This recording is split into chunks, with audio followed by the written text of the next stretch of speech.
Run when the rhythm's right. Go into the night.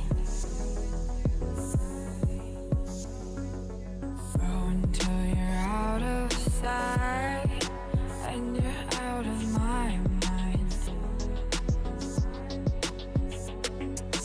Run when the rhythm's right. Go into the night. Floating as the river flows, easy as it goes to the ocean. So walk on by, I've got no reason to love you, but I do, I do, I do. So walk on by, I've got no reason to love you, but I do, I do, I do. Show me colors of the sky, but all I see is gray. You lost me when you lied. Promise me, but you never try. Secrets in your eye, you go and run, I'll hide. Show me colors of the sky, but all I see is gray. You lost me when you lied. I don't ever wanna be crowned, just another prize. It breaks my heart, heart, breaks my heart, heart, heart, heart, breaks my heart, heart, heart, heart, breaks my heart, heart, heart, breaks my heart.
Lost in the midnight blue, shadows of the moon. Here with open arms for you, feeling something so new. Said with me you'd reach the sun, oh but we were so young. Love me till the summer's done, but keep me in your heart, so I hold on. So walk on by, I've got no reason to love you, but I do, I do, I do. So walk on by, I've got no reason to love you, but I do, I do, I do. Show me colors of the sky, but all I see is gray. You lost me when you lied. Promise me, but you never try. Secrets in your eye, you go and run, I'll hide. Show me colors of the sky, but all I see is gray. You lost me when you lied. I don't ever wanna be crowned, just another prize. It breaks my heart. Colors of the sky, breaks my heart. All I see is colors of the sky, but all I see is colors of the sky. Colors of the sky, but all I see is colors of the sky. But all I see is colors of the sky. Colors of the sky, but all I see is colors of the sky. All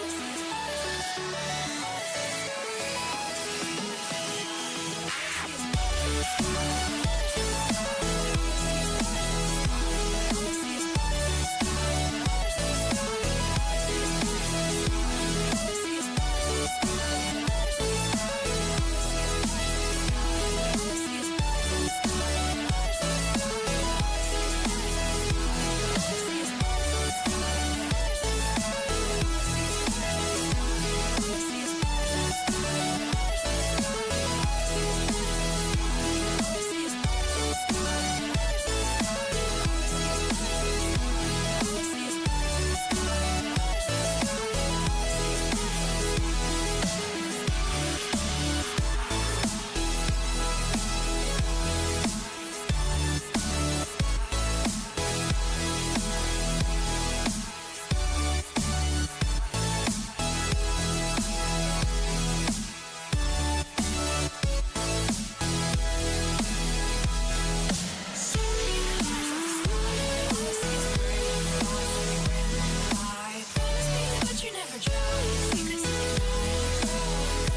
Shook me to the ground now, and somehow I feel like you don't know me. Shook me to the ground now, I don't even know how. Brought me to a life that you never showed me. Coming from a locked up ghost of yourself, but you're coming from the light. There's more to you than you ever thought there was. Yeah, you're coming from the light.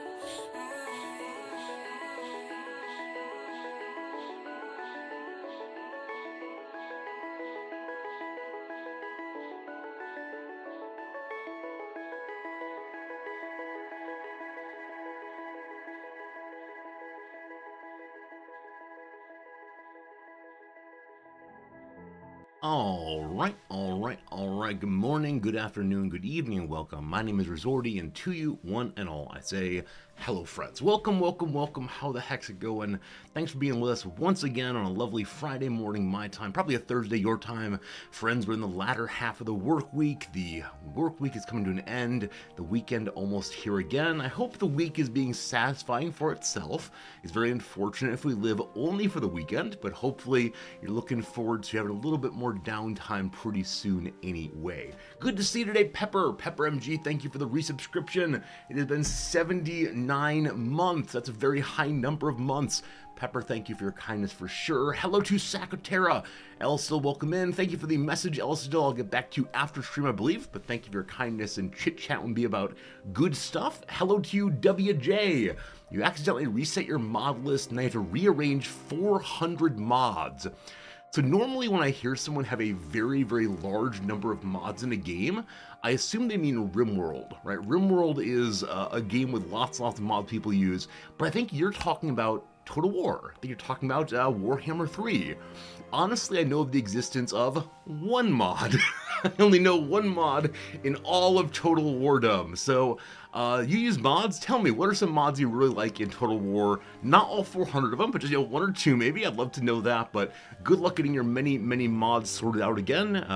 I can't imagine how frustrating that'd be to go from having the game just the way you want it to suddenly everything is chaos once more, and not chaos in a good way, like Papa Nurgle's chaos. Hello, Jim. Good seeing you. Hello to HPG. What is up, Slivers? Fairnant is a pleasure. Cyber Oracle, I'm sorry you were not here first today, but I'm glad you're here anyway, Cyber Oracle.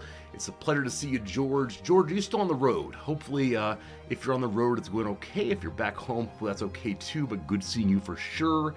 Friend George, hello Jam, hello Steve. The Total War playthrough never ends. That's not true. I swear it's not true.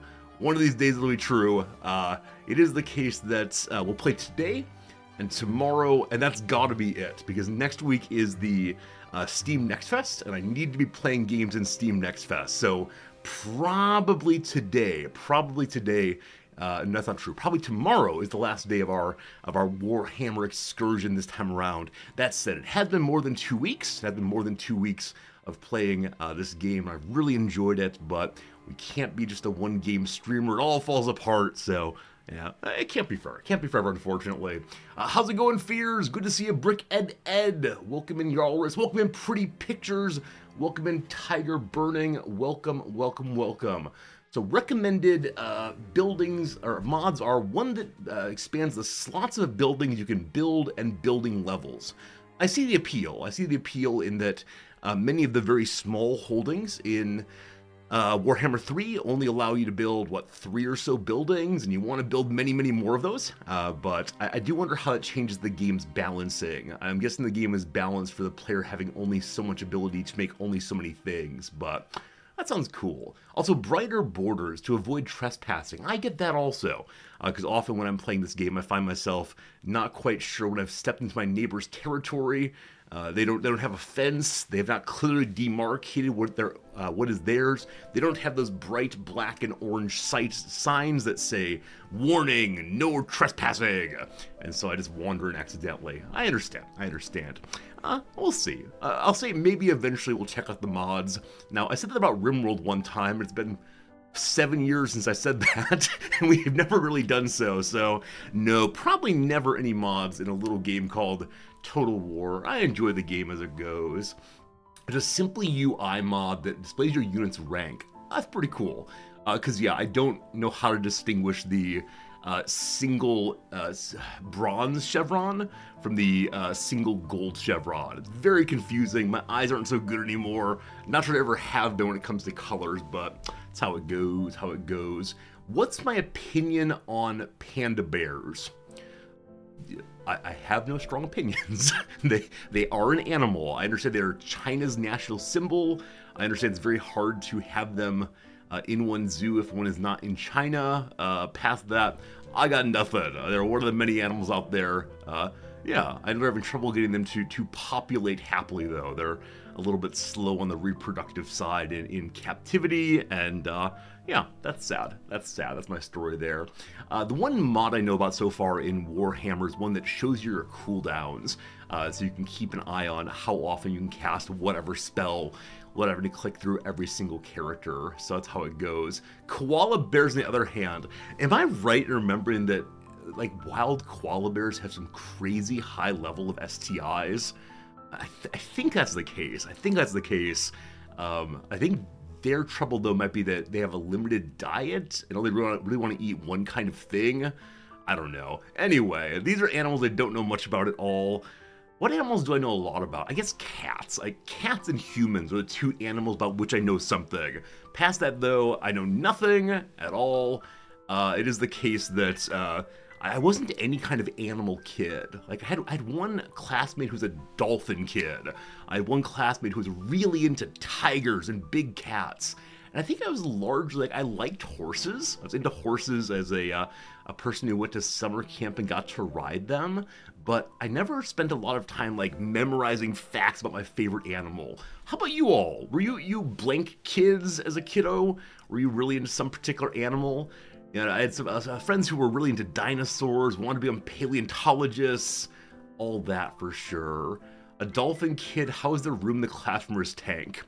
Luckily, this particular dolphin kid had a little backpack it wore that allowed it to have water pumped into, I guess the water doesn't go into the blowhole. I don't know, it's very confusing. You were into slugs? That's amazing. That's absolutely amazing. All I knew about slugs when I was a kid was they were like slimy. But we have had viewers who are really into slugs. I've learned a lot about them throughout the years. You were into cats that early. Yeah, I didn't really get into cats hugely until we had cats when I was probably like 13 or 14 maybe. But I enjoyed those. You were a Toys R Us kid. Oh my goodness, that's one of those old songs, old commercials meant to get the children into the store. Does Toys R Us exist anymore? I think I may have heard it shut down a while back. This is one of those big toy stores in the United States where the whole shop was just lots and lots of toys, including very expensive Lego sets. And I remember going there and looking at the Lego set on the bottom row, you know, the $200 castle, the crazily expensive pirate ship, this kind of thing, and couldn't ever afford them. But oh, how I wanted to go to Toys R Us just to look upon them. It shut down in the US, but it's returned to the smaller seasonal store in the States, or maybe there are many Toys R Us in JCPenney's. Huh.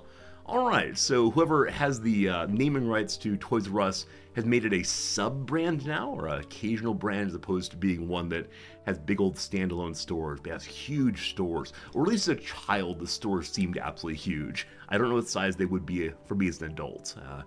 Like everyone else, I see things that I once knew as a child that seem so big, and now they just seem, you know, regular sized. And it's a weird transition. As one becomes larger, the things stay the same. That's how it goes for sure. Poor Toys R Us. Poor Toys R Us. I mean, it's fun. This is one of those things I believe Amazon did a number on, because you can just order toys at home like everything else. And yeah, why do you need the specialized store when you have the all-in-one store online instead? Which, thank you, Jeff Bezos, for giving me a place to stream, right? I'm an Amazon independent contractor. That's right, that's right. My tax forms say Amazon on them. It's weird. It's weird. Anyway, yesterday was kind of a nothing day in the afternoon, evening. Nothing in particular happened, so Any stories or questions you got to fuel the opening section is appreciated. I did get another pile of Steam keys overnight, people saying, please play our demo, please play our demo. I won't show any of those today, maybe tomorrow we'll talk about a few more of them, but my list of Next Fest demos I think is largely set.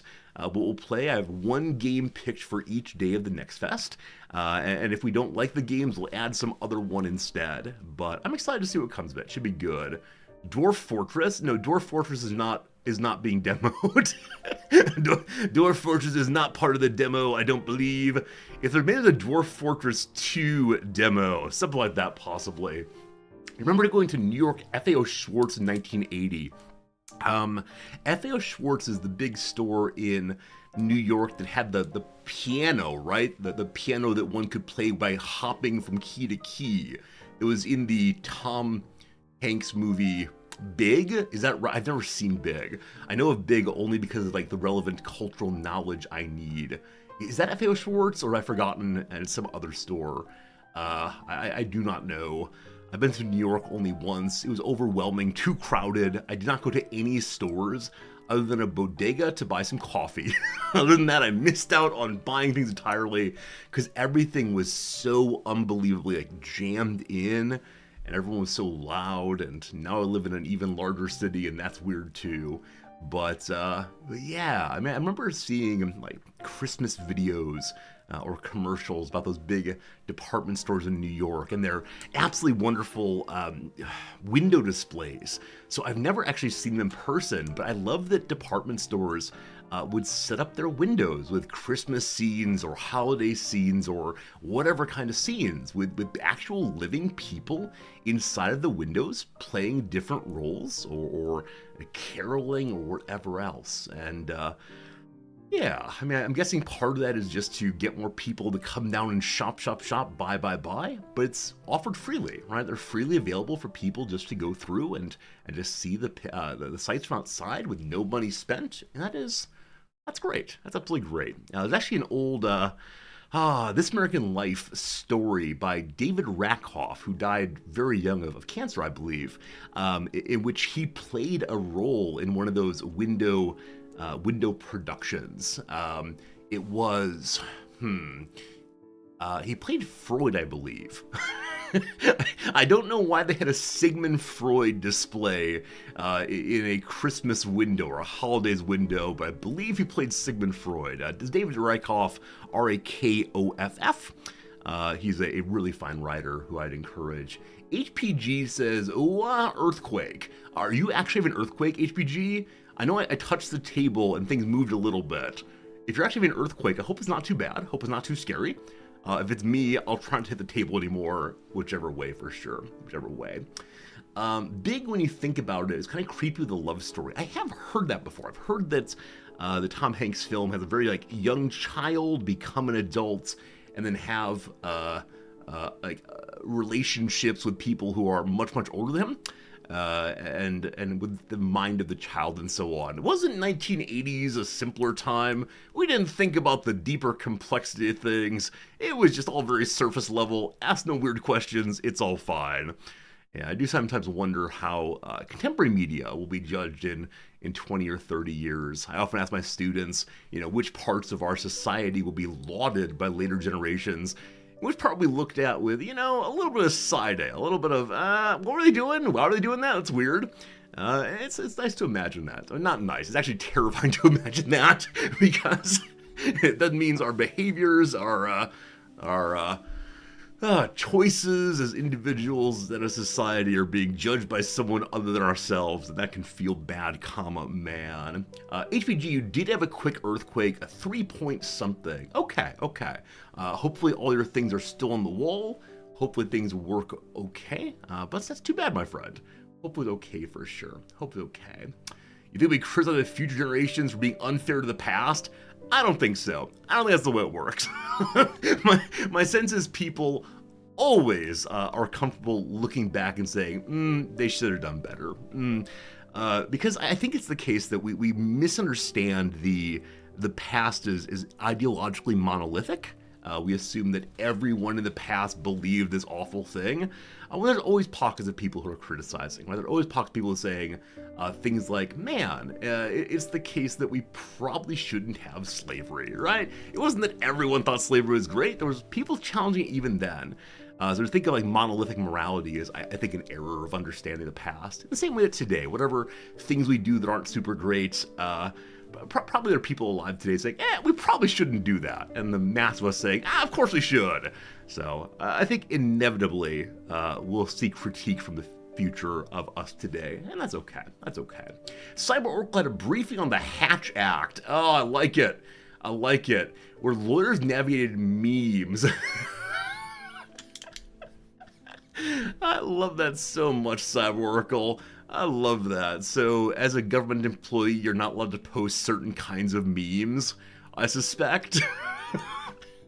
Don't worry, Cyber Oracle, I won't tattle on you when you put up memes about your local House Representative race, and we'll go, ho ho ho, that candidate sure does have a big nose, or whatever else. Is this meme a violation of the Hatch Act?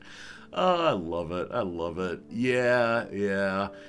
Anytime that one's a state employee, one has rules applied to them that do not apply if you're working for private businesses. And yeah, it is in some measure hilarious to me that you have to have an update or a briefing on here's how you engage with these ideas in the contemporary world, memes disallowed, or whatever else how it goes. So, yep, pretty much I absolutely agree. I think, when we think about the past, a lot of us assume that we would be outside the past, right? We'd be someone who is, using contemporary morals, contemporary know-how and so on. But nope, the vast majority of us would be dirt farmers, right? The vast majority of us would just be totally average people back then, like we're totally average people these days. And so we wouldn't all be kings and princes and all the rest. Instead, we'd be the people who are asking King Arthur where he got his sword as it goes. Hey, I thank you very much, Do It for Bruce, the generosity on your very, very kind raid. Very kind of you. You were playing Helldivers 2 today, Do It for Bruce. I know very little about that game other than it's a game of shooting.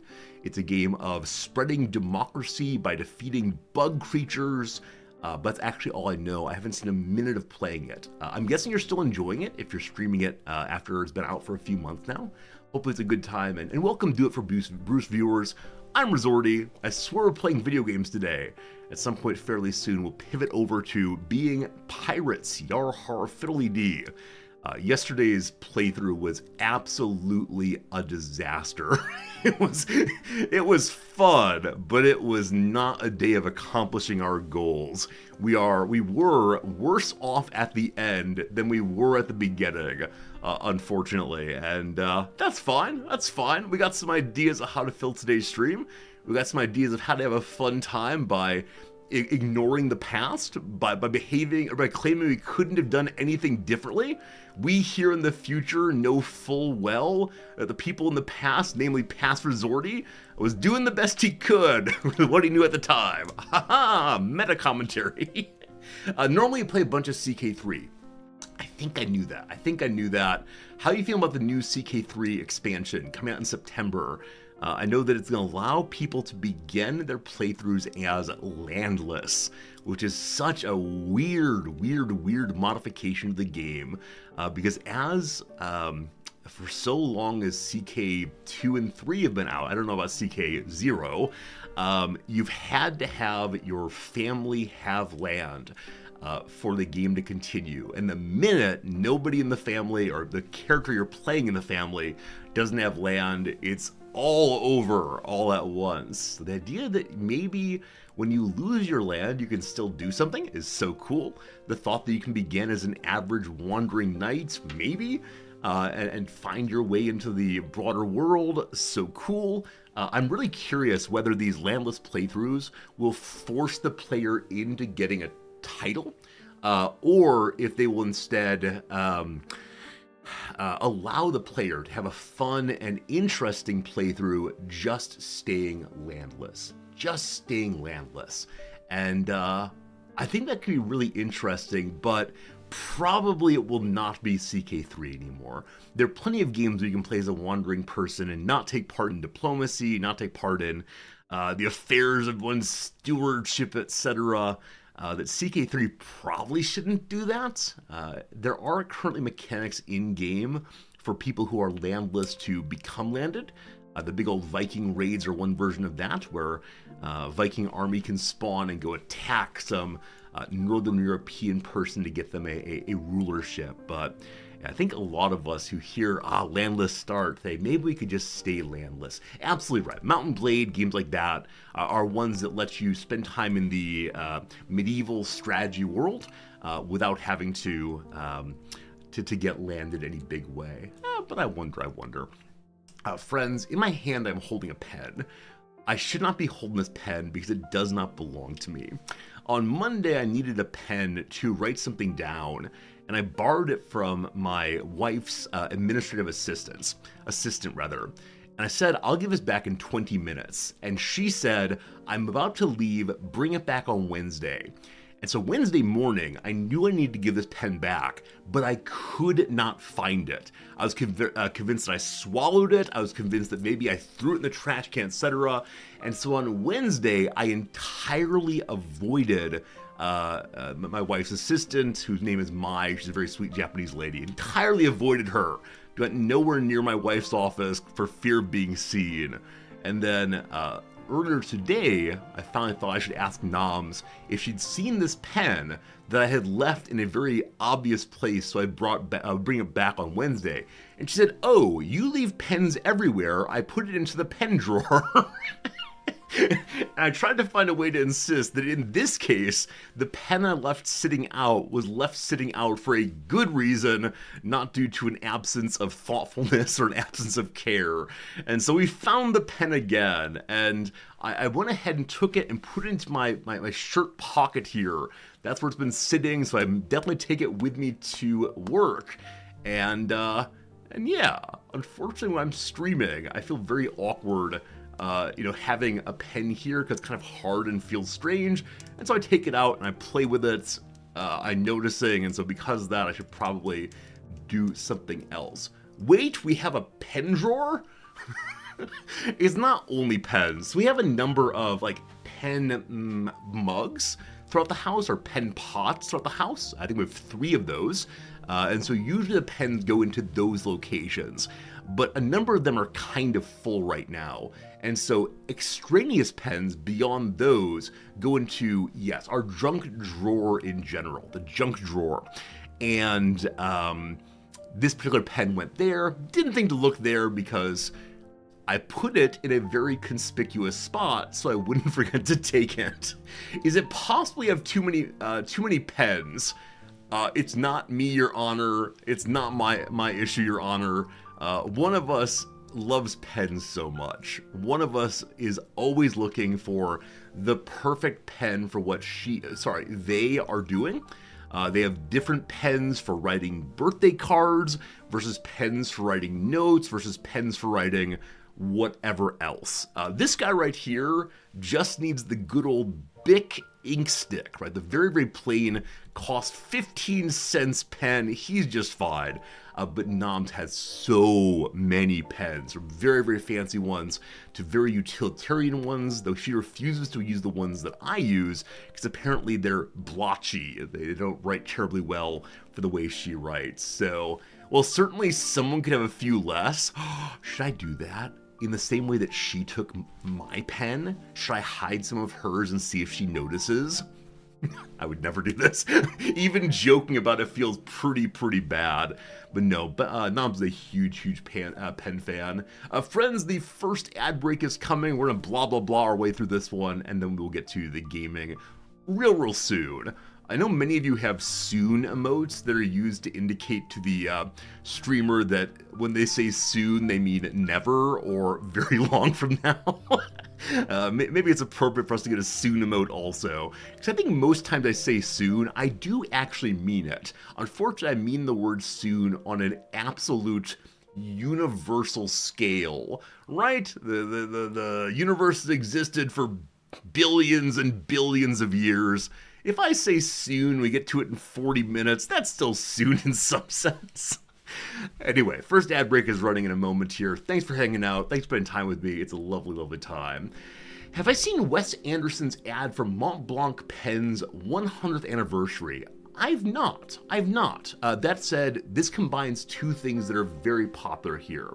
On the one side, it combines pens, which, as we mentioned, Nom's a huge fan of. Pen aficionado is a very nice phrase. Pen aficionado. Love it. And it combines what I love, namely Wes Anderson. Noms considers Wes Anderson to be twee, to be overly earnest, and of course I say that's the point. So maybe this evening I'll invite her to watch this ad with me. What a weird sentence that is. What a weird sentence that is, my friends. I want to invite my wife to watch an ad.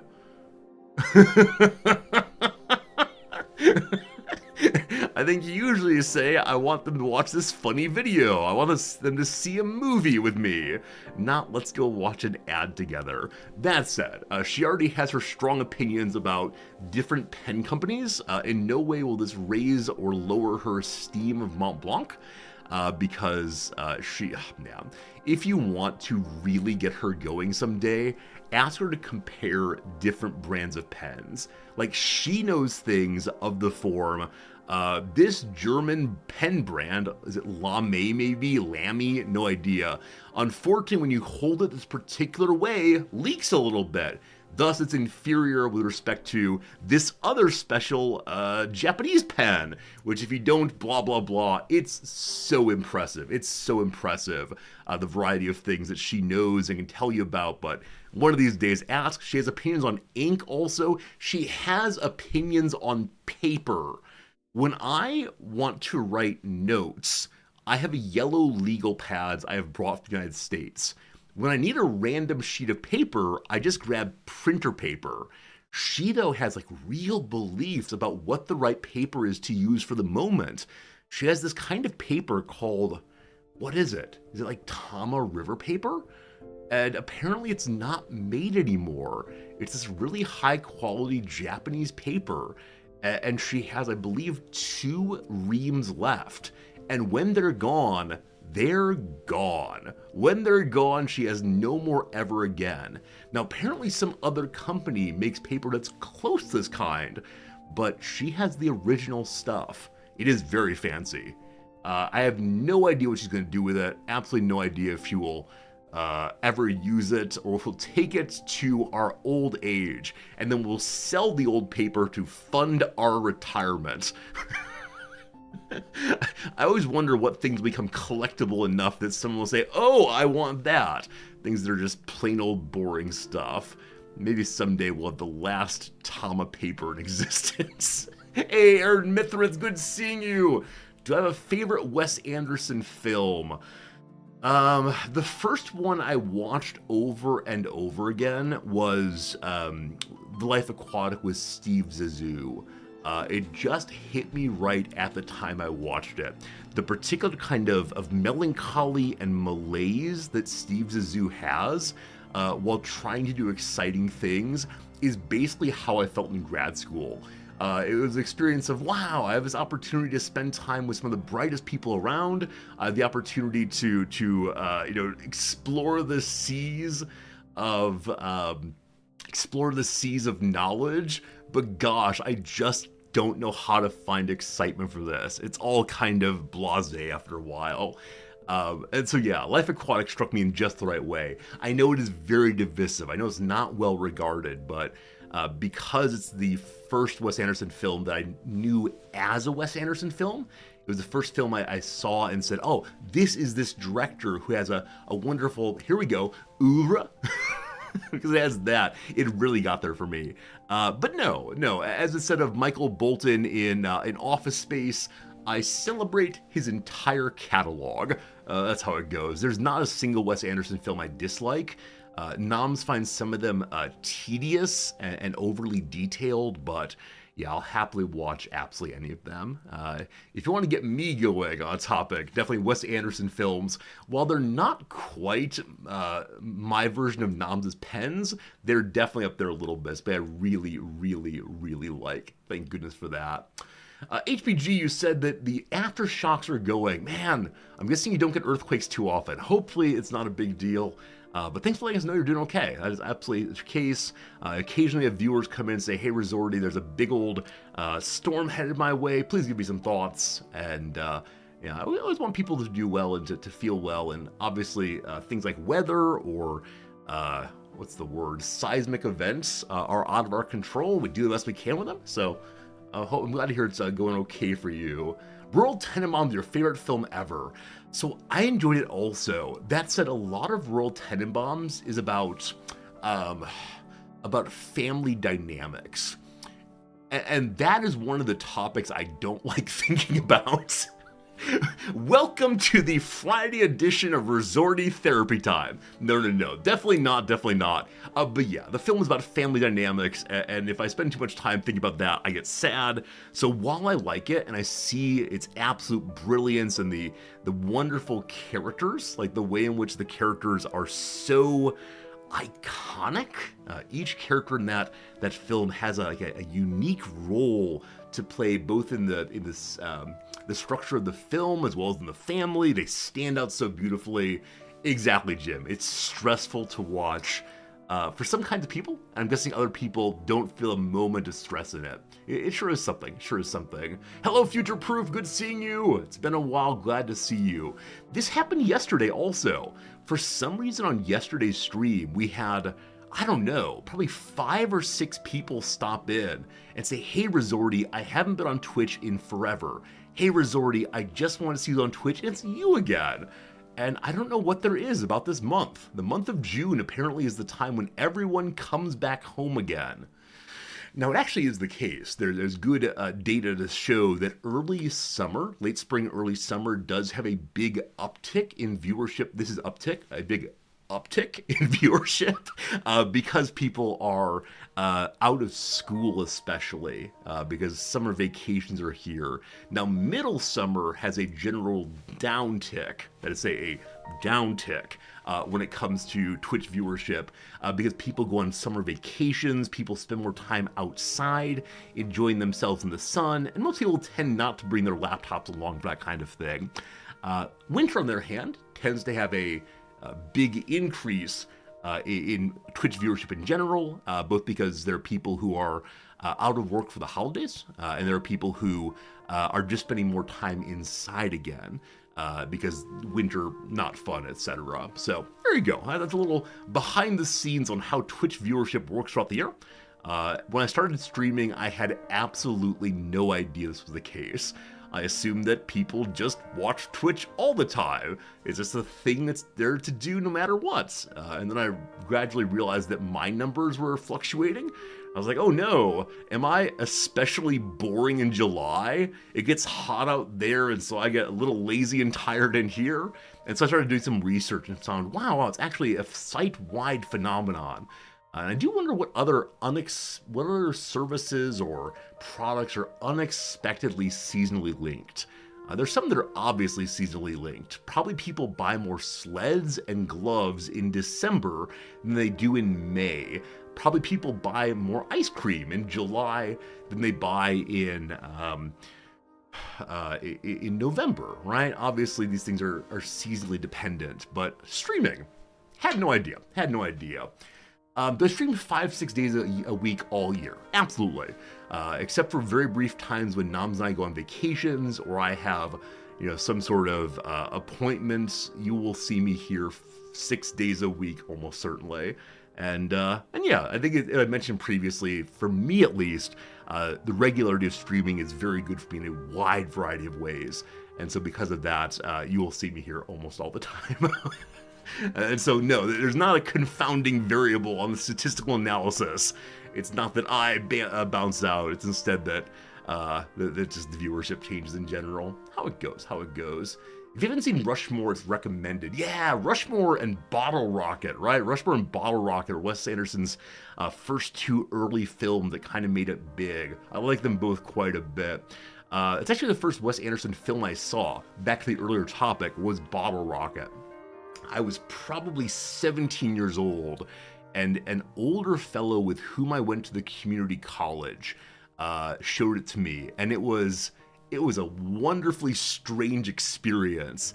This guy was probably like 28 or so not old, but compared to 19-year-old little Resorty, he was significantly older. And we had a speech class together, the mandatory speech course, in which you have to stand up and give your presentation about a topic of your interest, and all the sports guys want to talk about steroids and how steroids aren't bad no matter what the media says. I don't remember on what I gave my little presentation. Actually, I do now that I think about it. This is political, but I don't mean it politically. I don't want to talk about this. Back in the 2000s, there was a political protest group that called themselves Billionaires for Bush. This was back when there was being big discussion about how money and politics works in the US. And so these were, I don't know, ordinary younger people who would dress up in fancy suits, or the appearance of, and wear Mr. Monopoly mustaches and monocles, and try to get their way into Bush, fundraisers. And then try to say, "My good sir, will the government this day assist me in killing all of the seals for profit?" This kind of thing. And I found this so interesting, not purely about the politics, but instead about the art side, like this satire side being used for political aims. Now, of course, this has been the truth all the way through history, right? Satire is a consistent part of how we do politics. A big example, of course, is back in the 1960s, the Yippie Party being unhappy about the presidential election, decided to run for president Pegasus, an award-winning state fair hog. Pegasus, they ran for president, right? And obviously this is not serious in any sense. It can be shrugged off as being absolutely absurd, and it is, but it was meant to make an important point about politics of that period. I found it so fascinating. Anyway, I gave that as a presentation, and over the course of the semester, this old guy was a little bit older than me, I guess about a decade older, just started talking to me about this and that, and I made a friend, and that was nice. And then then he moved away. This is the story about all my friends. They move away. But he decided to introduce me to the things he was into. And so he'd invite me over, and we'd listen to Fish. And I didn't know what Fish was. And we listened to these CDs, and I would say things like, "So, when's this song over?" And he would look at me and say, "That's the point. It isn't." It would just go jam band music. And so he introduced me to Brecht, the playwright and poet, introduced me to Rilke, introduced me to, he was the first person I ever saw, like, for whatever reason, he would just sing Beethoven's Ninth Symphony in German, right? The Ode to Joy and so on. He would just go on about Tochter auf Elysium, right? And I don't know what it was, but I found this so delightful as a 19-year-old. And I don't think I styled myself on him, but some part of me said, I'm glad that people like this exist in the world. He had still like what's the word for it? He had a relationship with the world that was a higher culture, but didn't take itself too seriously. And I think that part got into me. Because though it's the case that I like the opera, I like reading obscure German poetry in translation, thank you, I don't take myself too seriously, I think. So I should reach out to him. I wonder what he is doing. If I suddenly tried to Google him, I wonder what he would be up to in the world. Yeah, it'd have to be one of those emails of, "Hey man, I was just thinking of you for no particular reason." I'll leave out the part where I'd be talking to many people about you. So there's these strangers I spend all day talking to every day, and I told them about you. Do you still exist? Unfortunately, I suspect I was emailing with him with one of my very old email accounts, the Hotmail, the Yahoo. And recently, of course, Yahoo shut down all the old accounts.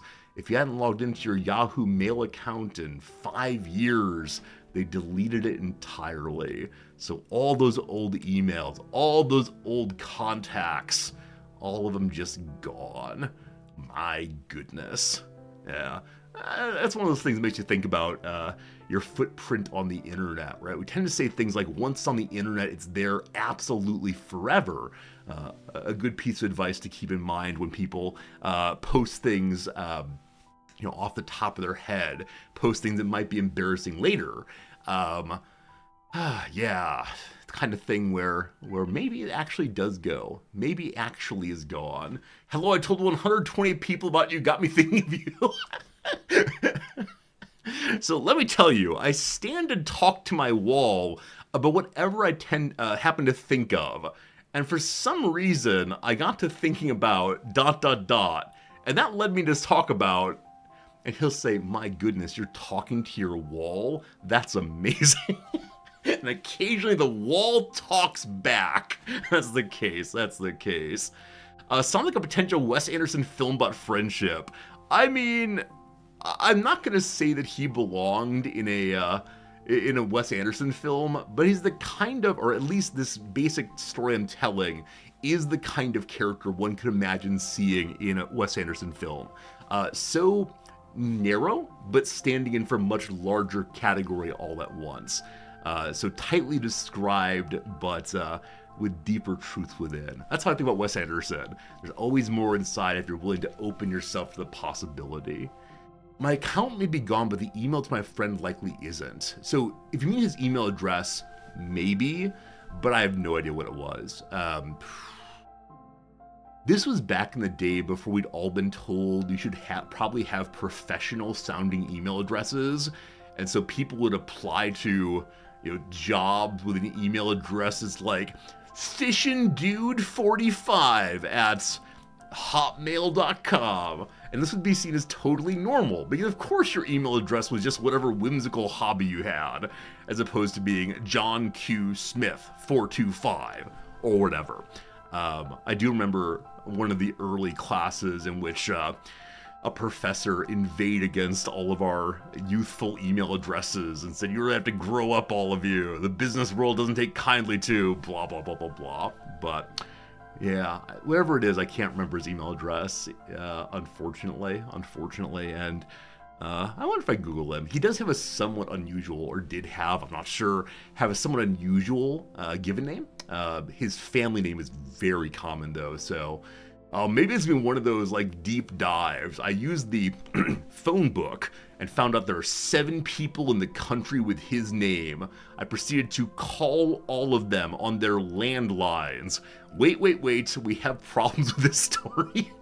I hired a private investigator to find my friend. Yes, I'm seeing the movie adaptation already. It's gonna be good. Oh my goodness. You students in academic abstracts of Hot Sauce Messiah 91. Exactly. No XX Sniper 420 at blasto.org. Probably not. Yeah, unfortunately I have a very common real person name. So because of that, by the time that Gmail became open to the masses, all of the good versions of my name were already taken. So I have a version of my email address that leaves out all the vowels. My email address is entirely consonants, and this feels professional enough, maybe. So that is that.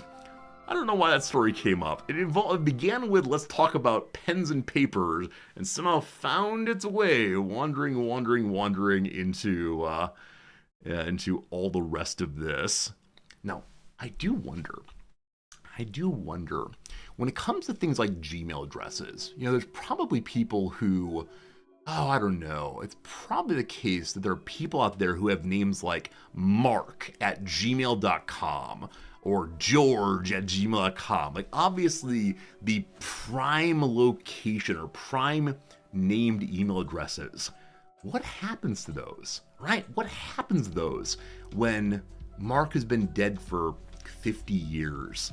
Like, on the one hand, I want to say that just is that person, right? And there's worries about identity theft and all that kind of stuff. But it's so sad if the people who got there first get the prime stuff and then nobody else is able to do that for themselves, especially with things like squatters, right? We found recently that Steam.com used to be owned by some construction firm, and then Steam.com is now just a holding site held by some Chinese company. And like, if they're going to use it, awesome. But if they're just squatting on it, it's very, very sad. Very, very sad. The recycle that for X years in activity. Oh, really? Really, Slivers? So if you spend 50 years from now, then at some point Joshua@gmail will come free again. I did not know that. That makes me very happy. Very, very happy, because I was beginning to think of email addresses that's sort of like prime property, right? At one point, your great-great-great-grandparents owned a beautiful overlook of the Pacific Ocean, and so you own it now, and no one else can have it, right? This kind of thing. But that's cool. That's cool. It's eventually turned over. That's how it should be, I think. And that's a nice thing. That's a nice thing. You learned last week that Steam libraries are not inheritable. It's true. I saw that news article also. Some of us have spent a decent amount of money on our Steam libraries. They are a real asset in some sense. But no, you cannot say, I bequeath my Steam library to the Resorty community. Apparently it's just gone. You don't understand why anyone would have thought they were, because you spend money to buy the things in them. In the same way I spent money to buy this thing, and I can say on my death, I want it to be my wife's, or just I want to make it a gift right now, I can gift it, right? Because I spent money to buy this thing. And so I spent a lot of money to buy video games. And I could take my cartridges, my Nintendo cartridges, and say, here, wife, here, best friend, this is now yours. It's sad that though we own it, we do not own it in the widest variety of way to own it. Some element of ownership has been stripped from that kind of relationship or from that kind of property. Now, I understand that when I signed up for Steam, I agreed to the end user license agreement that said, you own nothing and you'll be happy. But it's too bad. It's too bad. I think, yeah, I'm not a philosopher of property or philosopher of ownership, etc. But it kind of bums me out. That ownership means less than it used to with respect to rights of discharge and use. Just tell someone your password before you decease. I mean, you can do that, but at the same time, I know that some companies, Netflix notably, have really cracked down on where are you logging into. So, and I understand why they do this. They don't want multifamily account sharing, etc.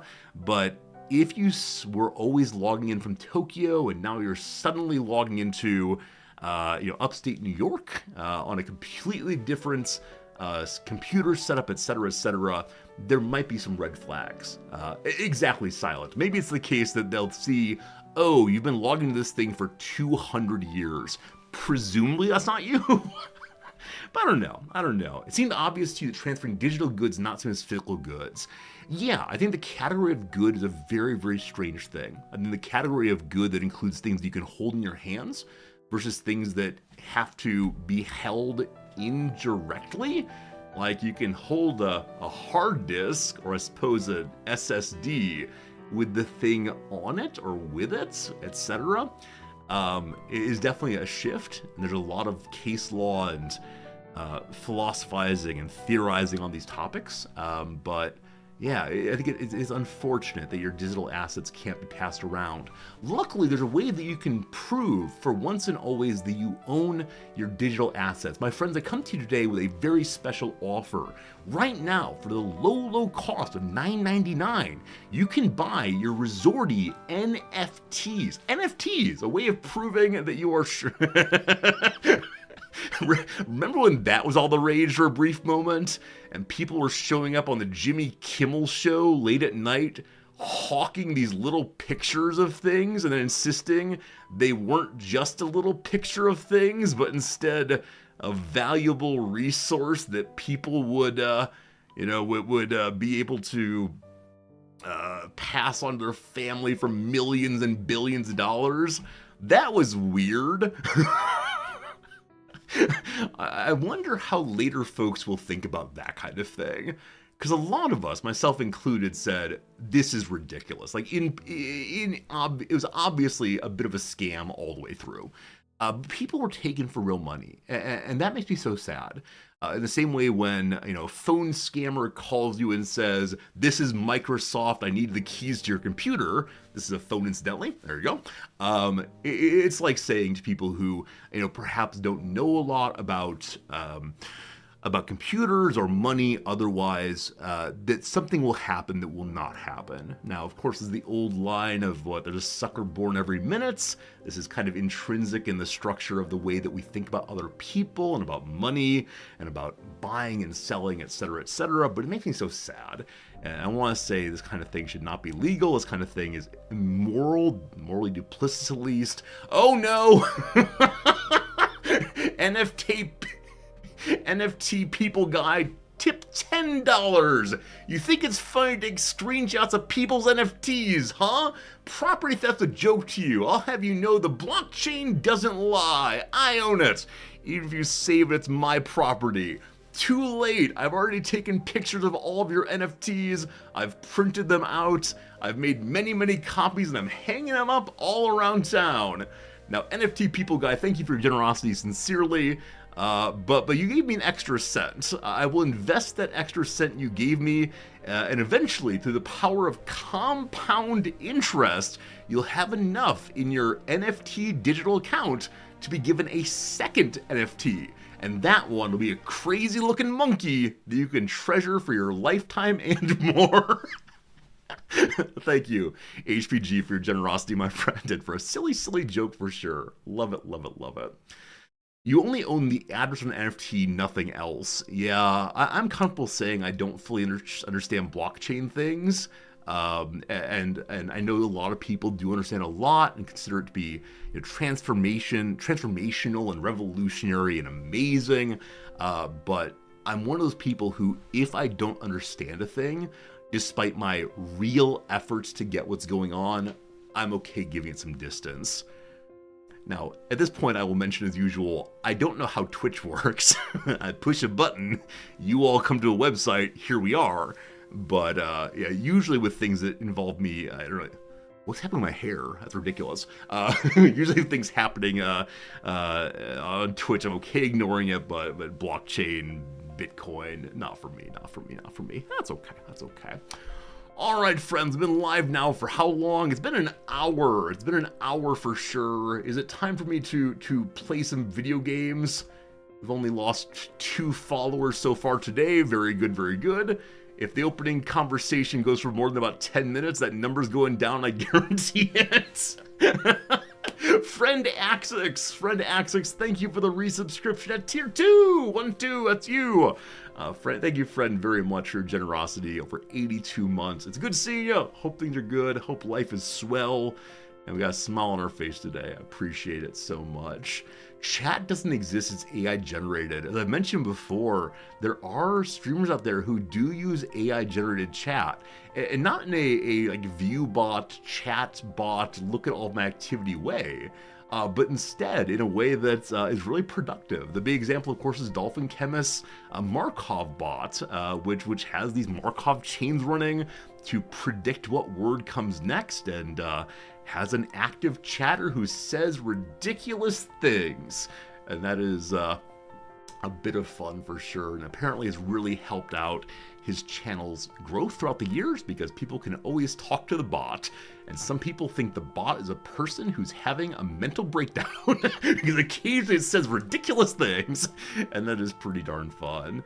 I should label this channel as just talking. The problem is, when I go live, I don't know how long the opening will be, right? It's the case that, like, today, really, I went live with no stories.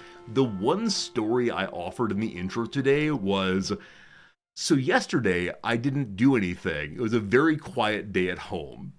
And all the rest of this has just been generated by talking with you fine folks. But if I go live with I have nothing in mind, then it tends to be, on my side, absolutely outrageous to go live and just chatting. Because then I'll say, okay, we talked for 2 minutes, let's play video games now. And that happens some days, it's fine. But often once we get rolling along, merrily rolling along, I say, probably should have just chatting stream. But no, I enjoy taking up a position in the Warhammer directory with my goofy head blathering along as we do. Guys, good seeing you. Good seeing you. The follower drop-offs are a refining process. You don't expect pure gold right away. I mean, it's true. It's true. No, I just find it kind of funny now, and it's the case, right? Some people are in a channel for the game. Some people are in the channel for just giving a nice follow one time. Some people are here for the streamer or the community.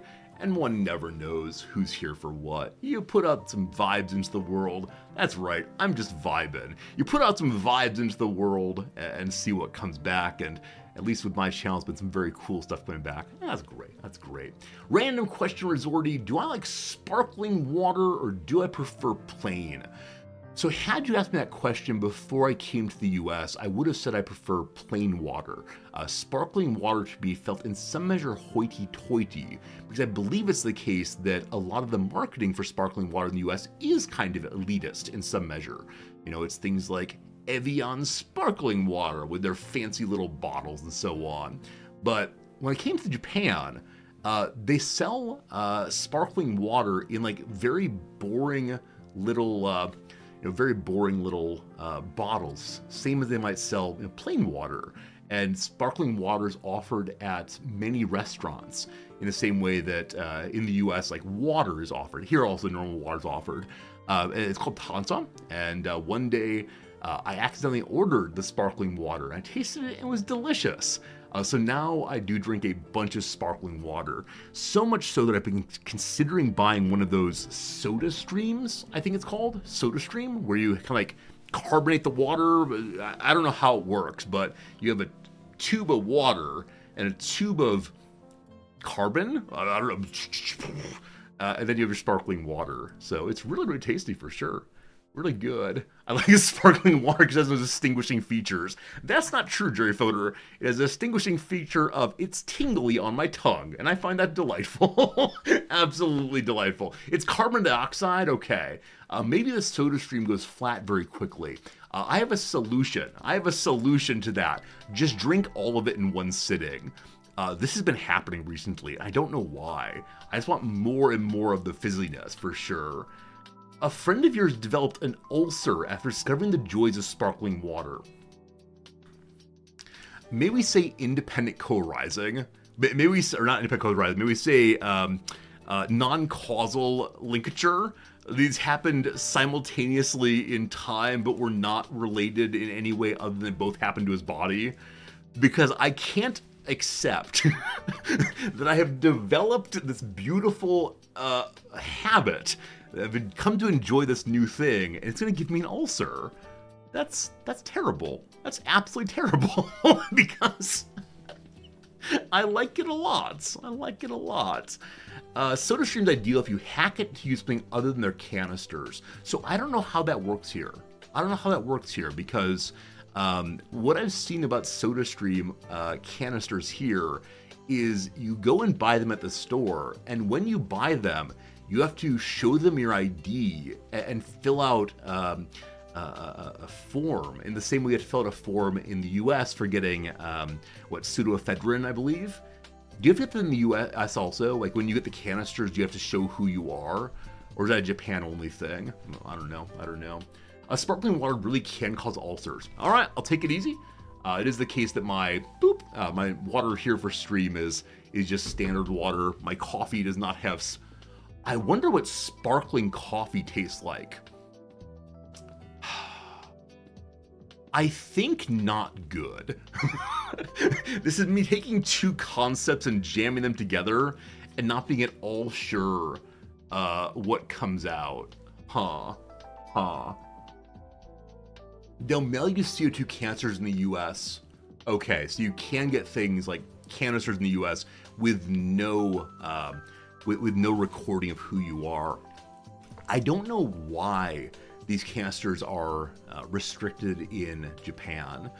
My immediate guess is that pressurized things are able to be used to propel things at very high velocities. And we've had a recent problem with such things being used to impale the prime minister. So this is my guess. They're trying to hold off at-home gun making. But that really just a guess. I don't know if carbon dioxide huffing is a thing. Probably not, but it's got to be some kind of policy about limiting some further behavior. What it is, though, I'm not sure at all. Not quite sparkling coffee, but nitrogen-infused coffee is great. Ezra, thank you for reminding me of that. I did have nitrogen coffee in the US at a place in Chicago that styled itself as a coffee laboratory. It wasn't a normal cafe, but instead when you went inside, the people behind the counter were wearing lab coats. And we're all styled, with what's the word? Mustaches that are oiled, greased up, fopped, whatever the word is, and slick back hair. Was it called coffee gastronomy? It was that kind of thing. Like they made the coffees in beakers. They had flasks they would use to get just the right amount. It all felt a little bit too much for me, honestly. I don't mind it if a coffee place makes the coffee in front of you. But that particular branding just felt very strange for, again, a cup of coffee. But while I was there, I decided to go big or go home, and I did try the nitrogen-infused coffee, and I don't remember anything about it, which is a heck of a story, isn't it? I love it when I do this. Okay, here comes a big story. We're going to roll out all of our big ideas. At the end of it, I've got nothing. As my wife occasionally says, that was a long walk around the barn for a very short drink of water. It might be true, whatever it was, though, whatever my response was, that I believe I said, glad to have tried it so I can say I will not try it again, most likely. You had a fermented espresso at a hipster coffee shop in Cincinnati. Fermented espresso. I know for a while there, maybe it's still continuing, US hipster culture got really into fermentation. Everyone had their mother at home, their SCOBY, is that what it's called? And was doing the fermentation thing in their closet and making kombucha, I believe. And this is the kind of thing that I never went for. I believe Noms got really into sourdough for a while, but the issue she had was she couldn't use it fast enough. So I don't know. That's the kind of thing I think people are really into for a while. Fermentation, and including fermented things in lots of dishes that one wouldn't imagine fermentation being used. So I don't know. Maybe that's done now. Not sure. Hello to you, Sinful Secrets. Welcome back. Good to see you. SCOBY is for kombucha. The mother is for vinegar. Sourdough calls it a starter. Are these all roughly the same thing? The SCOBY, the mother, and the starter? Or do they diverge based on levels of liquidity? I'm guessing it's the case that the sourdough starter is not submerged in a vat of its own liquid, where I believe the kombucha one is. I don't know. I don't know how this works. Civet coffee was a thing for a minute. Oh, is it said civet or kive? I think it's civet, and that's a coffee that is the bean of which is eaten by some primate, and then the bean is removed from its leavings. I understand that a lot of food and drinks and additives have things we don't like thinking about, but that one might be a bridge too far. It's possible that one's a little bit too much. Yeah, eaten by a civet. Is a civet actually a primate? Am I right about the categories there, or is it a rodent, or or what exactly. But yeah, that was popular for a while. I wonder to what degree our collective love of novelty and like, oh, let's try this interesting new thing and just see what happens, leads us to try things that perhaps are not ideal for any of us.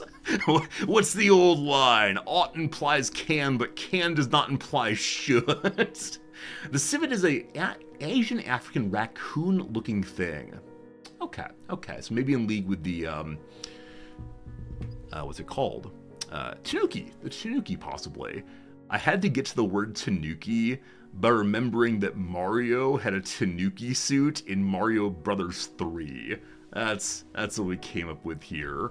That's how this thing works. I know the categories are out there somewhere, just gotta grab the right one from the right place. That's how it goes. Hold my beer is vital to evolution. Yeah, let's see how this works. Let's see what happens next.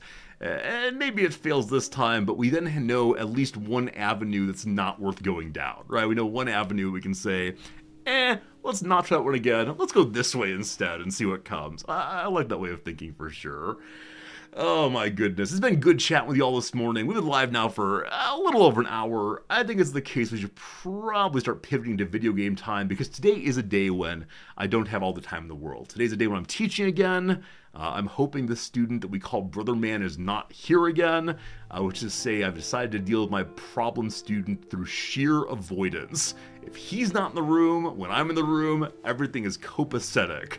If we're both in the room at once, I think we have to have a conversation, and I'm not looking forward to that conversation. It's going to be an awkward one, but that's okay. We'll make this thing work. Another semester, some more stories. We're building up the storehouse so that someday I can write a little memoir. Let's see, things that happened with my students. That's a terrible title. We'll have to workshop it. I don't know. Resorty's Ruminations. I actually have published a couple little articles about my relationships with various students throughout the years and what I've learned from my students and so on. And so I have thought seriously about someday trying to collect them and add together a couple more little popular pieces on students and such. Because yeah, as I said previously, I think I grow a lot from engaging with students. I learn a lot from the ways in which they change as time goes by. In one respect, students stay the same, right? In one respect, the students are coming in, bright-eyed and bushy-tailed, hopefully. But man, their interests, their concerns, the way they talk, always so different. I haven't yet asked the semester students the important question, which is, what is one piece of slang I need to know? What is one phrase you use with your friends that you would not use with me usually? Teach me. Last semester was vibing. The word vibe has gotten a larger and larger usage. The vibe of a place, one's own sense of vibing. Picked that one up recently. So maybe today I'll ask the students, give me a little slang that I may entertain the viewers when I trot it out unexpectedly. Hello, RNGivas! Konnichiwa to you also! Welcome to the channel. Good to see you. If I haven't given you a personal hello today, please know I appreciate you being here. It's always cool hanging out, and yeah, today was very affirming. Today was very, very good. We'll begin moving from the good stuff to the not so good stuff, because as I mentioned, our playthrough's in kind of a rough position. Our playthrough is not having a great time. We have things to accomplish I'm excited about, but the arc of this playthrough has been like very, very awkward, low, and then it went up a little bit and stayed there for a while, and then it got real, real good. And then at the top we had a little moment called the Skaven. And since then, not quite as bad as things were at the beginning of the game, but it's been a little bit rough. My goodness. One of my students will eventually teach me the word Riz. That happened a year and a half ago. I asked the students, what's one piece of slang I should know? And they said to Riz, namely to flirt with or charm or try to attract someone. You can also say that person has Riz, meaning they're well put together and ready for the night out. And when they told me this one, I went hee in my head, because of course I am Riz. Now I didn't tell them that. I did not say I'm the pure instantiation of Rizness, but it is the case somewhat. You haven't played this game too much, but your roommate loves the Skaven. Would someone please ban RNGivas we cannot have any positive words about the Skaven in this channel. I understand now why players of this game are so unbelievably divided on the Skaven. They are the end of at least 2 of my playthroughs. I mean, not the end of this one, but very close to the end of this one. And the Skaven are just no joke. Eventually we'll play them, eventually we'll check them out, but until then, no positivity allowed. Boo, Skaven, boo. Where's my video game? There's my video game. Good, good, good, good, good. Let's pull this thing up. Let's see what's happening in the world of Warhammer. If you missed the true intro today, the true intro was that, we're playing this game today and tomorrow, and then when that's done, we'll be on to new games next week. But, of course, this game has a big old spot in my heart. It's one that I feel that is worth playing again, so we will play it again at some point before too long. Don't know when, but maybe soon. Maybe soon. Let's see. You like the lizard dudes, the chaos dudes? I like all the dudes. Haven't played as beastmen or lizards or Bretonnians or chaos dwarves or Norskins or ogres and. Maybe when we say goodbye to this game on Saturday, we should pull up the here are the many starts available and look through which ones I've gone nowhere near. The Tomb Kings, right? I know almost nothing about the Tomb Kings. Just so much going on in this game that I'm completely blind to still. So that's how it goes. The undead pirates have raided their ways into Stream's heart. It's true. I felt more affection for this playthrough than anyone since Durathu, definitely.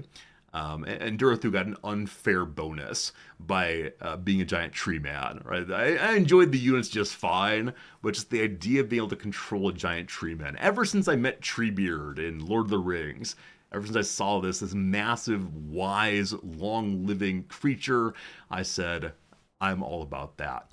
If eventually there's a faction that's led by a giant turtle, that faction will immediately become the coolest faction ever. Even if they lose instantaneously, like you spawn the faction and they're killed by Skaven, I will still play them every single time. This stream is definitely pro-giant turtles. I should learn more about turtles. I mentioned earlier today that I don't know a lot about most kinds of animals, because I wasn't an animal kid as a child. I like giant turtles so much that maybe I should learn more about them. I know, though, that their shells are actually part of their skeleton.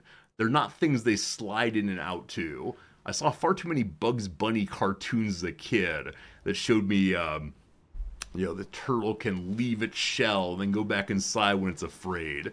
This is not true. This is not true. All right, a quick story about how things are going. So yesterday, we had a lovely area here. There was Sartosa as the gem of our nation. It was a beautiful pirate location, but then that was taken. This was taken. It was all taken. For a brief moment yesterday, we held Skaven Blight. And then the second portion of the Skaven endgame crisis popped, and when that happened, the Skaven got approximately 300,000 big armies. I might exaggerate slightly, and absolutely ruined us. It was a bad, bad moment. So we still hold a tiny bit over here, namely Myrmidons and Matorka, and that is all. I suspect it's the case that both of those will be lost very, very quickly. I suspect it's the case that, either are rebelling, what do they call themselves? Boomeryum? Yes, the Dreadfleet secessionists, or the Rat people will take both of these. So recently, at the beginning of this turn, both Mr. McMaggot and King Arthur respawned. Both of these are really high-level hero units that I intend to use to help the main army of my leader. Because today we have two goals. Today we have two things we intend to do. Number one. We finally have had this area be attacked. Once upon a time, in Nautilus' Nook sat a a pirate army, maybe a navy, still not sure on that, that held it forever. When we eventually moved our troops away, this admiral came in. Now, this admiral is just behind us on the infamy chart. They have the first sea shanty verse. We can learn about the song of our undead people. So I intend to destroy him. That is thing number one today, is beat the dickens out of him. We can almost certainly say we'll win that one. Very cool. Number two, we've had a Count Noctilus quest for a very long time, probably 30, 40, 80 different turns, and I want to accomplish it now.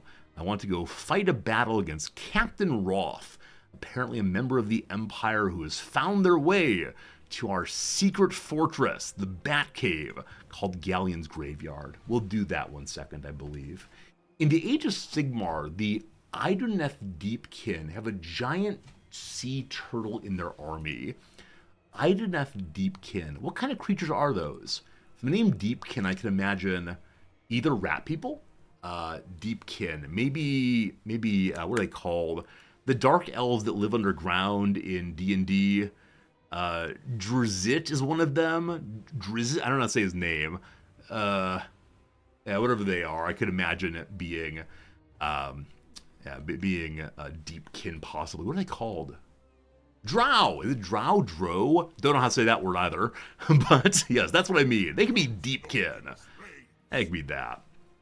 Yes. Alright, so Noctilus's army is chock full right now. We do intend to drop 2 units here to get our 2 heroes in. That'd be a lovely thing. Maybe the Deepkin are in the ocean depths hanging out with turtles. As usual, I don't know the distinction between turtles and tortoises on the topic of do they live in the ocean or in the swamps. There's something that's been explained to me 1,000 times before, and I just consistently forget it. And so I'm pretend like I already know it, and we'll just move on for now. As of right now, we're trying very hard to just make Noctilus as strong as he personally can be. He's level 36, so has 14 more points until he is fully leveled up. It is the case that we have ignored entirely the line of magic. Some of you have said it's a vastly foolish choice, because apparently a spell later on, the Pit of Shades, I believe, is really, really strong. It's a castable AoE that will move about and destroy your enemies. But I like having my hero be as strong as possible, so we'll give him Vampiric Leap to charge in even more aggressively. The right side of the red line is very valuable. This one here. You mean the very last one? All hands hoy! Now listen up and listen good. Here be the plan. Alright, so it's an upgrade to the earlier Avasti. It also replaces the same. So this is the one that gives, a bonus to everyone's damage, etc. I like that. That's good. Just before that. So these ones here, the deadly, oh wow. Those are huge numbers. Wow. So it gives a big bonus to fully leveled up units. Once upon a time, in the good old days, I had a bunch of fully leveled up units. These days, they're all dead. But surely they'll come back again. Don't worry. Baby, come home. I've changed. Yeah, these look amazing, though. Really big bonuses for very high-level characters. We'll work on those. Definitely we'll work on those at some point soon. We do have a lot of levels up still. This is Dick Goodeye. He apparently has the same model as Beloved Arthur. I wish they were a little bit different, maybe in terms of arm strength, maybe in terms of entrails hanging out, not quite sure which one. But we continue to level him up as some kind of fighter. As always, I give him a bunch of defense first, because I don't want him to die in combat. We'll see how it goes. All right, so Noctilus's turn could get a normal stance. He could attack the Reich's Admiral. According to the Bar of Power, we would win that. They have so many cannon, though. I believe Noctilus has some flyers. No, he has no flyers at all right now. So it's a matter of having the Morngul get into the back line against them. If you look at O'Bones McDonald's group here, they do have 2 flyers. So I kind of probably want to play this thing safe and have both of my navies attack nice simultaneously. which does feel a little bit unkind, a little unfair, but if only the AI were as strategic as I happen to be. Poor old Burke Black continues to be the black sheep of the playthrough. We raised him long ago. We keep taking his soldiers away. He just stands there. I'm not going to level him up. I will continue leveling up Galleon's Graveyard, though, our big old beautiful holding there. So top level on Port, the Pirate's Wharf. From here, large quantities of plundered goods can be safely unloaded and transported inland for sale. Gives Vampire Fleet Captain one more of those, also more income generally, and goes from 532 money up to 1,064. My goodness, a doubling of money coming in. Heck yes, thank you very, very much. We have enough money also to upgrade the gun line here. I would like Galleon's Graveyard to have every kind of unit available if possible. That way Noctilus's ship can recruit absolutely everything, and also the Galleon's Graveyard can. So I have two places to make higher level troops pretty easily, I think. Burke, I'm sorry you get nothing.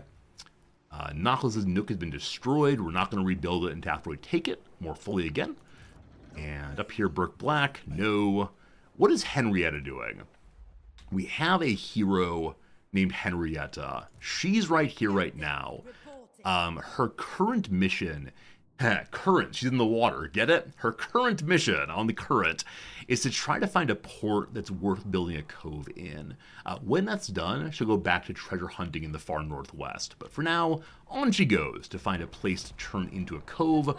Her cooldown has been available for a very, very long time. I've kind of just wasted her ability to build new coves, but one of these days we'll get another one. Ambroise le Saracen. Saracen is on the island there. I do wonder if the Bretonnians have gone to fight against the whatever kind of Northmen live there. As we go through the list of units, we see that the the High Elves are still strong compared to us. Man alive, all those rats are so high level also. So many troops. As I said many times before, I think the only way we defeat the rat people is by unifying across our differences. Finding a way to get the dwarves to help us. Or if the dwarves and the Empire or Bretonnia would team up and attack from the north, things would be fine. But it does kind of sort of feel like I'm still the only person who has tried to fight against the rats, and in the process lost all of our territory. So I'm okay with that. Now they've taken all of our territory, I hope it's the case that Skaven will then turn to the north and fight against the other earlier mentioned forces, and then once they're weakened some, we can get involved. There is a real possibility, though, like a sincere possibility, that they wipe out the dwarves at least, because Clan Agram, the one just north of the Skaven, is really, really weak right now. To the east, though, is the holding of the Dwarven King. He's quite strong by comparison. And then the Bretonnians seem to be doing okay. Grombrindal the White Dwarf has taken the Sword of Cain. Is Grombrindal a human or a player start? He looks absolutely fantastic with that big old beard there, those bushy eyebrows, and his flag appears to be a dwarf man with braided beard. He got the Sword of Cain. It is a DLC dwarf. Okay, cool. It's one we could potentially play then if we get even more DLC. Good. Cool. I never know which factions are playable and which are only for looking. All right, so what I would like to do is continue strengthening our big guns and our Promethean friends. So the Necrofex, and then also the Queen Bess, ideally. So if we look over here at Salvage, spell resistance on a bunch of folks. Oh, spell resistance on the bloated corpses. It's probably too late on them. Like, it's probably the case the bloated corpses are not useful anymore. But anything for them, so fun. Missile resistance on all of our flying creatures. A spell of the Necromancer's Apprentice gives you a new character, a new banner. Reinforced carcasses on the Necrofexes as well as the Prometheans. I like that. Bunch of turns, but that's okay. All right, we come to our next turn. Has good old what's-his-name fled? Good old what's-his-name has fled. Unfortunately, it's the case that we cannot get onto him with both armies, I believe. Except, if I go full speed ahead and sit here, they can't battle initiate, but I believe they can still reinforce. If not, we'll go ahead and fight this regardless. They can reinforce. Friends, I give you the first battle of the day. Even if it's marked as a decisive victory, we'll still play it out. They ran away. You big old cowards. I always forget that running away is a possibility. Always forget, always forget. This time we'll fight it solo. Next turn. Oh, video game. Oh, cruel video game. Alright. We can do flagship expansion to get bonuses to magic if he attacks us. Alright, maybe next time. Friends, it is the case. Another hour's passed, an hour stream is gone. Time keeps moving to the future, as you say. We go ahead and fill this time now with a quick little crossword break of 3 minutes. It's a Thursday in American time. So on Thursdays, the New Yorker crossword goes real quick. We do have our Monday still available. We made good progress yesterday, but not all the possible progress. So let's go ahead and see how this one goes and see what comes after that. Okay. Thursday, June the 6th, a tiny little puzzle. Here we go. Sheet used to cover a wood pile. That's the tarp. A malicious download that gathers a user's personal information. I want to say a keylogger, but that's surely wrong. What are the downs here? Like personalities that are competitive and highly organized. My wife, the type A. Amazes, awes, cleaning cloth, a rag. Offer that has a nice ring to it. That's a proposal. That's a funny joke. It is spyware. Very good. One made to bear the blame. A scapegoat. Versions of a movie shot. Scenes? Camera angles? Might be angles, doesn't fit. Respond to the instruction. All rise. One stands. Itty bitty is probably teeny. Back to here. Expand as the business is to scale up. Karachi's country is Pakistan. I have a student from there this year. Commonly pierced body part is probably the ear lobe. Whoops, sorry about that. My bad, I assume. Sounder actress Cicely, maybe Dyson, I don't know. Large pancake baked in a cast iron skillet. Is it called a Dutch baby? I've never heard Dutch baby, but I love it. A beer style with an American variety. Pale ale requires need. And lastly, my country, 'tis of thee. Cool. Hey, Costa Corta, please don't help. I didn't need it this time, but we're good to go. Pretty sure 5 across the Windows 11 recall feature. Is that spyware? Yeah. It says malicious download. Malicious download, apparently, but, if it's just what comes with the Windows, it can't be malicious. Speaking of which, the other day I got the big old blue screen, the friendly blue screen saying, "Hello, user. It's time to upgrade to Windows 11. Unfortunately, your computer can't run you Windows 11, so have fun staying on 10. We stop supporting you in October of next year, I believe." So, yeah, that's fine. I don't know. I'm not sure if it's important to run the Windows 11. I know there are, security holes that we found late. Security holes that will be used to destroy my stream after they stop supporting it, but I don't know what part of my computer is unable to support Windows 11. Anyone know, is there a common element of the computer that just doesn't work on Windows 11? Or is it instead that it depends on who you are and what you got? I bet it's the CPU. Oh, you remember yesterday? Friends, when I said blah, blah, blah, blah, blah? I talked to... Remember yesterday when I said blah, blah, blah? That was a good day. When the restreamer kept dropping me, and so I reached out to tech support, and they said, "Oh, we have no idea what makes possible this problem. It must be on your end. Your CPU must be dying." And then we ran literally all day long with no drops. Today's the second day with no drops yet. What do you want to bet they changed something on their side? What do you want to bet they made some change to make things work again? I got a suspicion. I got an idea. Can't move to Windows 11 because of trusted platform management that is used for encryption of the device. Maybe the Ryzen? The Ryzen's the CPU, right? Or is that a graphics card? Ryzen. Why do all these names have Z's in them? Sounds too cool. Ryzen has a flag set in BIOS preventing it. If you switch the flag, it will support it. You can walk me through on Discord. This, my friends, is what is known as social engineering. I understand that this random viewer who I do not know and I've never seen in chat before is going to get me on Discord and then steal my computer and become new Resorty. Or I can switch to Linux. People have been saying Resorty switch to Linux for the past as long as I've been streaming. And so, I don't know. My worry with Linux, as I've said 1,000 times before, is I don't know if I'll be able to stream easily, right? I don't know if I'll be able to just show up and push go. I know there are some Linuxes,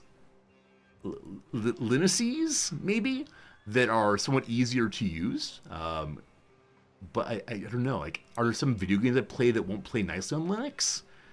I think I'm stuck in the Windows ecosystem because it's what I'm used to. The Windows ecosystem feels like it will work safely and easily, where other ones are less great for me. Hey, Vertime Man or Wartime Man, thanks for being in the channel. How's it going? Because of inertia, exactly. I'm a Windows guy because I've always been a Windows guy. And I know that's not a great reason to do anything. It's an argument from tradition, surely, but I'm scared of ruining the stream.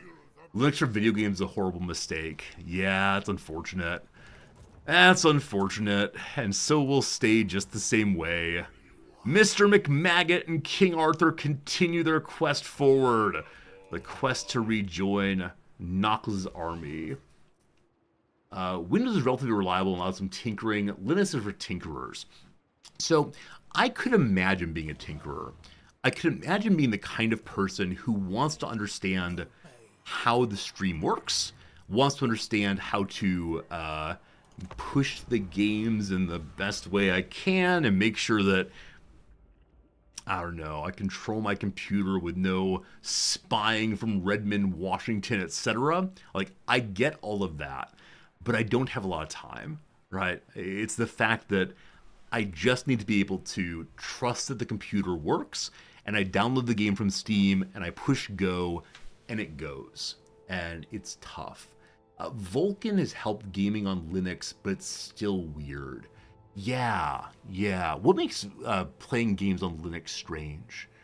Is it just that games aren't made with it in mind? Or what?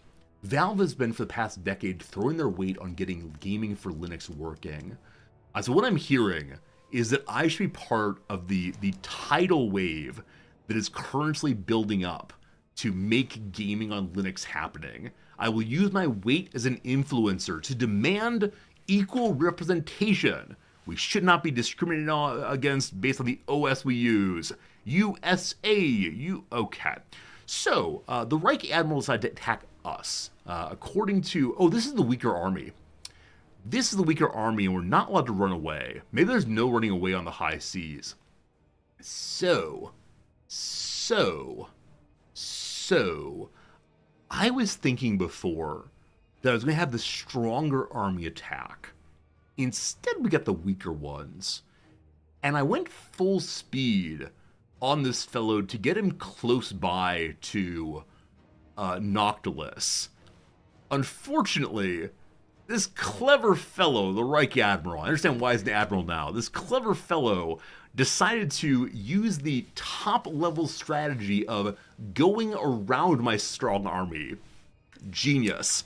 And now we have to pay for the consequences of our decisions. The notable thing here is this fellow has a Lost Sea Shanty first verse. This gives him a one-time use of 30 seconds with a maximum range, hits absolutely everybody, for faster reload and more melee defense. So his cannon are serious, serious business here. Okay, we'll see if we can do better than the auto-resolve can. Gotta believe, gotta believe. We'll see how it goes. Hey, Putzaru! Thanks for that resub, Putzaru. How's it going, my friend? Appreciate you hanging out with us. Welcome to the stream where we discuss kinds of pens, political action committees from the 2004 election or so. We discuss Linux distributions. we talk about video games occasionally, and we call it a stream. I wonder if my stream is the least cohesive on the entire platform at times. Like, so many streams are so good at focusing down on this is the video game. We're playing the video game, no time to worry about other things. I wouldn't change it for the world. I love how we stream, of course. But it is the case that we are a little all over the place sometimes. That's okay. The enemy has not appeared. I guarantee he's going to have a big old line of cannon all the way across. We do have 2 bombers and 1 necrophex. The necrophex is level 1, I believe. Gotta pin you. Level 1, I believe. We do have a fairly strong meleeer for the front line. This will be fine. This will be fine. You're enamored of my brand? No. I don't mean in any sense I'm going to change anything. I just do wonder how my stream differs from other streams. In the same way that people differ, right? Clearly it's the case that people are each unique in their own special way. I just do wonder, as far as stream goes, what exactly that means. Okay. I give you my piles here. What do we see? Channel Magic is that new Twitch integration. No, Red Rover. When you first appear on the battlefield, you have a choice, a gambling game. The kids like the mini games. You begin with a certain amount of magic spell points. At times I've seen as low as 4. And you're allowed to gamble and see, does your number go up or does your number go down? Green is happy, red is unhappy. Because we had 20, which feels like a high roll to me, I said, okay, no gambling today. I'll take my winnings and go home. And that's what we did this case. All right, so, I mean, it's kind of highest ground here. Marching into cannon is going to feel real bad.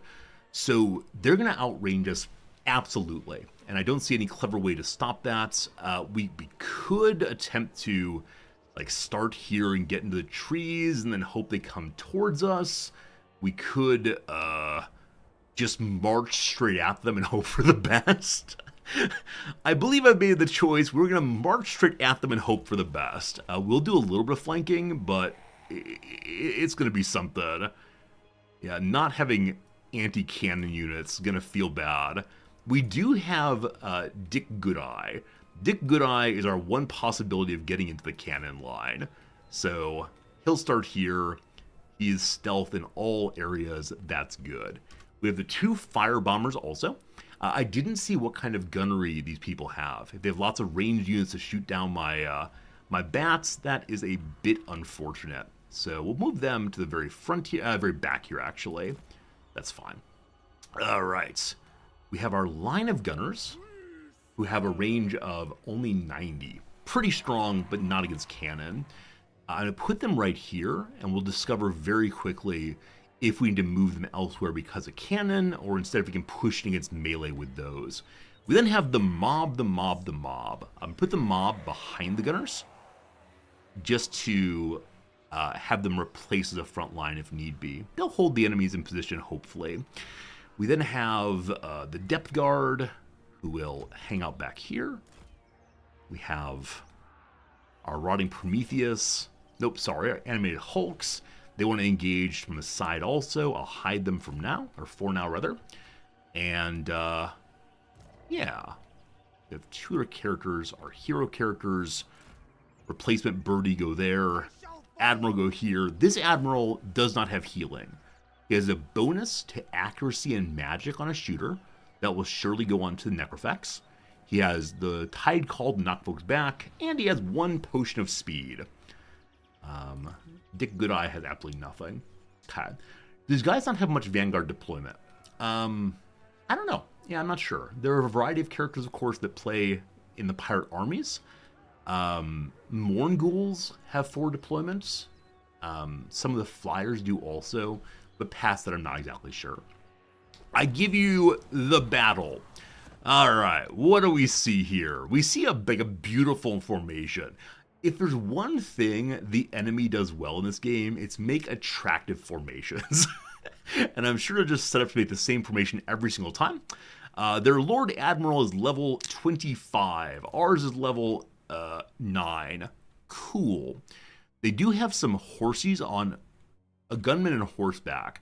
We know the Outriders can only shoot when they're stopped. They're unable to shoot while moving. Let's make sure we use that to our benefit. On the sides here, halberdiers, marauders, and so on. This is a hybrid Empire Northman army, I believe.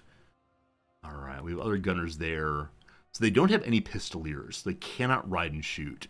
They have surprisingly, well, they have 3 units of handgunners. I believe it's the case that the Empire dudes don't care as much about their leader as the Skaven do. So my strategy for Skaven is just pile on the leader and hope for the best. These folks I think we may need to grind through. Let's go ahead and see if they start moving immediately. They're not moving because they have cannon, of course. We need to shamble our way in at once. Gunners, get forward. Mob, get forward. I need to get the mob into the enemy line. So we're going to max them with them. Actually, here instead. Walking into the gunners this way feels bad. There's probably a better strategy here, but I just don't know it. So we'll see what happens. You all go that way. I'm going to have my depth guard get into the trees for now. Shooter. In hopes that the... There are horsemen. Horsemen are a bit unfortunate. Horsemen are weak to pole arms. They move kind of fast, though. They probably want to shoot at distance. But again, they need to stop to shoot. So I'm going to take 1 polearm unit and move it here to protect the Necrofex, who I want to move here also. And we'll see how that goes. Admiral friend, here to march up the middle. All right, let's see what happens.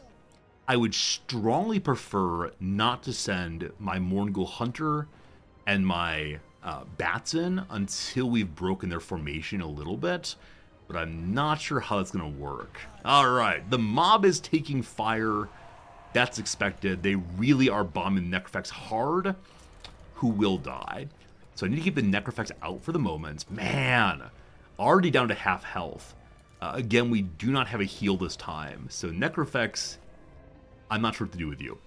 What's the range on the enemy cannon? Other than Eternal. Okay. It is pretty far. I'm instead going to have you move laterally, strafely, and see if we can break range that way. I'm going to need the bats to break this line. I didn't want to bring them in yet, but I think we may need to do so now. Morngul the same. I'm going to move the Morngul into a more forward position. Back here should still be stealth, but we'll see what happens. Forward, all of you! Just keep marching. Alright, big boys over here getting bombarded.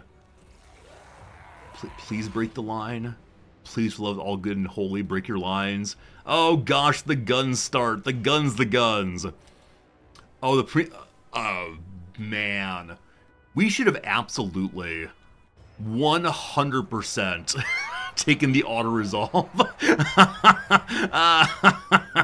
Oh boy, oh boy, oh boy. Alright, so their gunners have... No, they've not actually. They're still bombarding Big Boy. Big Boy into the trees! These swordmen are... Oh, this is pretty bad. This is pretty bad. Alright, we're gonna lose an army again, almost certainly. They're just shooting like crazy. So flanking time, go, go, go. probably try to do more flanking. They have an open gun line here. I'm going to get the depth guards on them. That might help. Our Admiral's in position now to cast his Tide Call. Just do something, thanks. Nearest gunners here are not firing yet, so we got to keep moving them forward. Though having them exposed feels pretty darn bad. Let's just shoot on the gunners in the middle. That's good. Cool. The animated hulks are waiting back. I meant to bring them forward also. Definitely didn't do so. Something buffing the Great Cannons to have 1k missile strength. I assume it's the Lord. What do you got? Oh yeah, he has the shanty. That's one issue. But none of this gives a buff to the shooting. Huh, I don't know. I mean, the cannons are showing 250 now. So maybe their buff lasted, or expired rather. We could have held back till the buff went off. Probably the moment I saw a buff cast, I should disengage. But again, the sea shanty lasts for how long? I think only 3 seconds more. And it's a one cast. I should have waited that out. That was the big mistake there. He cast the sea shanty the moment that the battle began, or maybe the moment the cannons had target. We should have waited that out. Again, only a one cast. Well, we'll see if we can recover from our erroneous choices. I want to have this depth guard, the spare one, go ahead and march across the back lines, and then go here. Bats, what you gonna do, Bats? We're gonna get charged very soon, guarantee. So I want the Bats to come around the Outriders and get onto the cannon, hopefully. Of course the Outriders are coming. Oh no! Oh no! We gotta engage them, unfortunately. Oh, this is not what we signed up for. Okay. So I pulled back some groups to protect our Necrofex. I feel like we're way too spread out. They're doing the turtle thing very effectively. If only I had horsemen, I think it would help a whole bunch. But I probably should have sent everyone in all at once. And I definitely did not do that, unfortunately. So, you all get marching. You all get marching. My gunners are having a horrible time. What would make me happy? What would make this battle a good battle? We do have Dick Goodeye on some cannon. So one cannon stops firing. But unfortunately, he's now taking gunnery from here. Okay. These depth guards need to scare the Outriders away. That said, speed is not our strength right now. What is this army's meaningful strength? The depth guards are very good in melee. If we could just get into melee, that'd be huge, huge, huge, huge, huge. In the short term, though, I don't know how it's going to happen. The other strength is Necrofex, but I don't want it to die. And so I'm going to have them come in from this angle. A unit's been wiped out already. Who dat? Who dat? It's not the bombers. The bombers are in terrible position. They're just taking a lot of fire from both units. They will kill or dispirit one of them, but at what cost, right? Obviously, this is not a good trade, I don't think. Absolutely not. Okay. So, as they move across, the gunners have to keep turning with them. I wonder if I could just do, like, let's go in circles forever. Is it possible to endlessly circle and see what happens? Maybe. Could make sense to run across the gun line. Back here, Dick Goodeye is dying. They move back their hero, of course.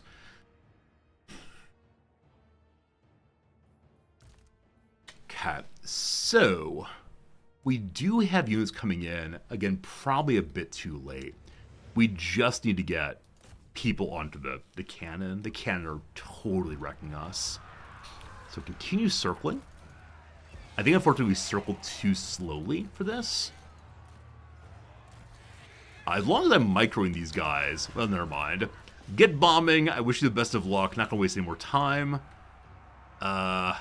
In the middle, their guns are doing crazy work. Oh, goodness. So I think walking straight in was a big mistake. After this fight is done, let's try to do some... What's the word?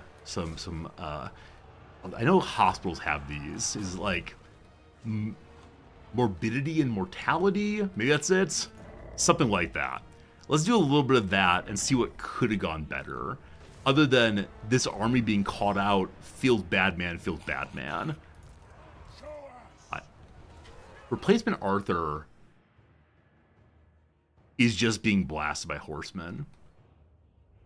Replacement Arthur's gonna die. Could try a rematch. I honestly don't think a rematch helps. I don't... Again, we'll talk about it after I lose. Once I lose, we'll have this conversation.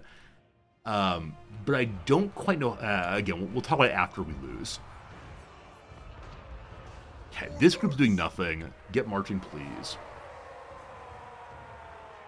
Our hero's about to die. He's probably taking an endless cannon shot. Here! Cast something! Yeah, I definitely got confused with what's happening, but yeah, I think I'm okay taking the loss here and having Noctilus engage as soon as fast, because Noctilus will, I believe, do much, much better. Please stop shooting, horsemen. You bash them. Okay, we don't have a front over here anymore. Not clear we ever really did. Good job, very proud of you. So this is what we got. This is this. I'm gonna have the... Who has better armor and HP? Death Guards are 90. Hulks are 30. I'm gonna have the Hulks turn to help with this. I'm gonna have the Depth Guard pretend to be front lines. I'm gonna have the Depth Guard engage on the cannon. Are you all running away? Yeah, I understand that melee needs, or melee troops need to close the gap quickly, but we're zombies. We walk very, very, very slowly. And so a lot of this fight has just been trying to chase people who are shooting directly at us. No. Oh no. Is my CPU overwhelmed? I wonder. Hello, team. Hello, team. How's it going? Hope you're doing well. We're going to try to do this ping. I'm on the restreamer again. I just want to see what happens here. So, when we collapsed, when things died all at once, I checked my CPU. Am I on? Can you hear me? I think I'm here. I think I'm here. We just need to like refresh and such. Just to push the here. I'll type in chat. Refresh, please. Good. So when we disconnected, I very quickly checked the CPU because my restreaming friend said that when you're dropping out, it's probably your CPU being overwhelmed in some way. And our CPU was at 65% or so, which I've been told is an acceptable number. So I now have the ping going endlessly. And so if we disconnect it again, we can see if the disconnect is happening on the ping or only on the restream service. Now, I do wonder how long the restream service tries to look for my connection. So it blips out just briefly to say, okay, you're dead to me, or what exactly?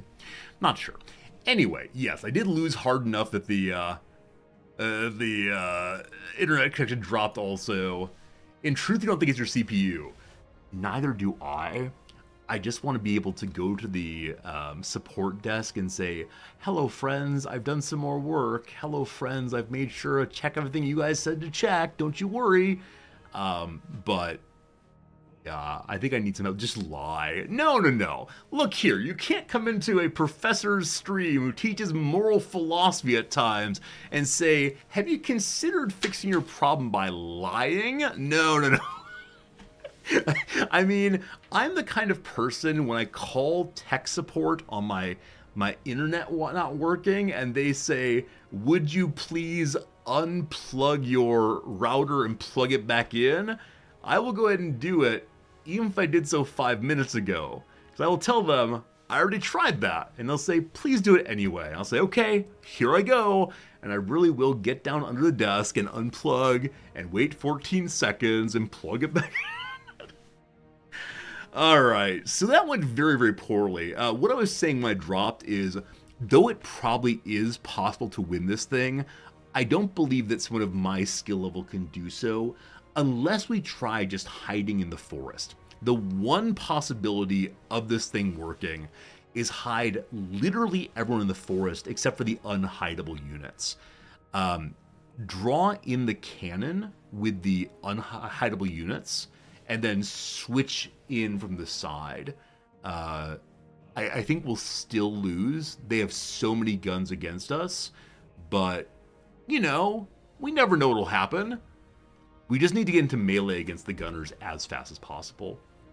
Or the cannon, or all of it. The trouble here is, I think I need to get into melee against literally every unit they have, and they got more units than I could possibly get onto. So, yeah. Yeah, I'm going to call it a defeat, and that's okay. Valiantly, we have died this day. Valiantly, we're all gone. Yep, our depth guards did some good work. They completely neutralized my Necrofex. 100%, I couldn't do a thing with it because it was bombarded by cannon all the way through. We managed to weaken one cannon. Yeah, you see our damage was so spread out. I do wonder if I'd focus fired more, what would have happened?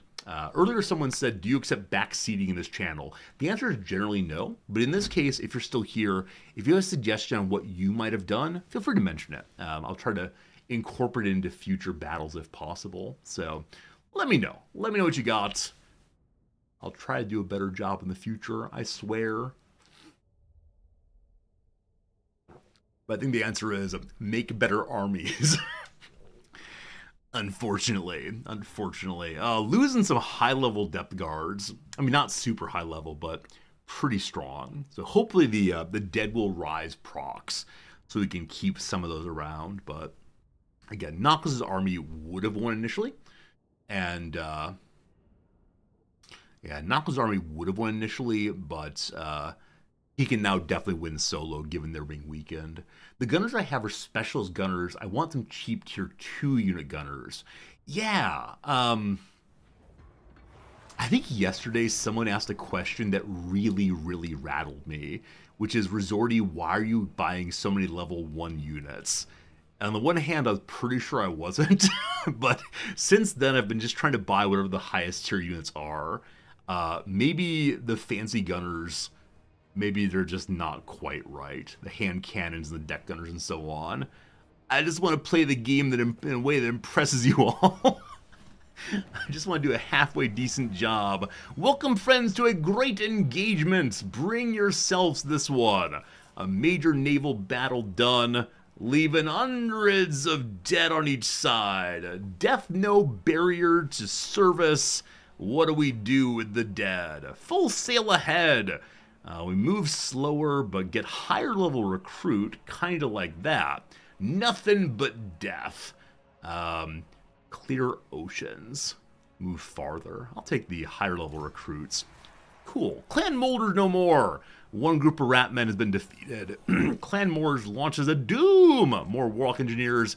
Dick Goodeye is truly dead. Another Admiral wounded. But Brooke Black constructed some. Lovely. I think the Necrofex spent a lot of time moving wasn't really necessary. So before I started moving the Necrofex, it was down to about half health and had literally all the cannon firing at it. The reason I called let's retreat the Necrofex was because it was so much the target of all the cannon. My guess is if I didn't move it, it would have died. Now, I ended up dying anyway, so perhaps that's not an important thought. But if I notice what strikes me the valuable unit drawing all artillery fire I think moving it makes sense. I'm ready to say I'm wrong about that one though. Yeah, yeah. March your heroes in first. So my heroes were level what 7 and 4 maybe. I think it's fair to say that the heroes would have just died, but may have been worth trying anyway. Having low level heroes later game probably not the best idea. Probably not ideal. Hello, Henrietta. Henrietta's found a home of Lyon Lencourt. It brings in 824 money a turn. I'm considering building there. That said, Lyon has 1,300 a turn. I wish to make a pirate cove at the location. It's 4,000 money. We have that money. Next turn we can build that. All right, so we're gonna get almost enough money next turn to build a cove, but we can spend about 1,000 right now. We continue bringing our beloved heroes one at a time over to the Admiral. It's good. Gotta find out what works best for you. Yeah, so I really like the idea of our meat shields being able to, meat shields being able to hold the line while other people come around from the side. I think this strategy works. Because you notice the meat shields didn't die urgently. No need to impress us. Oh, it's very sweet of you. I know I don't need to impress anybody. I know I just say this. Like, I had a fun time. I just want to do it in a way that succeeds and we all can clap. That's what I want.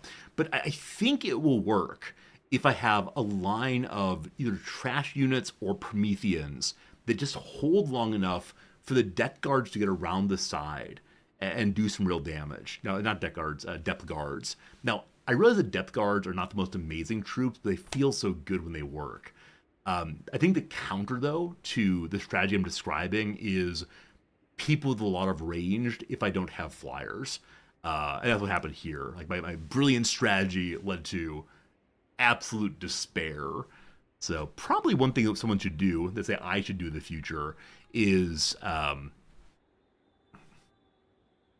think about who I'm fighting. I think something I don't do well enough is think about, okay, what kind of enemy is this? This guy especially, he has a ton of cannon, and so it's good to have flyers in that group. Good Count Nautilus here has no flyers, but does have mortar and Bess. I believe Bess can outrange your cannon. Are my units fast enough for my strategy?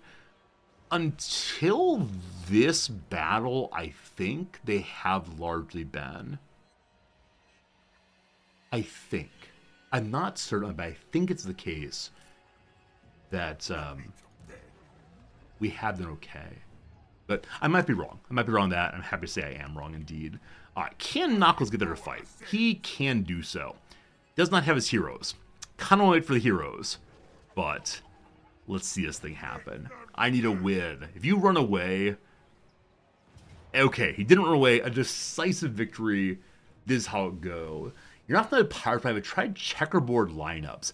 People have mentioned this before, and though I understand what a checkerboard is, like I've played checkers before, I don't exactly understand what this means when it comes to combat. I think I may have tried it once and discovered that my gunners were unable to target over the head of the meleeers. Now that might be wrong. That might be wrong. And I don't know. Yeah, I've heard people mention that though, Bodinsky. I've heard that people like the idea of having melee ranged all the way across. But I think it requires an ability to shift your melee in such a way that it allows a funnel, I guess, or a cone through which your shooters can shoot. And that's a higher level strategy that I fully understand, but we can try it. So this army is full of deck gunners. Is it the case that you were saying like have different gunners, that these are the wrong gunners to use? Like they appear to have giant guns. And from what I know about this game, giant guns equal good. But is it better to use lower tier gunners still? The Min-Max army's 18 Necrophix Colossi, a Gunnery White, and a Leader. I see how that would work. because the Gunnery White has the ability to buff in a range around them over and over and over again. And they just have very long-range shooters. They bombard the dickens out of everyone. Yeah, I expect in this game, like many other games, artillery really is the strongest. That is hilarious. That's really, really funny. Let's see how it goes. Gunnery Mom is probably solid. Okay, we'll use that definitely, Pessimista. Thank you for, Pessimista. Yeah, that seems definitely right here. That said, we finally have a hero, a leader of level such that we can take the Lord there. This time we see them. This time we will win. Or my name's not Richard Resorty. I've got our 4 junk units. Be our front line. Once again, they will march hilariously into the front. This time their gunners are very weakened. Their horses are weakened. Everyone is somewhat weakened. We're talking about Einstein and insanity briefly. Is this a case where I'm going to do the exact same thing I did last time? And surely this time it will work? I think maybe so. I think that seems kind of likely to me. Alright. Forward we go. Beloved Bess and the Mortars are going to be part of this story also. Okay. We have here our Vanguard Morghuls. They will get in the back line. Surely. We have a bunch of gunners. Grab them. We have more gunners this time that I'm considering having them at the front. They have such wide ranges also. Again, we're going to try the exact same thing we did last time. Surely this will work this time. Surely. Group 2, let's go. Gunner friends, you march proudly forward, shooting the whole way. Hey, they have the hill. That's fine. We're marching into danger. That's okay. 2 of you all hang out here. We have 3 Necrofexes. They can't bombard them all. Line them up. Alright, so back row, the exciting part are the Mortars and Bess. Let's see what the range looks like. Okay, so Bess can see their front line. I'm going to move the Mortars forward just a wee bit and see if they can see the line also. It's probably preferable to bombard their weakened cannon and see what happens. But this time, we brought a bombarding weapon to a bombarding fight, and that seems absolutely lovely. All units in range. This time we have a Norse Roar. What's this? A new ability. Causes moderate magical and fire damage. Small, forward-moving area effect. Reduce enemy leadership. Good against armor. Blarg. Okay. So, a third unit, or third move. I have no idea how we got it. What I do know, though, is he has this pirate shanty thing. Once again, I probably shouldn't be in range of it. But once again, the die is cast. Ilia icta est. Bombarding friends, already taking damage. Bombarding friends, bring me firing on cannon. Bertha, you go that one. Or they're already firing them. Sorry, they're not taking fire yet. They are firing. Mortars there. Mortars there. Let's see. Gunners forward.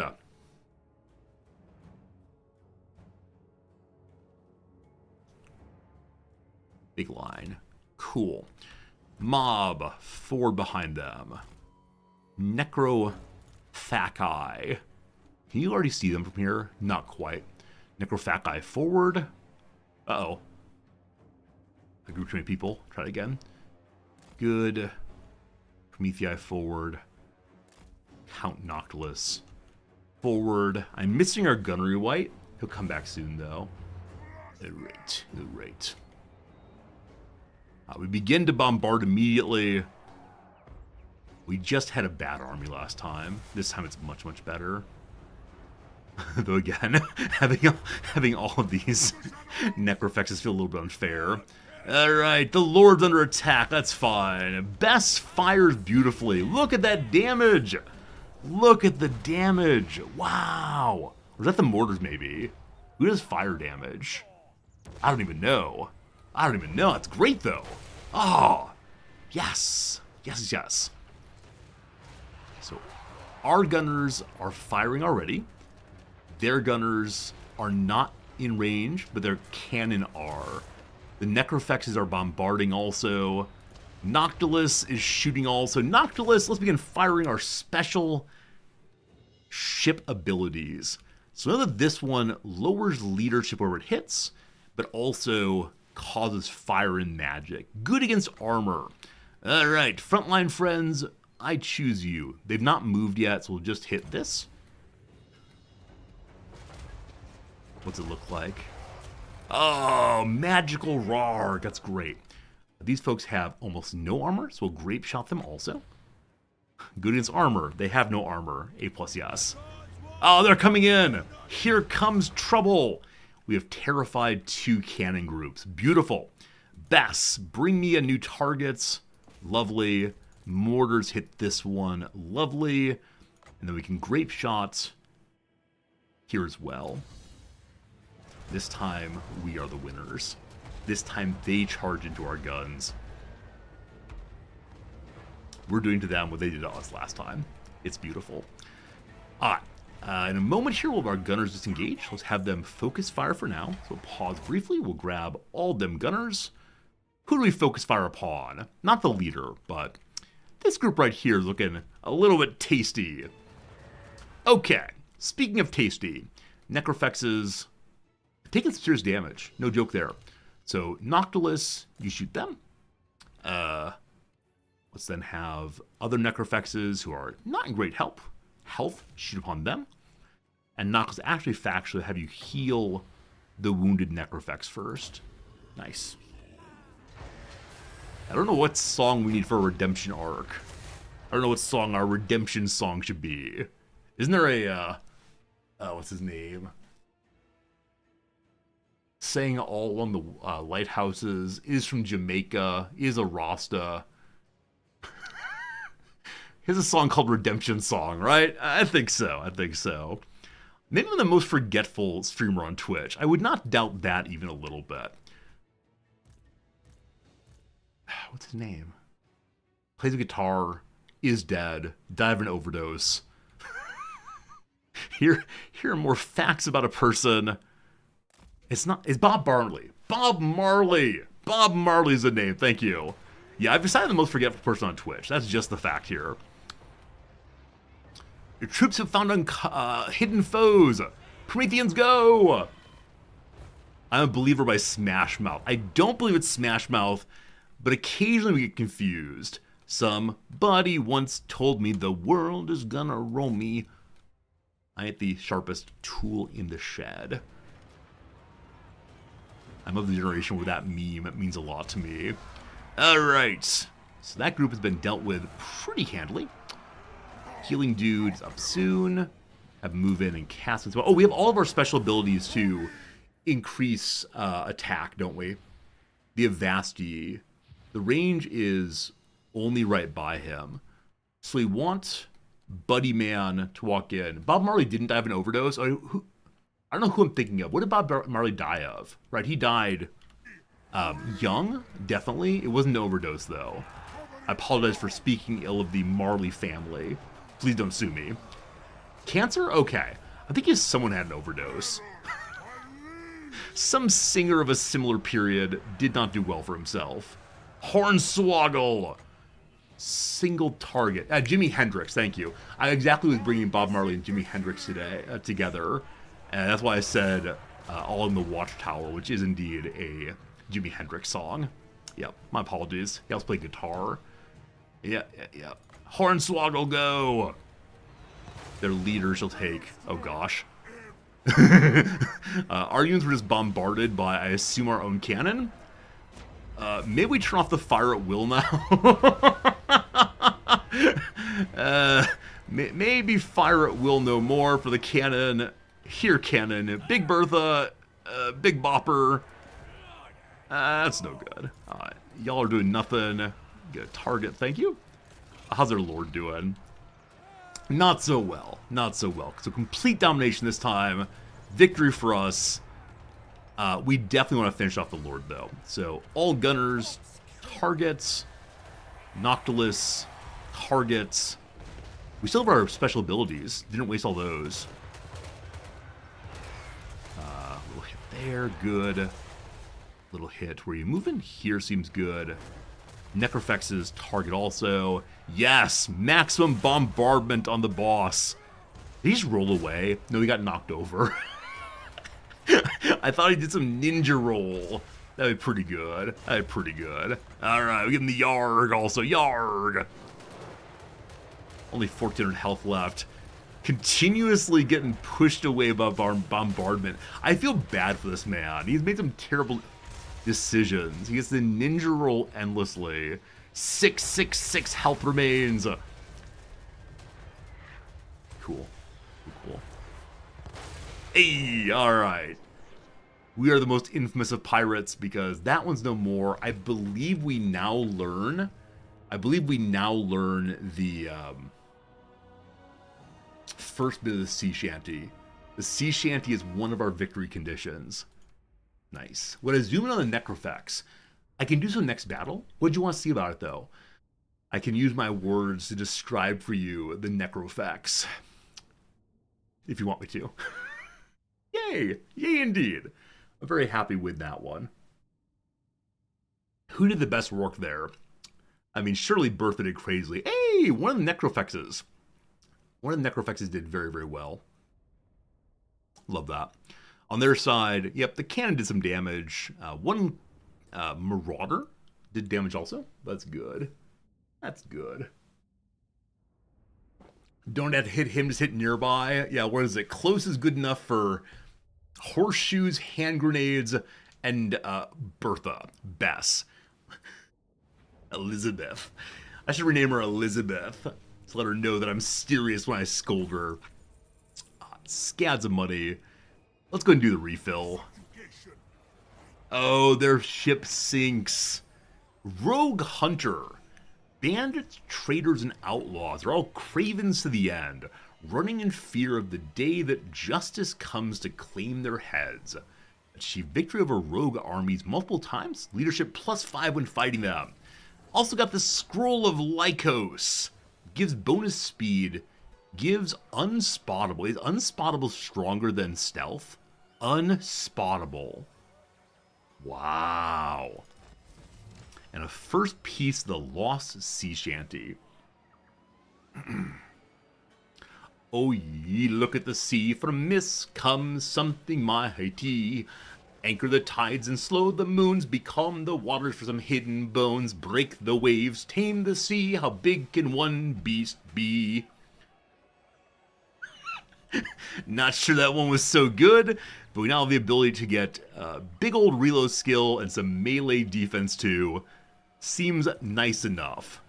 We now have this little light on. That's great.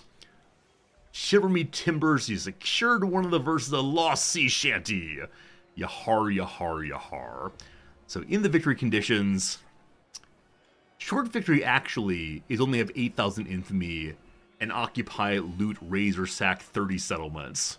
I mean, that seems not terribly difficult, honestly. Long, wait, does nothing actually involve get the sea shanty? Oh. I thought that the sea shanty was part of the storyline of this thing. Well, we can make our own victory. That said, I've never completed any victory on any faction. Part of me just wants to take this short victory and say, that's good enough for me, but lovely. We want to deal with Rudy Dritzman yet. Next to his tiny little army there. Clipped and added to Discord. Wait, why do you clip my shame? my attempt to come up with a song on the fly.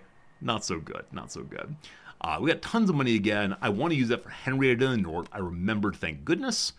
Henrietta, you are down this way. I would like you to build a pirate cove here. I'm going to do the story mission. Yes, that's the next move. Story mission is happening after we take the that pirate. So once I get my my heroes to the Count's army, at that point we'll do the story mission. I'm so excited for it. Our first ever story of pirates. Burke, I'm sorry. We can spend about actually about 6,000 money right now and still have enough to Still have enough to build the cove. This late in the game, it feels a little silly building coves, but gotta do what we gotta do. Alright, Noctis has not lost anybody. I'm gonna combine these two to have an open slot for one of the heroes.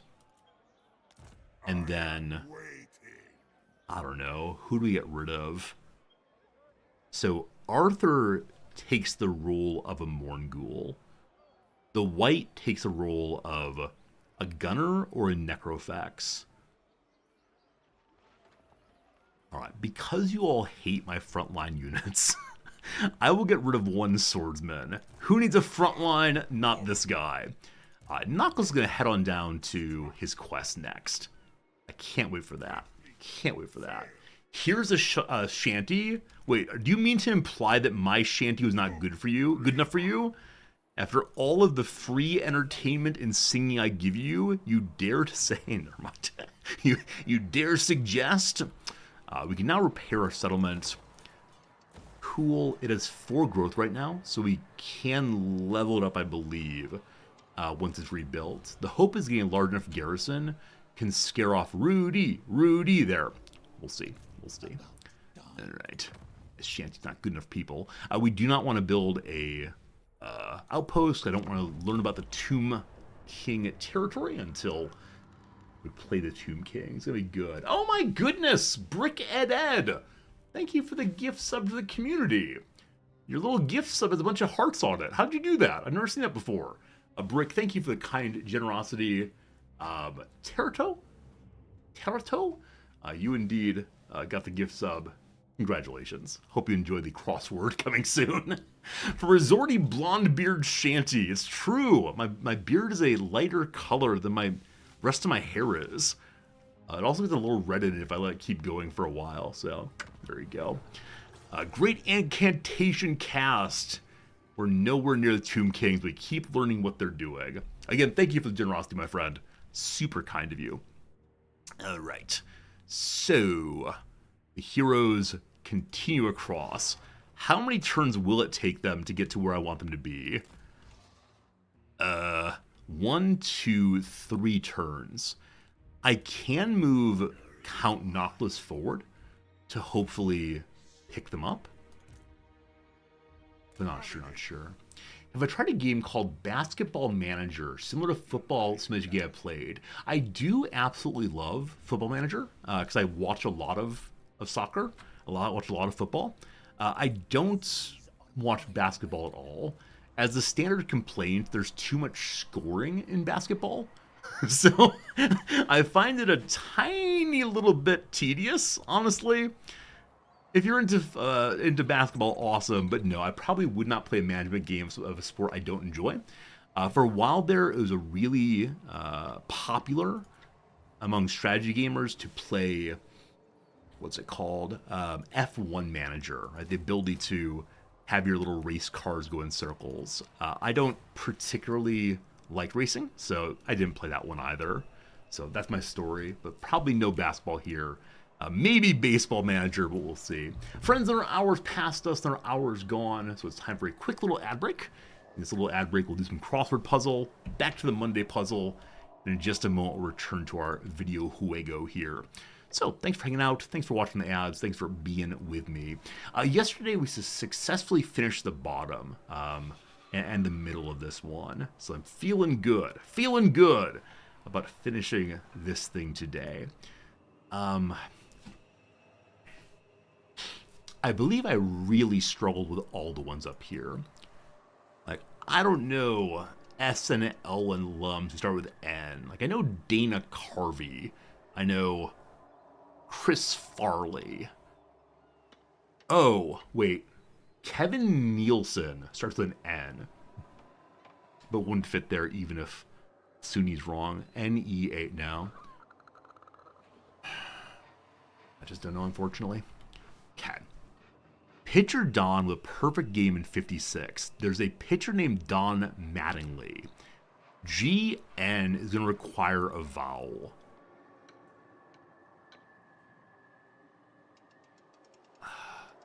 I'm putting an E here. Is but a bear?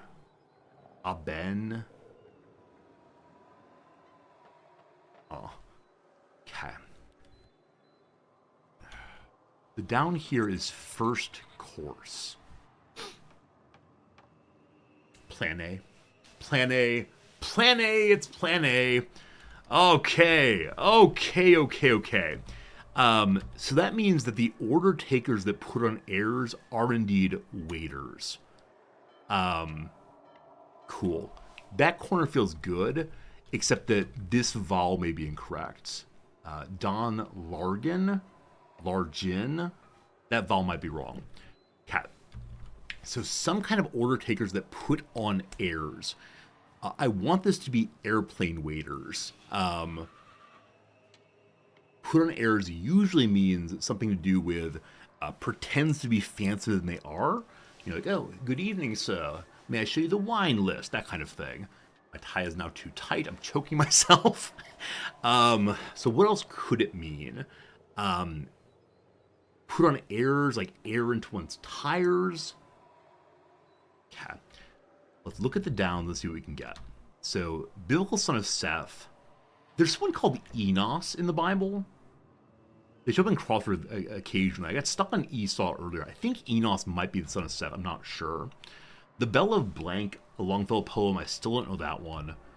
Like chips with dips. Ridged. Does ridged fit? It's like a potato chip that has bends in it. Seems good. The winner of the Grammy for Best New Artist in 2000. No idea. The Hong Kong stock market, I still don't know either. It's scheming. Intrigue. Intrigue? I'll say intriguing. Intrigue might work. Nora somebody is a name. Singing waiters. Singing waiters, an air is a kind of song. I have never had a singing waiter. Oh, Aguilera. Christina Aguilera is a singer, I believe. Okay. Hong something index in the Hong Kong market, or SNL alum. Is Nora Dunn a name? Okay. Something is wrong. My first guess is this vowel here. It is not. Or at least not the vowel. Okay. So something else is wrong. But at least all the boxes are full. This could be basically any letter. I do not know anything about Hong Kong stock markets. Nora Dunn's a plot. It could be Nora Dune, though Sieg feels very weird. Other possible Dunn-like names. Duns? Like the Sezga? Feels bad, man. God. Something else could be wrong. This is how Mondays go. Alameda's here for tree-lined promenades? No idea. No idea. All of the downs seem right. Huh. All right. The ad break's over. I don't particularly feel like using the next ad break to dig through all of this thing. So let me ask, does anyone know what the mistake is? If so, you're welcome to tell me. What do you know? What do you know? What's St. Leo? It's St. Leo. What is Atri? All right, what is Atri? Give me a second. Atri. Ah, no. Where is Atri? Atri.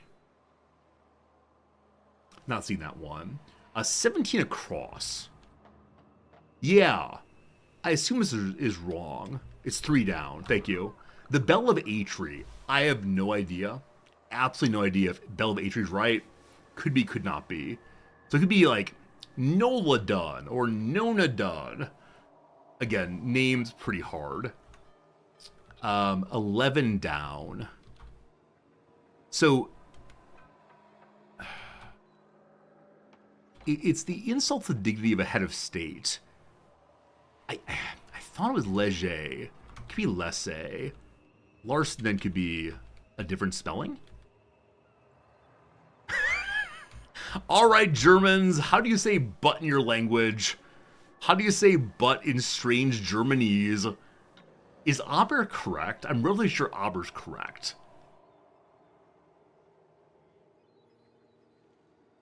This is now correct. Right? Don Larson, that's the name. Aber's correct. Thank you, German speakers.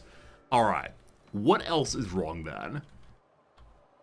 Does Hong Sang seem plausible? Sure it does. 52 down. 52 down. Okay. Hello, Belgians. What is the river near you? Is apostasy still with an S here? Hey! I misspelled apostasy with a C instead of an S. The river is Seer? Is Seer. I don't know how to say that word. But there you go, team. So apostasy is an S, not a C. Very good. Very good. Proper nouns are the worst thing in the world. We should not name anything. We should only point at them. All right. Good job. Good job. Very proud of us all. Thank you for your help, sincerely. Mondays, I cannot finish without you. That's right, chat. I'm aptly dependent on your goodness. You all make the world nice. Thank you. All right. We have a couple of items to smush together if we want to. I'm going to take these two weapons and see what we get. A green level moonshine. The classic pirate brew. It makes one extremely fire in every way. The moonshine gives someone an augment on themselves, I believe, that makes them unbreakable, base weapon damage, more armor piercing damage, lowers fire resistance for 15 seconds. I don't know if this is any good. I'm not sure. Like, crazy damage for a very brief period? Awesome. Morale holds up. Awesome. Catch it on fire very easily. Not sure, not sure. King Arthur, what's your current talisman? Defense. Alright, do we want defense or even more crazy damage on Big Boy? Big Boy, I think we're going to give you crazy damage. This is blue, though. Oh, it's actually this one. So, Potion of Healing has kept him alive exactly once. And moonshine it is. More damage, more good. Other things to smush together, we have an enchanted item. I've never used the Potion of Speed on this character. It just sat there awkwardly, so we'll smush these. And get a Trickster's Shard. Good against wizards and such. It's an arcane item that's green. We have no spares of that right now. It needs to go into a hero, so upgrade to, or a lord. Upgrade to you, congratulations, all fine. Alright, can I reorganize people here? I think I need Burke Black to die so that he drops in the rank here. Because I need Noctilus in position number 1, or else I feel very strange about the playthrough. That's the issue here. Okay.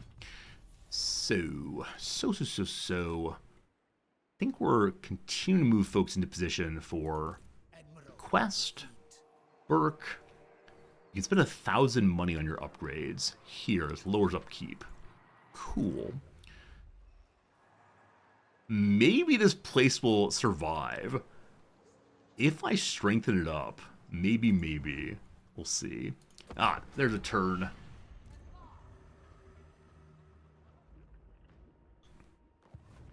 We can't make the pirate cope because I spent all the money. I thought it was next turn we needed the money. Also, I notice now we're not going to have enough money, so she'll have to awkwardly stand there for another turn to build the cove. Economic thinking is not my strong suit. I assume by the end of the month, the money coming in, the money going out line up, but no. Did I do today's update on this game? I have absolutely no idea. There was an update? The game has been restarted since yesterday, so there is a possibility I did the update. What does the update do? Is it worth closing the game and reloading it for that? Alright, so we've climbed over 10,000 infamy, and we're still going up. Black Buckthorn, we've seen recently. I don't recall where he was. And then Sloppy Cruikshank was in the Middle East portion. Not sure. There's a new DLC coming, Daigle? Wait, what's the new DLC for this game? As I said before, I feel like there's a new DLC for this game coming out every time we play it. Every single time. Alright, so Burke, you're hanging out. Henrietta, you have 4122. You need 4200. Oh, we can do it. Alright, Pirate Cove is set up in the capital of part of Bretonia, the capital of Coran. I think my favorite part of playing a Bretonian playthrough is going to be mispronouncing every single French word. I know full well how this feels to many of you. It's going to be a good time. I might even intentionally mispronounce them, just to see what kind of laughs we get. Alright, so I believe you're coming from here. Move forward to pick them up. Can they get into position this turn? Oh, they can. Getting the band back together. Ray, Mr. McMaggot join in too. The band is back together. Today's DLC was pretty minor. Okay. In that case, I won't restart for it. Thrones of Decay is a great DLC with Rocky. Hey, Rocky, good seeing you. I think we played Elspeth as part of Thrones of Decay. We have the 2 other new lords, but I haven't played with them at all. I think one of them is like a crazy dwarf guy. That sounds absolutely amazing to try at some point. Alright, Noctis' army should be full up. Going into a quest, I probably make sure we're as strong as we possibly can be. So I think it makes sense for us to possibly pass a turn just to heal. But, yeah, I wish we had slightly higher level units, but we got this quest so long ago that I'm hoping it won't be especially difficult for our current army. The rat people continue being very, very, very strong. I think I'm going to go look at the north and see if we see any pushing back against where the dwarves last were. We'll see. On to the Admiral suppress the Skaven again. I mean, I'd like to finish this quest at least and get Noctis a special weapon. As I said previously, I don't feel great about trying to go into the rats unless other people are helping too. So, yeah. The Oak of Ages has been taken by Skaven. That feels pretty bad. They have burned down the Oak of Ages. Oh boy. Durathu's got to be cranky. Now this is Durathu. He does have the fancy Chaos hat, I believe. No, you know what? One of the rat people got the fancy Chaos crown. So, looks like the elves are not going to have a good time against the Skaven invasion. The dwarves have held out so far. How can I tell who's fighting if I'm not in the fight? So the way I'm telling this is based on what I remember being the border previously. And I believe because this is a Skaven crisis, everyone's at war against the Skaven. I'm fairly sure that's how it works. So we know the Oak Age has been lost recently. This is the same border as previously. Over here we have, unfortunately, the Dreadfleet Separatists that we didn't keep under control. So at least in this area, it looks like the Skaven have not taken much at all. I'd be wondering where they're going next, probably. We find them? The Skaven have decided to fight against the one Tomb King here. And they won. They won. So Magritta had been held by Tomb Kings for a while, and that is now gone. They have to fight? So Cypher, I'm not sure. When we went in against the rats, no one else came to help us at all. So the next target for these fine folks is going to probably be Bretonian territory, and I don't see these people holding out. So the rats continue to expand. In the far west... Oh. Okay. So once upon a time, I repeatedly said the Jade Dragon will keep the rats under control. This is not true. So on the map here, we can see that the rats have really expanded through Jade Dragon territory, making me believe that they're going to continue doing just the same. Now, are the Jade Dragons still number 1? They're number 46. They're weaker than we are. Okay. I'm curious who the strongest non-rat is. I believe it's the king of the dwarves, but I'm not sure on that. I'm looking for like number 5 if possible. E10 is number 4. So we have some high elves who we fought in very early game. Oh, you can organize, thank you. So rats, then the high elves, who are hiding on their little island as usual, being superior to us all. Then a group 5 I do not know. Then we got some more rats. Then the Emperor. The Emperor has a ton of territories. I do wonder if he has imperial buffs. This is the Skaven Endgame Crisis. Yep, Skaven Endgame Crisis happened here. Yeah, so who will save us? The Emperor and the High Elves, maybe. Before too long, they are getting into Imperial land, but...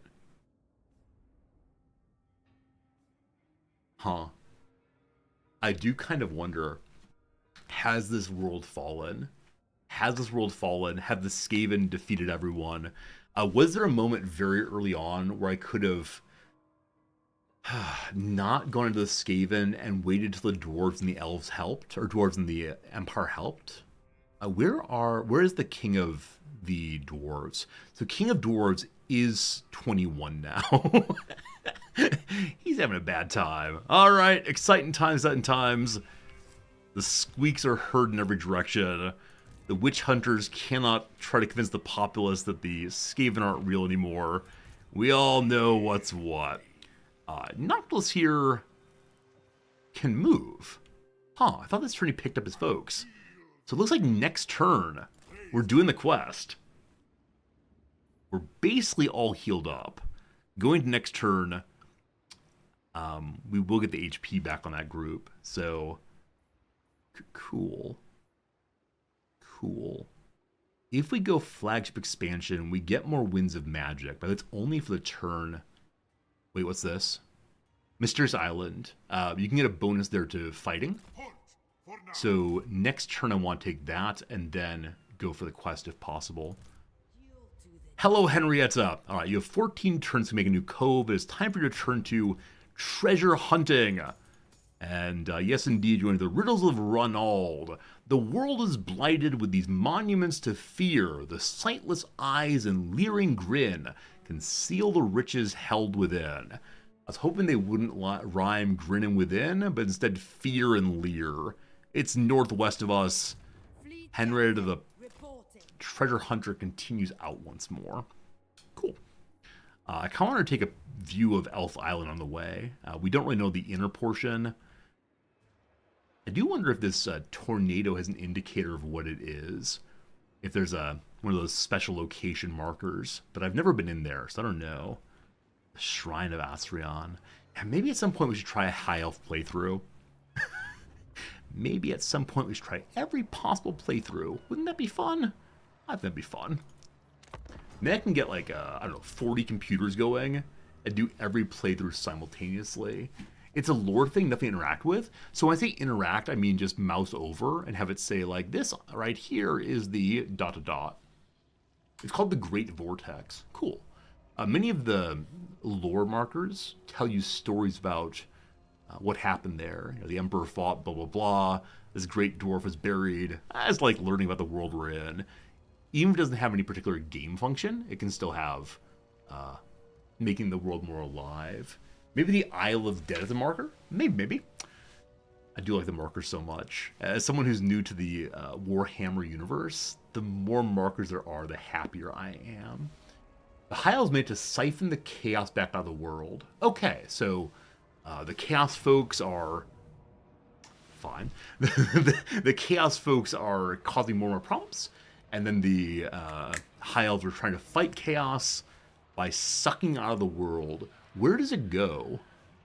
Like, I don't mean to ask for the metaphysics of this game, but the chaos has to go somewhere. Is there a chaos landfill? Do they go into the sun?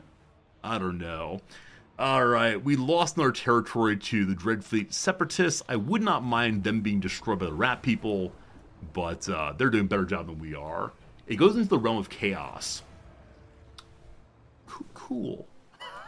I don't know what that means, but cool. The sight of wrecked ships is nothing new to a seasoned pirate, but this particular one heralds a welcome surprise. Packed to the keel with brand new weapons, armor, and gunpowder, the ship cargo hold is several times the size of our own. My friends, we have ourselves a choice that'll be useful for the battle. So armor on melee infantry or the gun line. Range increase on missile and reload time is faster. I like guns. Let's choose guns. The western provinces are destroyed. Well, that's how that goes. How that goes. Clan Richt has more problems. Clan Eshin, the number one power, is now a regional power. Is there a level higher than regional power? Is there a moment where it says this is the international unipolar strength? Is that a thing in this game or no? But more and more regional powers causing problems. Majorca's gone. Old Bones McDonald returns. We get a new fleet going, possibly. Hey, Dorgan! Thanks for the resub, Dorgan. I'm glad you're enjoying hanging out with us. Thanks for the bucks. Thanks for the money. Thanks for helping me to support the stream and my life. It's all very nice. Chaos is a plane of existence like we do. So I know that in Warhammer 40,000, the Emperor is holding back the force of chaos in some way. I know that occasionally some Imperial dude goes into the warp, I think, and fights off chaos. Is the chaos realm of Warhammer 40k the same world as the chaos void of Fantasy Warhammer? Do they connect in that way? Are they in the same world, I guess I'm asking? They are the same. Yes and no. That's not helpful. Hey, Sham, you're surprised I enjoyed Vampire Coast. Why is that? Like, I'm always good for the pirates. Always good for the pirates. Why exactly is it surprising? All right, please no fight. Okay. Fortified Grog. Army is better in battle. I like it. Noctis gets 15,000 money and Mathlin's Blessing. Physical resistance on everybody. The god of the ocean wants me to win this thing. Okay. What's the story here again? Welcome, friends, to Story Time with Resorty. Captain Roth, leader of the Grand Alliance, was known for being Noctis's one-time arch rival. After one of Noctis's midnight raids led to the demise of Roth's entire family. For you, this is the most important day in your life. For me, it is Tuesday. This led to the anguished captain to lead a fleet directly to the galleon's graveyard, a navigational feat only made possible with his magical moon dial. Neither Noctis nor Roth were defeated outright in the immense sea battle that followed, but both suffered extensive casualties. The horrors Roth's crew witnessed there pushed many to desert following the battle. During the confusion, his moon dial was opportunistically stolen, ensuring the graveyard could never easily be found again. Until now. ... Perhaps save first? You think so? You think I'm just gonna lose? I don't know. You gotta believe, right? You gotta believe we might win. Oh, McMaggot, what are you gonna do? All right, more income, I guess. Okay. Despite similarities, Warhammer and Warhammer 40k are not officially related. Oh, really? Okay. Interesting. Unfortunate. I was hoping that learning the lore of one would help me with the other one. Hands. Given we're going into battle, I should probably make sure that Noctis has all of the ideal battle ancillaries instead of campaign movement ones. I'm going to unequip both of those and probably steal ancillaries from someone else. So the Razor Standard gives armor-piercing weapon damage. The Sirens give horde growth. It's Skull and Crossbones we steal from him. This is me stealing everyone's things. Very good. No need to beg. Arthur is full up. McMaggot ideally wants a weapon, a talisman also. Okay, we have a talisman called the Luckstone. Physical resistance. Sure, if they get on McMaggot, it's problematic. And a weapon. We could steal a weapon from another army, but that feels unkind. All right, McMaggot, you're ready to go. I want to Iron Man this thing. Like I said, today is probably this penultimate day of this playthrough. We're probably playing it again tomorrow, but today I'm ready to just Iron Man this thing. We'll see if we win. We're attacking the Empire. Allegedly we'll win. We have 2 banners to deploy. This one gives stealth. Bum bum bum bum bum bum bum bum. Who deserves stealth? R30 has it automatically. I guess I'll throw in a Dread Guard, maybe. Armor piercing weapon increases. The mortars do not armor pierce, apparently. Necrofex Colossi do. So you get that. Okay, what do we see? We see a level 5 fellow named Wolfram Hertvig. We see, okay, the greatswords destroy who? It may be the depth guards, it may be the Hulks, it may be everyone, because they have armor piercing. Okay. We then have Free Company Militia, not scary, a whole bunch of gunners, a few horse dudes, and the Hellstrom rocket batteries. So obviously the rocket batteries are target number 1, must be destroyed ASAPly. Queen Bess, you have your target. How on earth could man on horse win? Man on horse versus demon on pile of ship. Here we go. Oh, you know what? Every quest battle has reinforcements. Do not get too excited of ourselves. The map that came to Count Noctis' possession is no trap. It's led him to an uncharted island in the Great Ocean where the treasure chest containing Captain Roth's moondial is located. As he approaches the island, however, it appears his map is not the only one in existence. A large army of treasure-hunting soldiers of fortune has somehow found its way there ahead of time and pitched camp at the top of the hill. Boo! Before the day is out, Noctis will surely have made yet more of the dead to raise into his undead ranks. Do we not going to see it at all? Oh boy. This is like a Command and Conquer mission. We don't know where we're going to be, what we're doing. I should get some coffee. Shouldn't I? Alright, what I'm going to do is I'm going to run a 3-minute ad break. So that when that's run, we'll have an hour and a half of uninterrupted gameplay. After 3 minutes, hour and a half, no more ads. This seems good. We'll have an hour and a half of playing out this mission, and I can't wait for it. You're still here in 3 minutes. You're going to see a really fun time.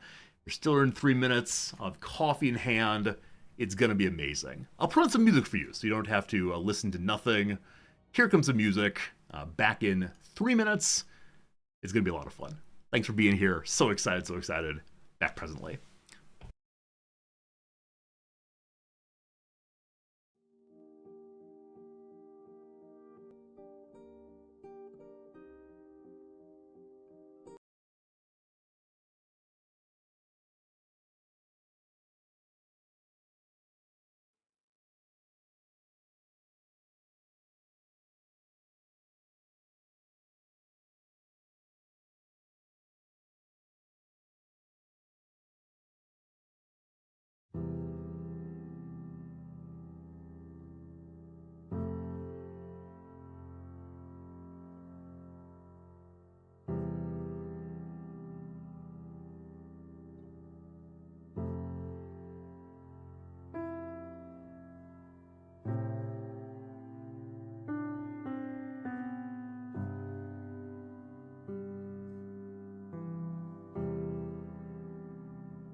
I apologize, it took a little bit longer than planned, but we're back anyway.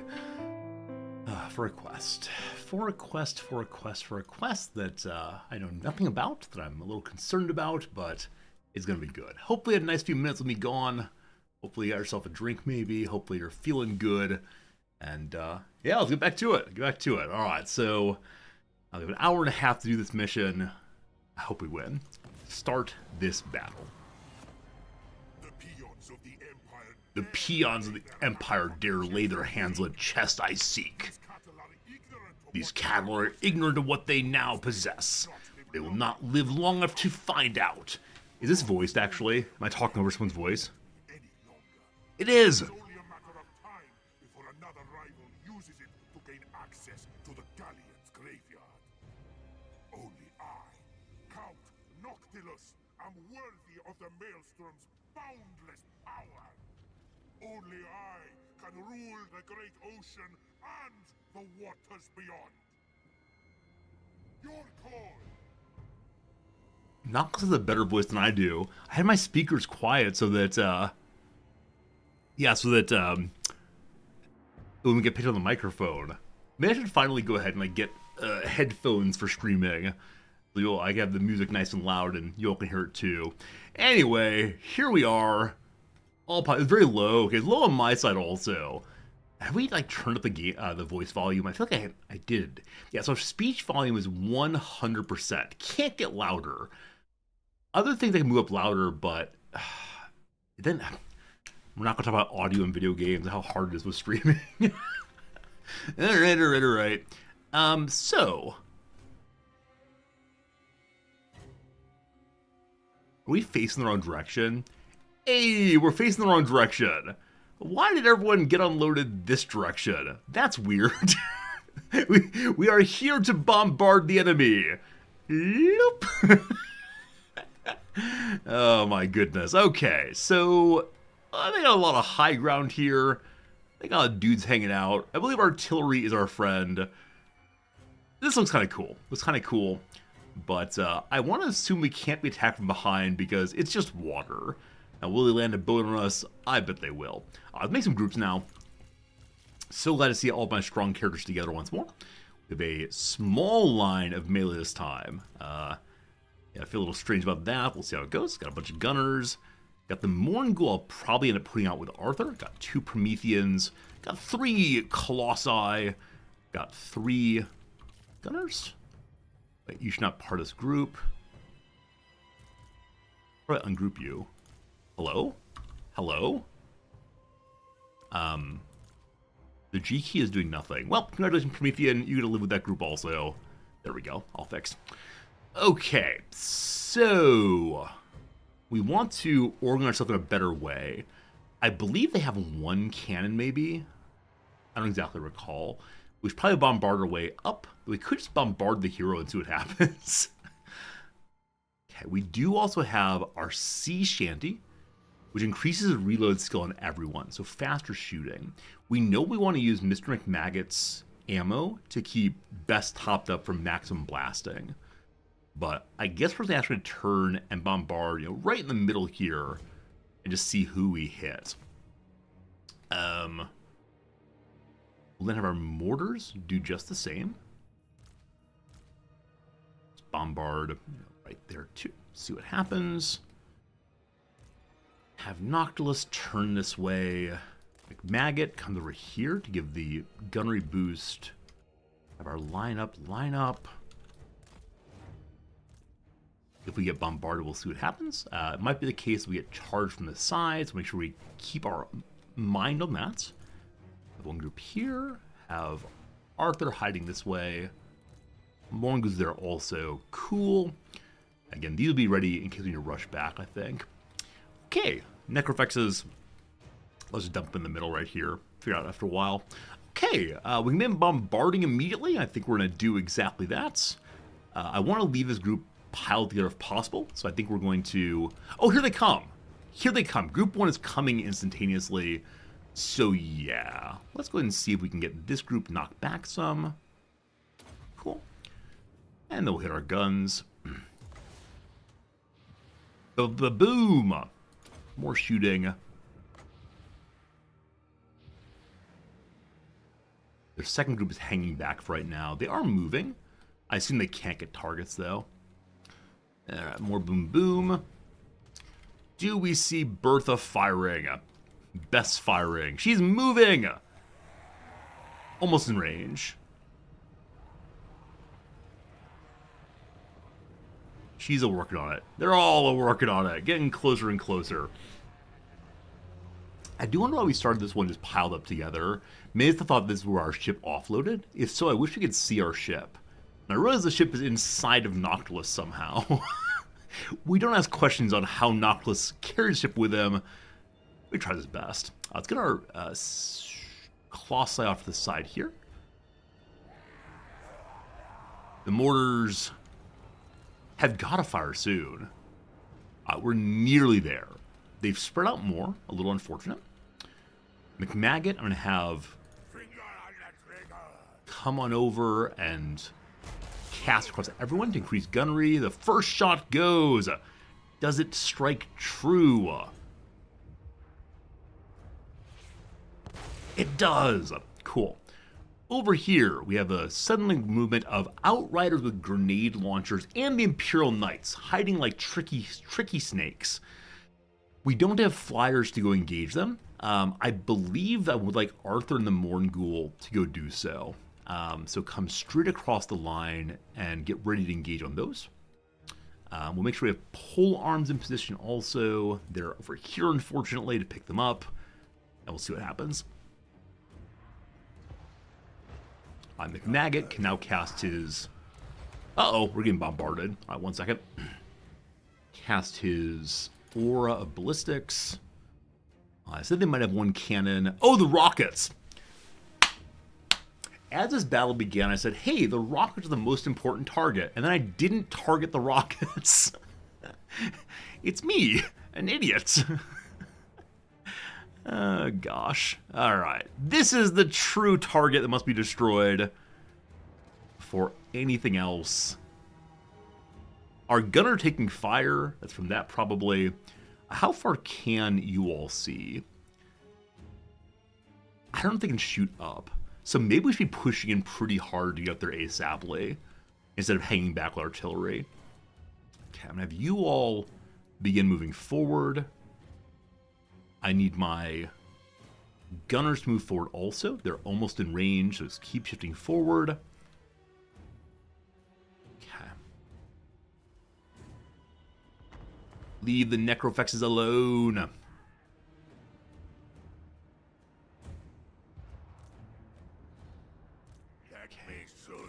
Magnet needs to move forward again.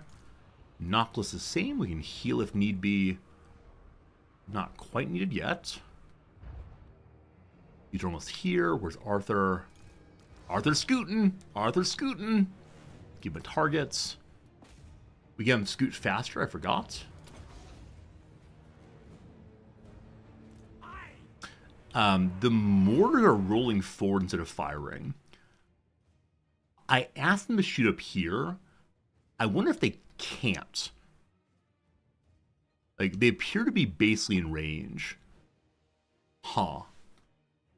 Well, okay. We'll work our way through what's here right now.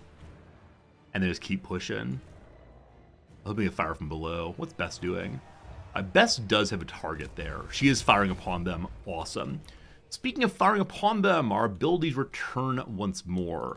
So, just shoot on through. They're moving the rockets right now. We love that. Not a lot of damage, but some.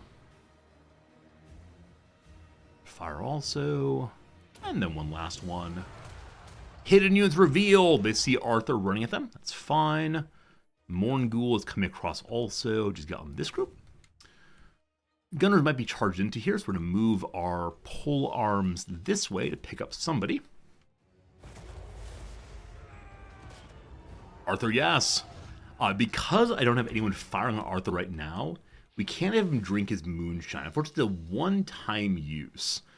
I want to save that when we need to do big damage. He should do well on the horses himself right now. Okay. These mortars are going to be charged. Nothing to do about that, unfortunately. We have our gunners turn and help, possibly.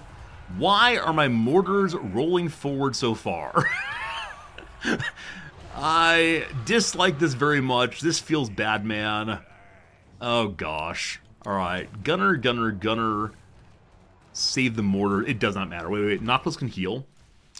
The number of times I've had my artillery just roll in too darn high.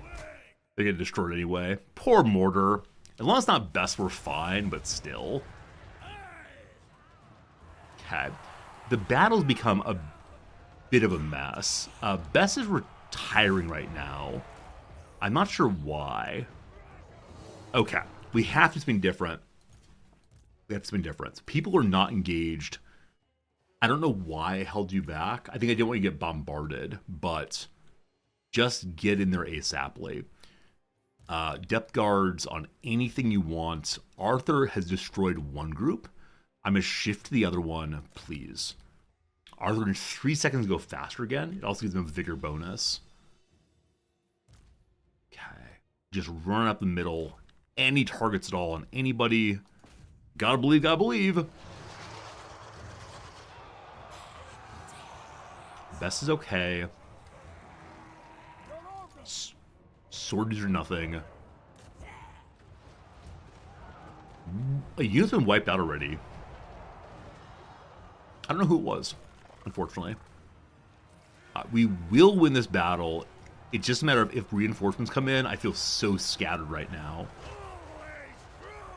Noctis on attack, that's fine. Noctis can buff everyone's weapon damage. Melee only though, unfortunately. Okay, gunners are coming in the middle right now. Morngul is doing what? Morngul is in the middle there, taking real damage, shifting to the gunners. Fine. My gun line's been overrun. Feels bad, man. Mr. McMaggot is firing wildly. That's fine. Aim on this group, please. We have our cast ready again. The mortar's been weakened, but in still pretty good shape. Yeah, they're not together, unfortunately. This one's been most weakened, though. So, bomb, bomb, bomb. I'm going to cast my sea shanty. Get more melee defense on everybody. Things are fine. 3, 2, 1. Cast again. No need to panic. Things look dire for a moment. They're all right now. A second group destroyed by Arthur. Arthur really is our hero here.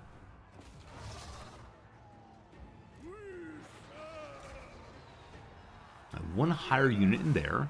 Deck Runners turn fire. Noctis turn in fire. Depth guards are doing nothing. They finished off their groups. Just keep moving. Might be a case where we should turn off guard, but I'm not sure. I think it makes sense for Arthur, because other folks have been engaged well, to begin moving up the hill. He can really kill basically anybody. And with his speedy move, he can really get up there in a hurry. So Arthur versus anybody, swell. Colossi are running low on ammo. That's okay. Gonna move it in also. They can do melee if need be. Group behind believes they can fight well. We can't have that. Swordsman turn and fight. Bess is turned the wrong way. I don't know why she disengaged, but she did. We're gonna have her turn and begin bombarding that again. Okay. You all move forward. Lots of discouraged folk, not fully discouraged. McMaggot can refill someone's ammo. Give it to Bess, please. Bess is turning, fine. Please kill the gunners. Thank you. Gonna try to run away. God. Arthur is in and fighting. Arthur is being bombarded. It doesn't matter. Arthur is truly the greatest of us. Now, their Hellfire such and so fires fire, I believe. It does not say fire. So we're going to have Arthur go ahead and use his grog. He is the drunkest of all the pirates. And just wrecking these groups. Did so good in there. He's horrifying everyone. We're going to have our depth guards move forward now. Great. We love Arthur. Arthur is surely the best of us all. Okay. I believe it's the case to say everyone forward, forward, forward. Yes, except for Bess. Bess has scared away one rocket battery. We'll keep bombarding them. Decisive victory! Yeah, I should have just run Arthur forward from the very first moment of that thing. Arthur's so strong. No mere victory, fates rewritten, destinies ended, and the immutable changed. It might have been a case where having rotting corpses, bloated corpses would have been very good. Anyway, no reinforcements, quest 1 completed. Lost a mortar because I had that roll forward for no reason I know. Also lost a deck gunner, unfortunately. A whole bunch of kills on Necrofexes. Being able to build them really changed everything, doesn't it?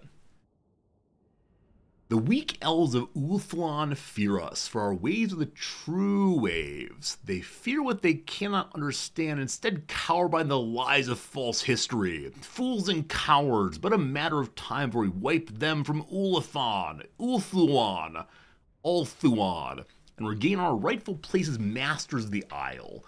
And from there, we should take the world.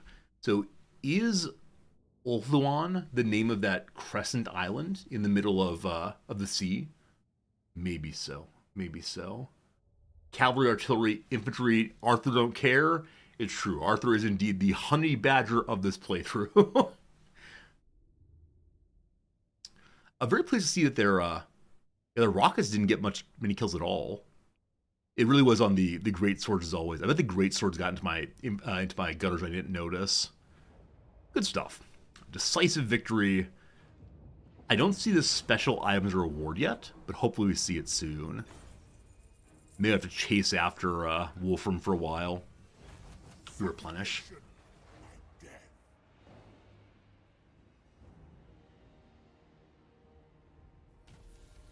Assault Expert. Achieving victory from multiple offensive battles. Top level of assault, so more leadership, more melee attack, bigger leadership aura when attacking. Got a boy seaman for cheaper construction on Arthur. Captain Roth's Moondial, there it is. So, this particular Moondial enables its owner to pull off seemingly impossible feats of navigation and piloting. More movement range, more line of sight, and a double use ability that allows us to cast zombie pirate deckhand mobs in a great range around him. Is this like the Skaven being able to cast whatever around them? I think it probably is. Mission accomplished. 5,000 money and a new item too. The Cursed Bullion of Bogenhofen unlocks Regiment of Renown, the Gallows Giant, a special Necrofex Colossus. Wow. That's pretty good. Pretty good. From the high sea, are you allowed to do Regiments of Renown? Where are they? They're here? No, can't do in foreign territory. So we have to go to our friendly territory over here to get that. That'll be fine. A 4th Necrofex feels pretty good. 11,000 money. May the ship be upgraded at all? It may. We can upgrade to deck droppers and handgunners too. We want to equip the new item if we haven't yet. It's equipped automatically. Fantastic. Having more movement range and line of sight would have been so good much earlier game. I don't know why I didn't go for the quest. Oh, we got distracted by Skaven all the way through. Alright, so I don't have any top ranked characters right now, but I'm sure we saw at some point Bess is. So ensorcelled or encircled weapons, this is a dirty business. That much is certain. So why not get extra help to give yourself an edge? So sorcery is cast upon all those shooters. Great. Arthur levels up again. Arthur King, charge please. Cool. Okay, Burke. Maybe today is the day you get a little army. Maybe today is the day we'll recruit some folks for you. So I would like to have some flyers. Which kind, I do not know. The bombers have seemed fairly good if they don't get shot down. Wait, Death Streak Terrorgeists, I think maybe even better. Because they're giant bats. I would like giant bats, yes. We do global also. They are more expensive, but very close to double the price. They are higher level though, aren't they? So global higher level recruitment seems pretty cool. So again, a ton of money for them. Oh, love it. Let's go and take the Rotting Prometheans to get a line here. God, Burke, you get an army finally. Hello, Henrietta. Henrietta's heading towards Adventure in the Northwest. Global's higher level. It is for some reason. I'm not sure why exactly. Probably some perk we have on somebody. What's this one? Hello, Adis. Adis on Mistinar. More happy elves. The elves have like a lovely, sustainable life on Elf Island.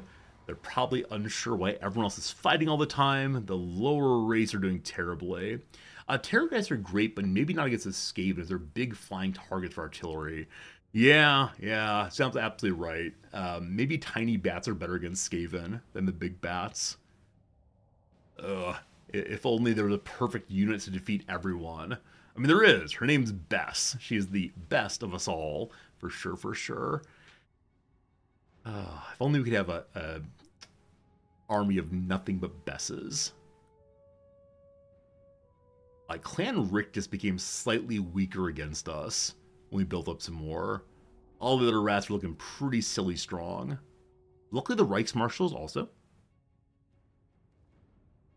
But, yeah.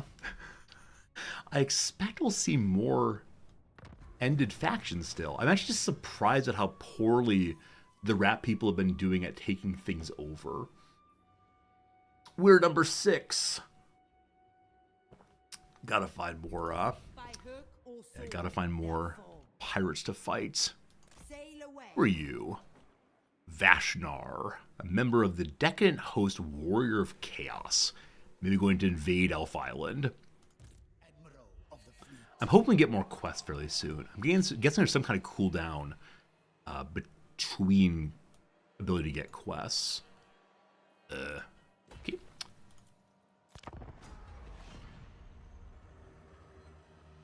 So I guess we fight the Skaven next. Assuming the Skaven have moved somewhat northly, I bet we can get Sartosa back at least. And I'd like to have Sartosa back, obviously very much. It is a pirate locale of great importance to me. But yeah, on the map here, we can see the filth of the Skaven there, the filth of the Skaven here. It looks like it's uncaptured, right? It looks like it's empty territory, free for the taking, but it's clearly all kinds of Skaven. Everyone will be able to see as soon as the Skaven conquer everything. Yeah, I don't believe we can actually stop the Skaven. I mean, I'm talking a good game, but there are just so many of them, and the various factions haven't united. Other than us and the followers of Nagash. But I see that the Nagash or Nagash are so weak now. When we joined them, they were about 2 or 3 times as strong as we were. And they've been totally ripped apart by the Skaven. More doom! More doom! More doom. We've got a quest for Deadly Plunder. Go raid Clan Pestilence or the Jade Court. I mean, I know where that is. Because a tiny bit of money makes the other pirates very happy and gives infamy. Not terribly important. What's up, Mr. Sticks? Mr. Sticks, thank you for the resubscription. That didn't pop up, did it? I don't know why it didn't pop up, Mr. Sticks, but thank you for your generosity and subscribing to the channel. Sometimes my little bot just doesn't notice, but I try very hard to notice anyway. So thank you for your kindness for sure and hanging out with us. Noctilus, I want to get you here. We're moving at top speed now. You can go to here. We'll land here. Holhoff has rebuilt his army. We'll be taking him out presently. Hopefully we can auto-resolve that thing. Didn't quite wipe him out. Does notoriety rank do anything? It says this is the level of infamy you have. I think it doesn't do anything other than, look, this is the high score. Like when you get their high score on Pac-Man, and you type in your little 3-letter name, your initials perhaps, or maybe a dirty word with 3 letters, Does it matter you're on a high score list? No, but everyone else knows how great you are then. I don't know if it does anything other than I think maybe some of the victory conditions require you to have relatively high infamy, but not necessarily being number one. I'm not exactly sure.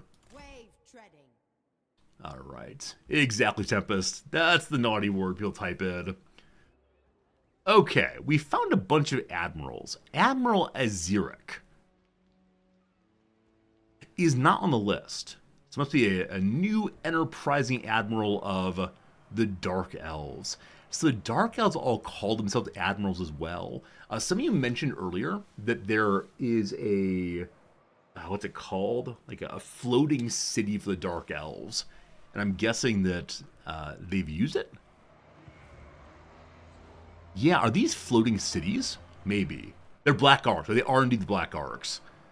And the Black Arcs are heading in against the Twisted Glade. Inside the Black Forest, held by Warriors of Chaos, Legion of the Gore Queen. I wonder if they made ruins, or if, like the Skaven, they can be there in ruins we don't know. Henrietta learns more about the world. Hey, our new cove is up and going. Once again here, if we save 5,000 money, we can get 681 money per turn. Or 200 money and more infamy. Or we can go for more hero capacity. Or more corruption there. Hero capacity appeals to me to have more gunnery wights especially. They only have the one right now.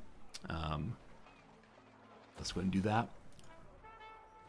Did Noctis move this turn? He did. Good job. Good turn.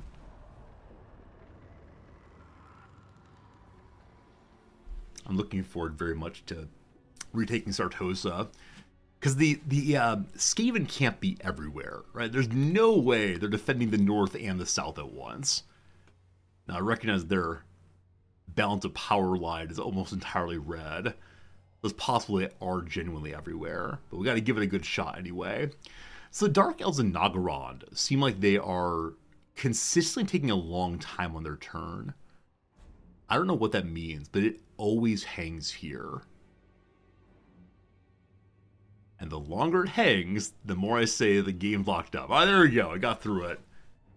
For some reason, the Dark Elves are doing a lot of stuff.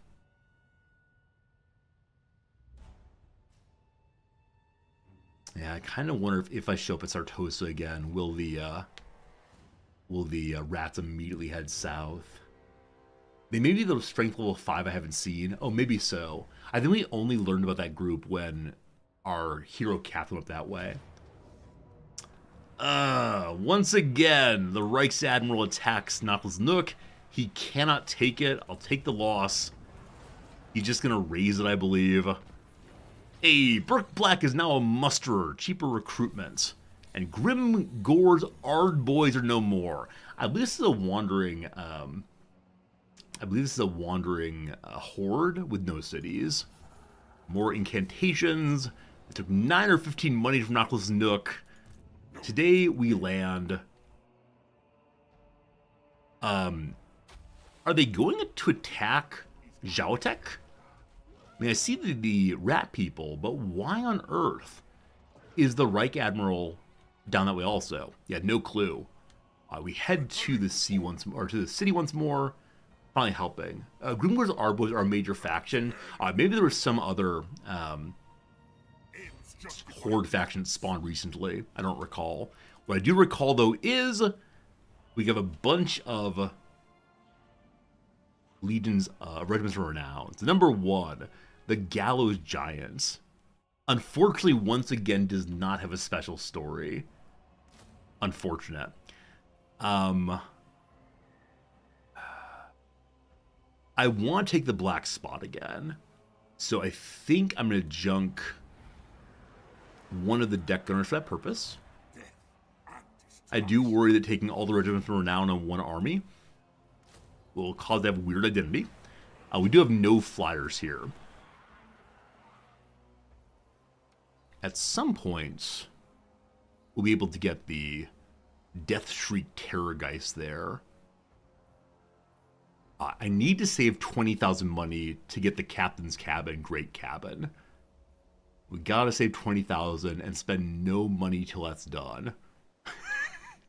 Do you believe in the possibility of me spending no money until we've defeated, or defeated the quest of getting ourselves the highest level captain's cabin? You should not believe. I want to know, is level 5... Oh, level 4 now. So it is the case that Nagaran is the unknown group. So, rats, dark elves, high elves, rats, France, emperor. The maggot host, what are those? Oh, it's a Nurgle. I've not fought Nurgle ever, except I think in the tutorial storyline. Upsetting to see. Anybody want to do a deal with me? Anybody want an alliance now? Dominate. Het woman. I Open the liber mortis. no prey. Nobody wants anything. Okay. Noctis hangs out for a turn. We spend no money. We spend no money. We repair. I said let's spend no money, but I should at least repair this place. Maybe. Tomric has a recent DLC. He's a maggot with an ogre body. That's disgusting, Cypher. I believe I have that DLC. One of these days, we're going to play a Nurgle playthrough, and we need to have a vomit bucket near me. You know, it's like when you're a kid, and you gotta stay home from school, and parents leave a little kitchen bowl with you. Good luck, buddy. I gotta go to work now. Oh, Nurgle's upsetting to my stomach, frankly. Can't drink my coffee, it'll come right back out again. He's really cool to play as? Alright. Played Kugoth, he's friendly. They're all so ugly. And now it's not even ugly. I mean, ugly things, fine, whatever. Ugly things exist. It's the horrifying. The Dread Fleet continues to defend itself against the Separatists. Heroic victory. I don't know why, but a big win. We hold this territory once more. I'm very proud of you. Nurgle's a demon not trying to kill us. The war host of Tsar no more. Is this a group that was a horde? Tsar no more. Catherine Treacherous is dead. We have reinforced carcasses now, so our frontline Prometheans are now stronger, as are the Necrofex. We have food surplus, even more growth. I don't know how the undead need food, but make them big and healthy and strong, hopefully.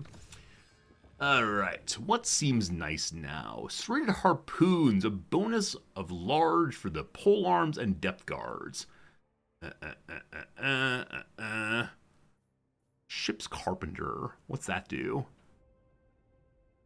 Construction ship is halved? Holy cow. So the 20,000 money is only 10,000 money. I can do math. Oh my goodness. I should take that a very long time ago. Maybe I should have read through every single research first. The Admiral's gotten over here again. Can't quite get to him. We're going to begin chasing, though. This man must die for his sins. What are his sins? Existing is a sin. Hello, Henrietta. I need to figure out where exactly we're going for our treasure chest again. It's this one. So, this is looking like this thing right here. So we just head straight inland and see what we find. Kill or be killed. Voyager. Oh, not quite yet, looks like. Never. What's this? What's this? Black monolith of some sort. Looks very chaotic. Very sinful, in fact. Can heroes lower their movement range? There. Oh, do you mean the Admiral? Maybe so. Maybe so. Sorry, prawns are hard with the game's, or with the stream delay. Mr. McMaggot, if you attack here, you can block the army. Lowers their campaign movement range. Sure, we'll try. 60% chance of success. Success! Mr. McMaggot the Gunnery White has impaired the army. Escaped unscathed. For that he levels up. Good job, McMaggot. I give him Specialist so his actions have more of a chance to succeed. 1% better. That's better than none. Agonarch Artist, thank you for the resubscription. I appreciate that, Agonarch. Hope it's going well for you. Hope everything is, we'll call it tolerable. Don't want to say the best in the world, but tolerable at least. Thank you for your generosity and being part of our community for a very, very long time now. 29 months of subscribing. That is more than a few months, and I appreciate every one of them, really. They want me to build an outpost. I wish I could just say, I guess I could build the outpost so it stops popping up, and then never actually recruit. Yeah, I'll go and do that. Lashiek seems nice. Remember the part where I said I was going to save all my money?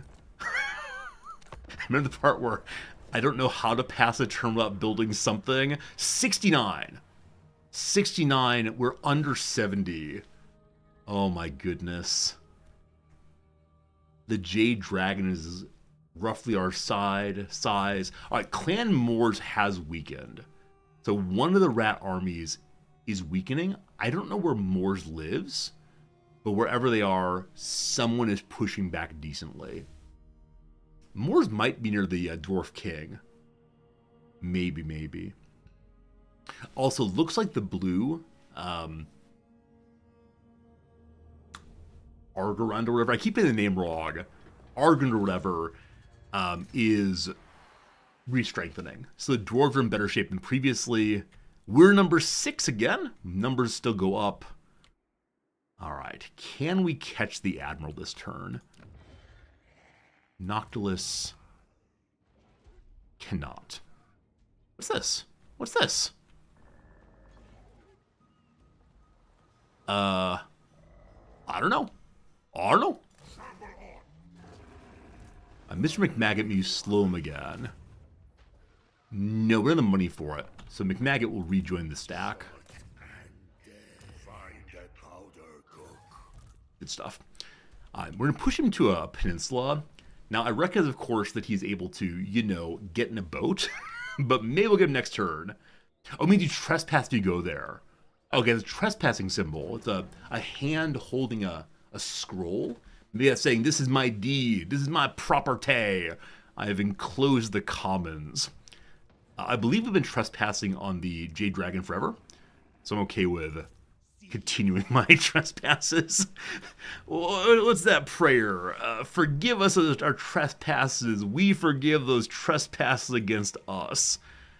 I believe we don't forgive anyone trespasses, but if we ask nicely, surely they'll forgive ours. Henrietta goes land once more.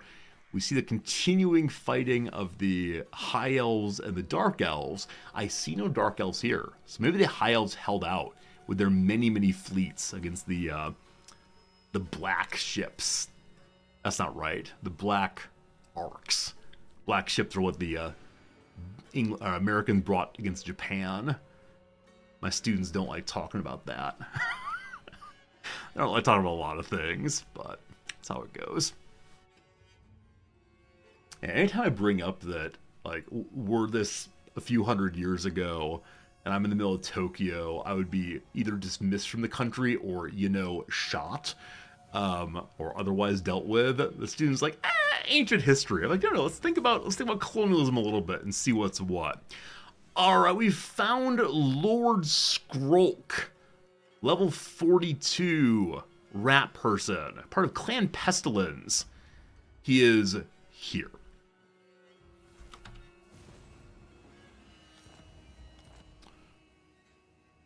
Okay, Pestilence are the ones taking this territory before. Fine. Noctilus can almost reach him. If we keep chasing him, will we get him some turn? We could force Quick March. Makes us tired in battle. I believe we auto-resolve win this thing. So I'm annoyed of chasing him. Oh, we can't attack when forced marching. I always forget that. Keep chasing. Oh, be careful of Skaven ambushes. Right, they always ambush, don't they? I forgot about that. All right, saving the cash, saving the cash. Henrietta! Inland Moor. We'll read the clue again and see what we're looking for. Sightless eyes, leering grins, conceal the riches held within. Something to do with monuments to fear. Are you a monument to fear? Are there more inside? I might start treasure digging pretty soon.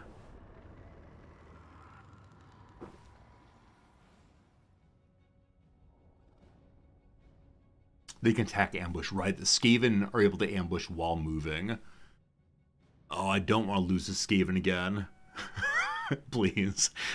I didn't make today's title underestimating the Skaven. So today I will not underestimate the Skaven. I swear.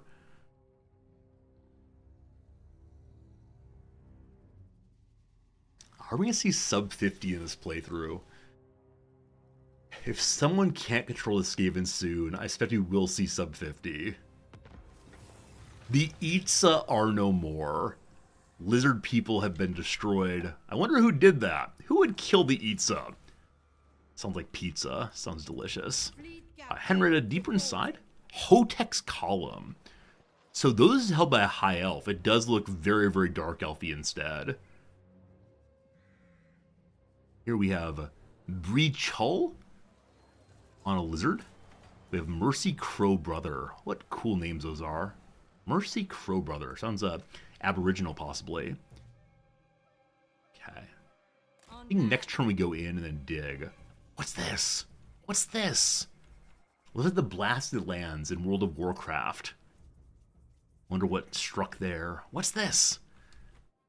Oh, is this the old swordsmith? He's been away from the population many a day, but if you bring him the ore of a meteorite, then you're able to get the master sword. I've seen this playthrough before. I know this game well. Noctilus. He's getting away.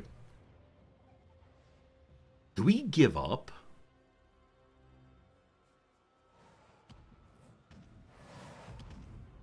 So Skrolk is the one that was ambushing before.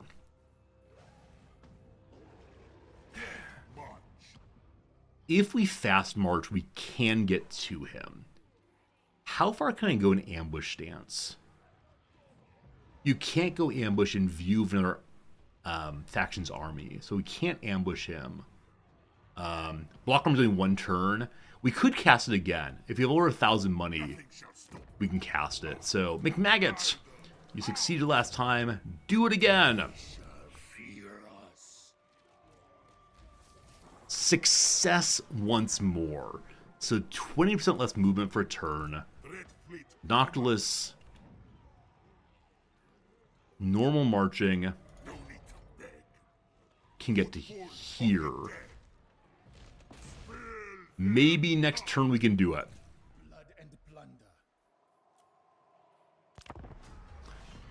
Just save more money. Save big money. Save big money.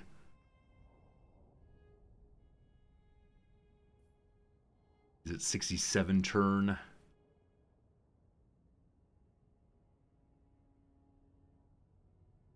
Hey, I'm glad someone knew the song I was referencing there. Some streamers reference pop music, the latest raps, Eminem's work.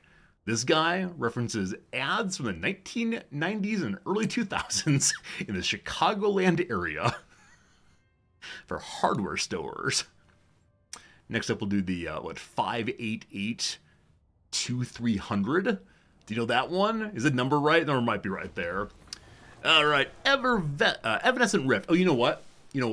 I can equip my movement items. I took them off for the quest because I needed to have as much military power as possible. But we do have items that can speed up our movement. Speed up our movement on the count if need be.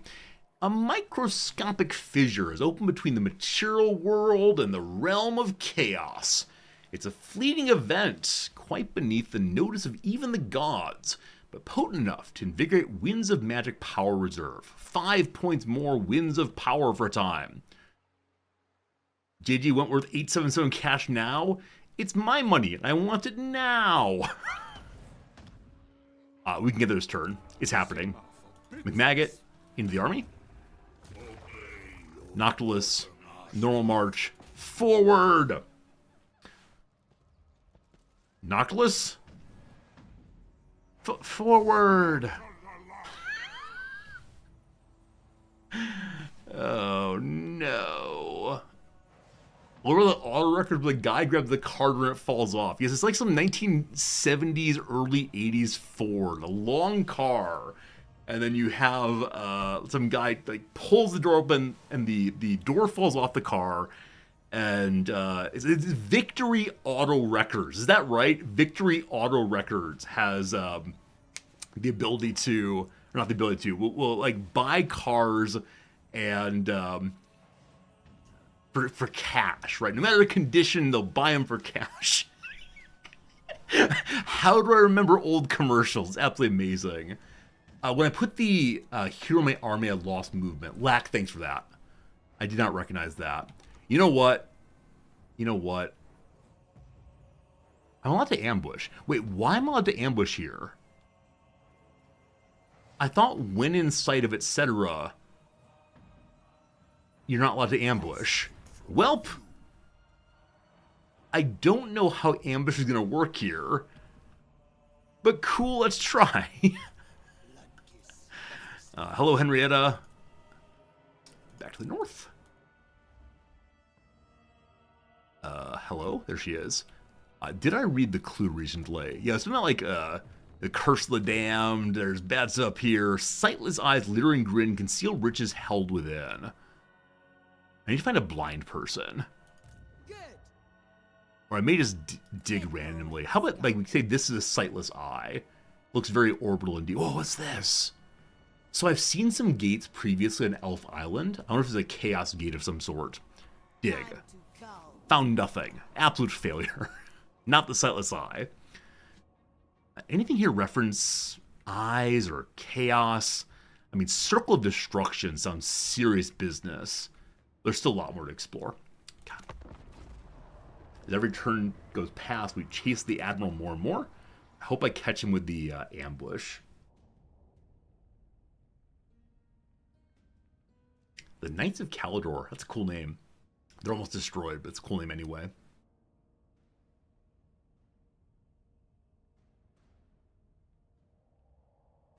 Clan Moors is being destroyed.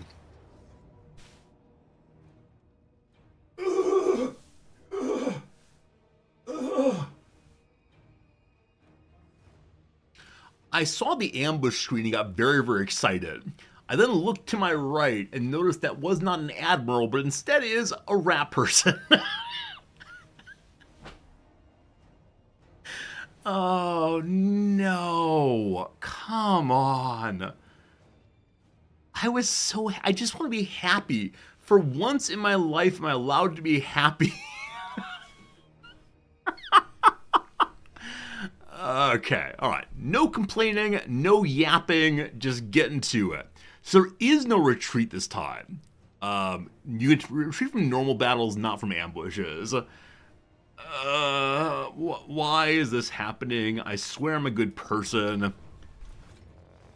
Please be just one army. Please, if there are no reinforcements, even though they're Lords level 42, I suspect I can win. I will go in believing I can win as long as there are no reinforcements. If there are reinforcements, big sad, big boo, delete the stream. Skaven already can't have nice things. I'm afraid you're right. I'm afraid Skaven caused problems. What are you talking about? The Admiral is reinforcing against me? Come on. This is the dumbest thing in the world. I mean, I know when I play Battle Brothers, occasionally I'll see a battle happening between random faction and some raiders, and I'll rush in at the last second to steal some army, or steal some armor rather. But pure shenanigans this. The Admiral's working with the rat people. Oh, wee, oh, the old one. Oh, wee, oh. Maybe I'm the baddies? I don't have any skulls on my helmet. We do have skulls hanging everywhere else, though. Surprise! Okay. So the reinforcements are the Middle Sea Brigands. Fine. Fine. It looks like this can't be true. They're not on my mortar. They're not on my Bess. I think we can win this. Why are they set up here? I mean, I like that it's a, a place must choose left, a fork in the road. They knifed us at the fork in the road, but, that's really surprising. Okay, these are Doom Wheels. That's unfortunate. These are Globadiers. Unfortunate. A whole bunch of artillery. Okay. On this side, big melee. Do they have only 2 Rattling guns? So unless they're hiding something, they have surprisingly little ranged. They do have decent artillery, but this is less horrifying than the last time this happened. Okay. We have Arthur. We have McMaggot. This is going to be good. This is going to be good. Wait out the ambush debuff. It's only 60 seconds. Only 1 minute. I didn't realize that. I thought it was a permanent effect after being ambushed. Good. Okay. Okay. Okay. Gotta believe, gotta believe. So, against Skaven, I want to go on their hero. However, I think dealing with the artillery toot suite, that's right, may be the way to go. Bess can't quite see the artillery. We're going to have her pivot this way and begin bombarding wildly. Fine. I'm going to group people. Okay.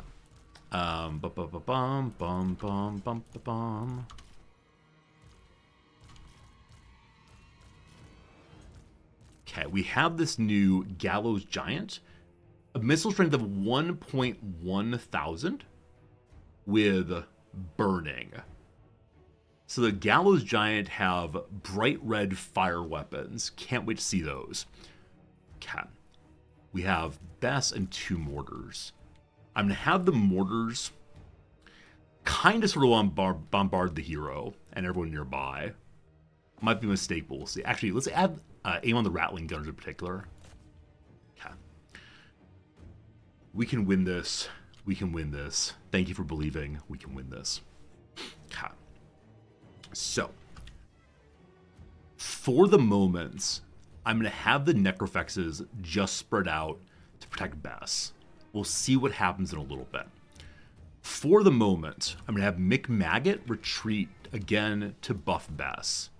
I'm going to have him turn to fire in this direction because I suspect the melee is coming in hard.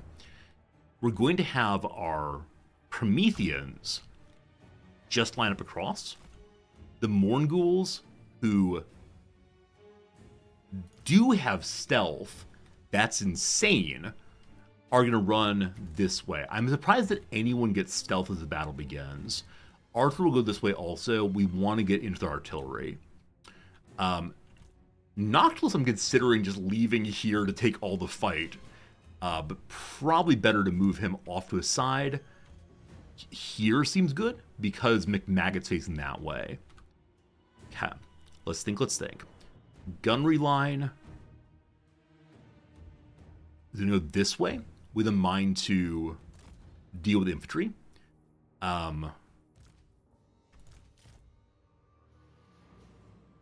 Melee's the same. Melee's actually line up here. We'll figure out in a moment. Okay. I'm sure I've not assigned someone to do something. The depth guards have no goal right now. Getting the depth guards in their line could be cool. I'm going to give it a moment. Okay. I think everyone's assigned to do something. If not, we'll figure out in a moment. Go team go! We have 1 minute of survival needed. Everyone's moving. Okay, with the moving, what do we see? The mortars are free firing. They're supposed to be heading onto slingers, maybe? I'm okay with that. These coming in need to be caught by somebody. We have here polearms. Polearms are not super strong, but any kind of line will do well here. So polearms, go. The depth guards are very weak against them. I have hulks, right? No, we have no hulks, unfortunately. The Prometheans are staying back to protect Bess. I don't think that's necessary anymore. Yeah, I think everyone's coming to the front end. So move the Prometheans forward also. One there, one there. I kind of want to stop Arthur for a moment and have him engage on these. But again, the artillery must die. So Arthur running that way. When that's done, get into here. Morn-ghouls, much the same. You're going to here, go forward instead, and get onto, yeah, really whatever's fine. Okay. The gunnery line is moving this direction. I've changed my mind on that. Because I'm worried about these Doom players destroying everything, I'm going to just turn them again, firing. In a moment, we'll figure that out. Okay. Unpause, see what happens. McMaggot is dropping back very, very slowly. I don't have a speed up. He could throw his grenades.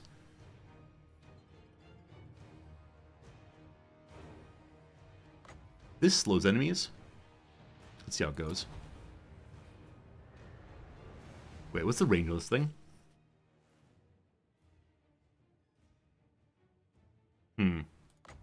Throw it this way instead.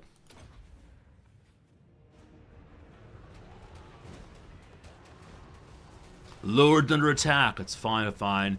The guns are destroying this thing so fast. That's awesome. It's weakened enough now that I'm considering having some of my gunners shift to this one. And indeed, I am going to do that. So, the Regiment of Renown fire here next. Okay, we want to watch McMaggot's throw. He'll then follow it up with a Pyromaniac as well. I have a sleepy Gallows Giant. I moved all of our Necrofexes into position just in case we didn't have a target. I believe this is the target. Move on forward, boys. They can move while shooting, which is so good. One group terrified. Awesome. Ghouls. I'm going to direct attack there. Arthur, go directly. If we lose stealth, it's fine. Arthur can speed up. Let's do that. We've lost stealth here. It's fine. They're moving to attack. Again, fine. We're happy to engage that. Great.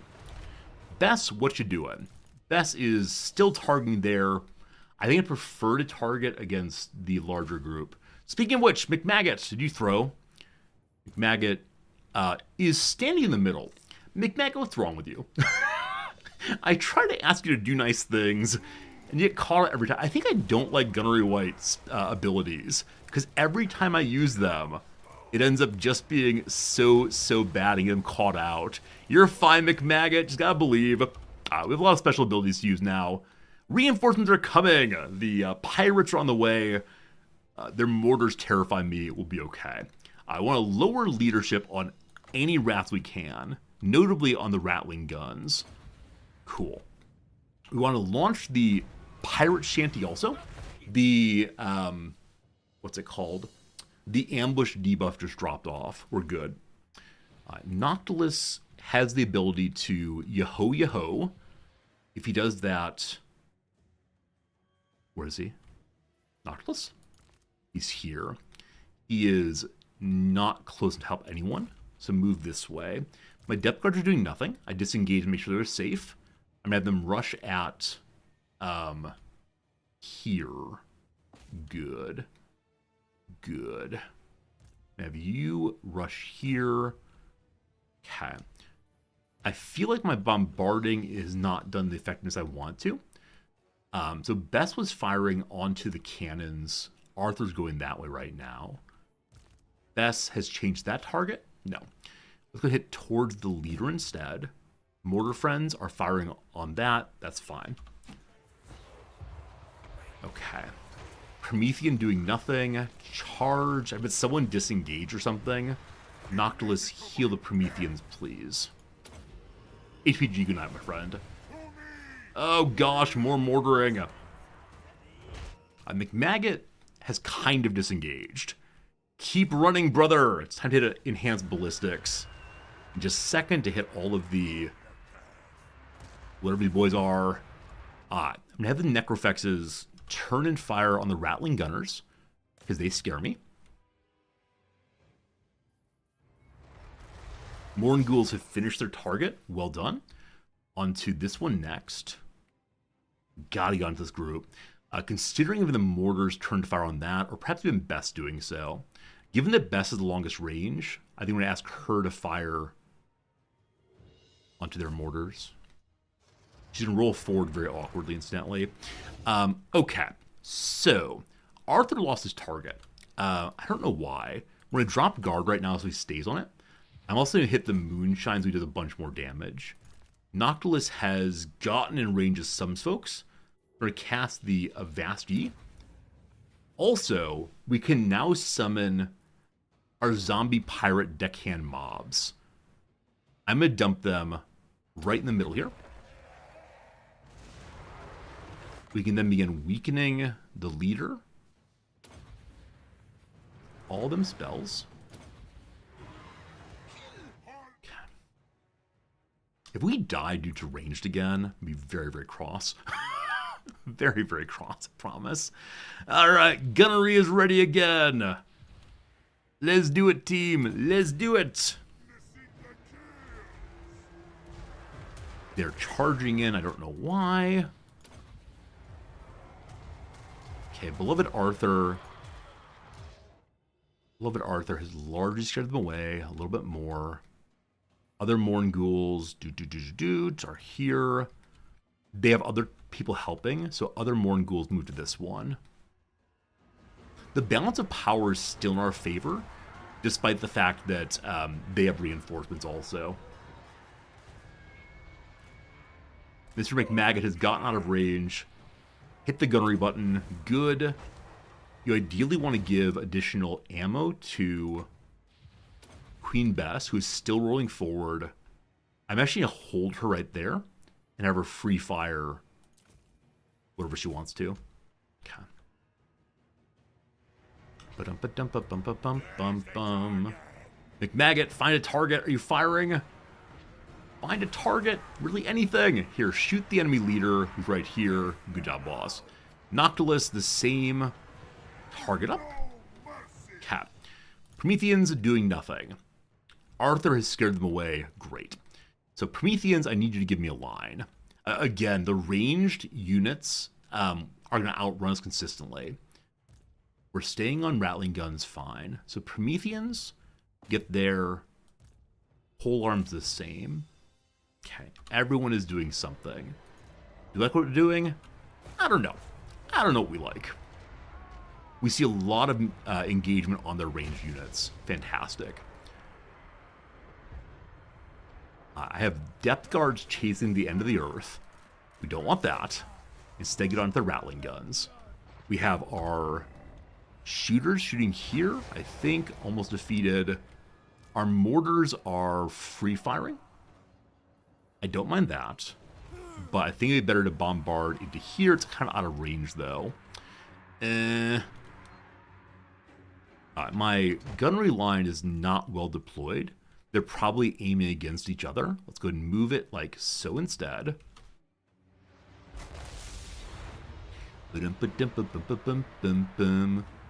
Arthur is chasing still. How close is that thing to dead?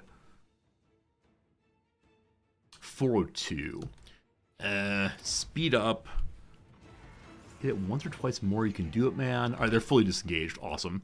Arthur, what are you gonna do, brother man? Go to those next. Rat Leader is taking some damage. Probably not enough damage. Also, oh lord, shooting. Accursed Pirates. Accursed Pirates. Why'd you join this battle? The depth guards are free right now. We'll have one of them hit here who might be rallying. and one of them get into here to help out. Rat Leader, I need you to die, please. Noctilus has more spells. He has this heal up. We'll heal the swordsman here. We'll then hit the melee defense down. We'll then hit the summon more troops. We'll then bombard. Then Avasti. Yeah, I need to be more centrally located. The Rat Leader's healing. Was he really? Healing is not fair in this video game. I casted too many spells there. I believe I canceled some of them. There we go. So I need to heal. Who is around to heal? Anybody? You win. Congratulations. Depth Guard's doing nothing. Just go and attack people next to you. Oh, these poor undead dum-dums. I believe Best just bombarded that. That's fine. I need Best to retarget. The enemy is now in range. I wish to bombard the hero Reichsadmiral, the one who is dishonorable because they decided to ally themselves with rat people. Rat people. Unit wiped out. I think that's the one I just recently spawned. This group again is disengaged. Just rush towards, I don't know what. Yeah, look at that. Rats and men standing together. Oh, shame on you all. Arthur is taking damage. That's he's terrified one group. Arthur, in you go again on anybody. Probably the Moor's the way to go. Gotta spirit them super fast. Depth Guards here are done. I'm gonna get you inside on this group. Fine. Rat Leader is dispirited all the way. He is almost dead. I'd like to kill him. So, group 7, I'm gonna do turn and fire there. McMaggot is already aiming. Good. McMaggot, ballistics up. Noctilus has his guns ready. I want to dispirit the leadership of the humans, if possible.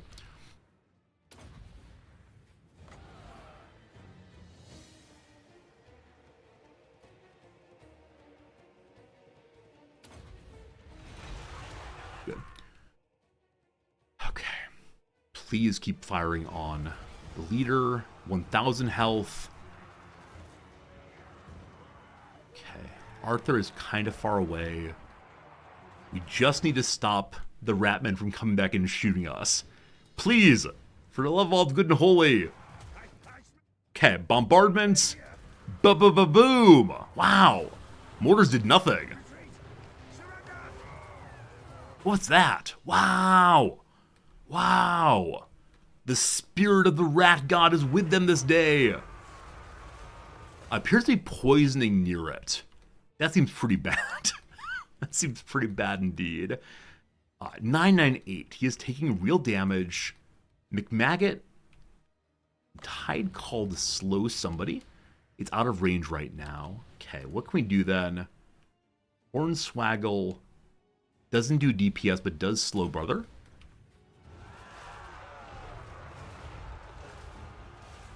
$837, 687, great. Bring me more units. Here. Bring me bombarding. Alright, he's feared again.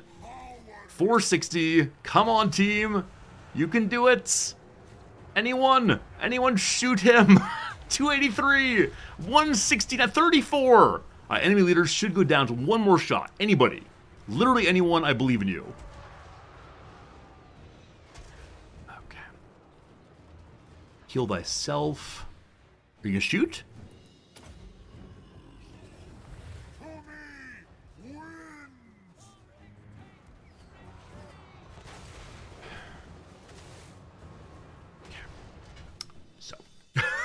So, McMaggot, I'm gonna take you off of guard. I believe they'll let him go. I don't know why. I'm considering taking Arthur to do this. Arthur's fast enough to deal with him. It's just silly how little health they need to survive. All right, Depth Guards, you're hanging out, having recently defeated some rat folk. Healing Brother Man just healed. So Depth Guard, I don't want you to die. Why don't you run in there really? Here, get on the enemy hero. Looks like Brother Man here is going melee. We're fine with that. Just pound him. The pirate leader's in pretty bad morale shape. Hope that continues. Orders. More depth guards. Get on shooters, please. Arthur is going over. He's going to get there. His speed is 44. Arthur is 54, and he can speed up. Go, brother, go. Okay, Bess, what you doing? Bess is firing close by. Not that anymore, please. We are going to win this. It's just a question of how sloppy is it going to be. And the answer is quite sloppy indeed. Arthur! Arthur, please! Arthur is being bombarded. We don't care. Speaking of bombarding, we have more of that. These rats are coming back. Disallowed.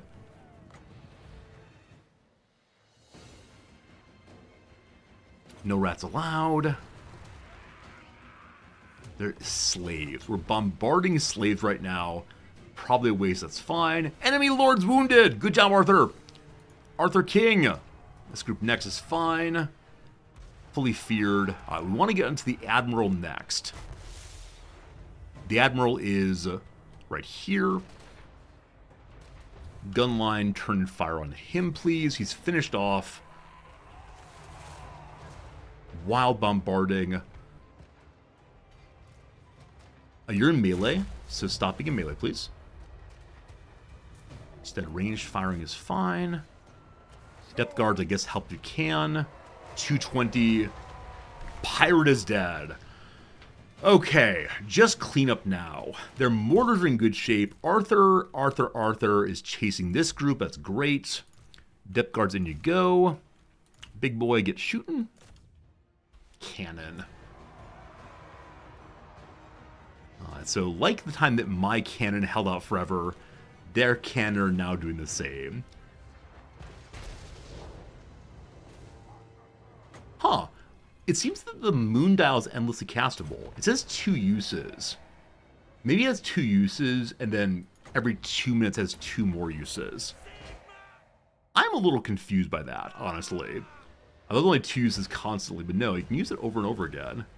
That's pretty cool. Pretty cool. It doesn't have a limited range, though, so that's unfortunate. Gunners, give me a target. Mortars doing nothing. Get bombarding. We cannot allow their mortars to kill us all. Onto the mortar goes Arthur. He can speed up again. No prisoners, right? They all must die. Every one of them is going to the grave. McMaggot, get targets.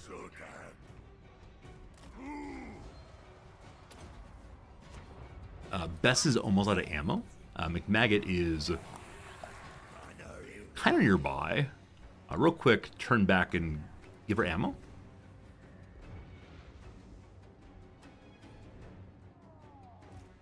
The only one we need is Arthur. Arthur solo scares everyone away. Depth guards go.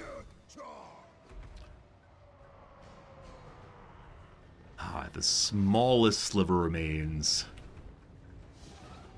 I believe we're wiping out a faction here, and we're finally winning against the Skaven ambush. That's crazy. In Lord, the humans don't believe in Skavens. Yeah, it's very crazy. Like, why are the humans still doubting the Skaven? The battle's over. A victory for us. What's this? Wait. Oh, that's the group we just spawned. I was very confused why I saw they had a new unit. I was spawned that Arthur continues to jump about, jump on it, jump around. Well done, folks. A close victory. I'll take that. I'll take that. Hopefully some folks leveled up. Arthur got 147 kills. Bess almost 300. Wow. 302 on a depth guard. He has the Deadman's Chest thing. I don't remember what Deadman's Chest does, but 302 is the top number here. My goodness. All right, so the regiments were now on our top level. No one else is right now. We got to keep pushing our top level so we're able to get the special bonuses in the far line of upgrades for Noctilus. But cool. 302. Man, that's great.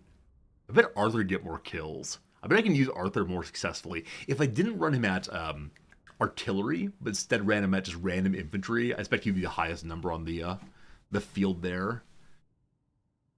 Unfortunately, some of these folks had a bunch of kills and then seem to have died. So time for reinforcements once more, but I'm gonna say it's a good battle. Only issue is there are probably more Ratmen down here. I don't really want to fight them. Like, the goal there was just to get the Reichsadmiral. It was not to fight any rat people. So the economy will be healed once more. Oh my goodness, it's 12:52. I had no idea how much time had gone by. Wow. Wow. 6,000 money. A new Feather Foe Torque. Don't know what that means. Level up to level 39. So Skrulk is dead. The Reich Admiral is dead. Let's take the... Man. Yeah, we lost our Rotting Promethei. It happens. It happens. Let's take the money. Hopefully, no more attacks on us during enemy turns. How is it 1 o'clock already, folks? Gosh, that's silly. And I realize that battles do take time, but I'm always amazed at how much time they take. And I wonder if I played it even more strategically, how long it would really take. Noctilus's ambush has been foiled.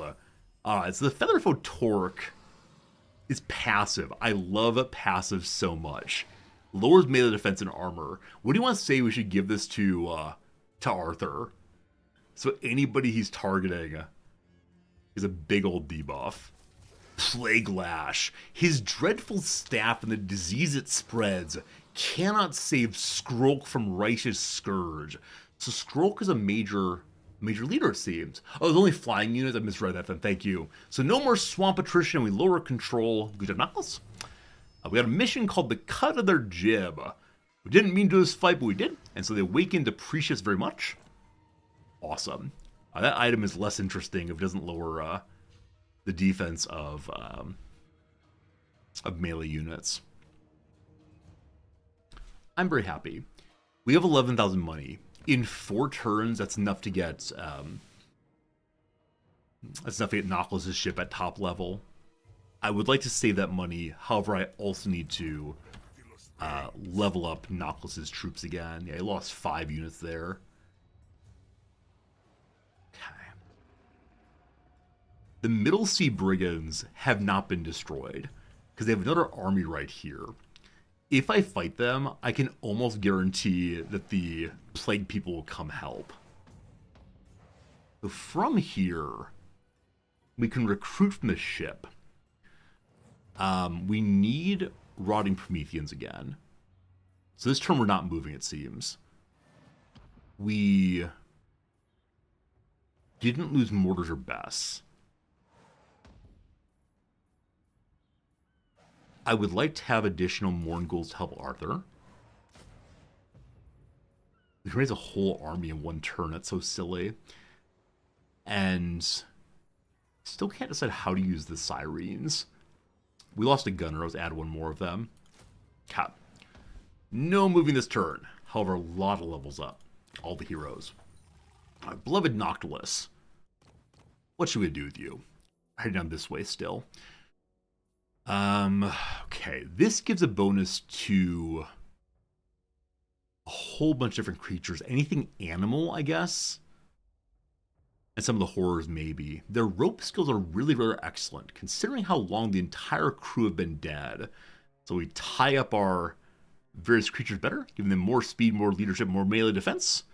Harden. Oh, we can take this one now. We can take All Hands Hoya. The only problem is, if I remember to use it, I just need to keep Noctilus in the middle of the army. The trouble is, since Noctilus has become a ranged character, he tends to hang back. I need to push them forward more. This is pushing. Push them forward more. You think we finish off these armies if we go in right now? You think so, really? Huh. 1 more skill point. We'll take the bonus to our Prometheans. Okay. Arthur levels up. Arthur can get deadly onslaught. The war is endless. The cycle of charging, clashing, and bloody hand-to-hand fighting is without end. It never stops. More charge bonus, more damage, more weapon, arm-piercing damage. Alright, so we use speed on Arthur to get to the enemy, and then deadly onslaught to do crazy damage. We love that. Good job, Arthur. McMaggot, I'm less impressed by you. Sure, I'll do more specialists to slow down the enemy. So if I don't recruit, you all are pretty sure I can fight this. So I don't have time right now to actually fight a full battle. I have to leave the next half hour. So the question is, would we win by auto-resolve without losing too much? And I'm not sure we would, honestly. They're kind of weak. They're all kind of weakened. All right, I'm going to try this. We'll see what happens, folks. Forward! No. They're not that. Noctilus. Oh yeah, we're in camp. That's a problem. Forward! Decisive victory, we lose nothing. Smush, bang, boom, good.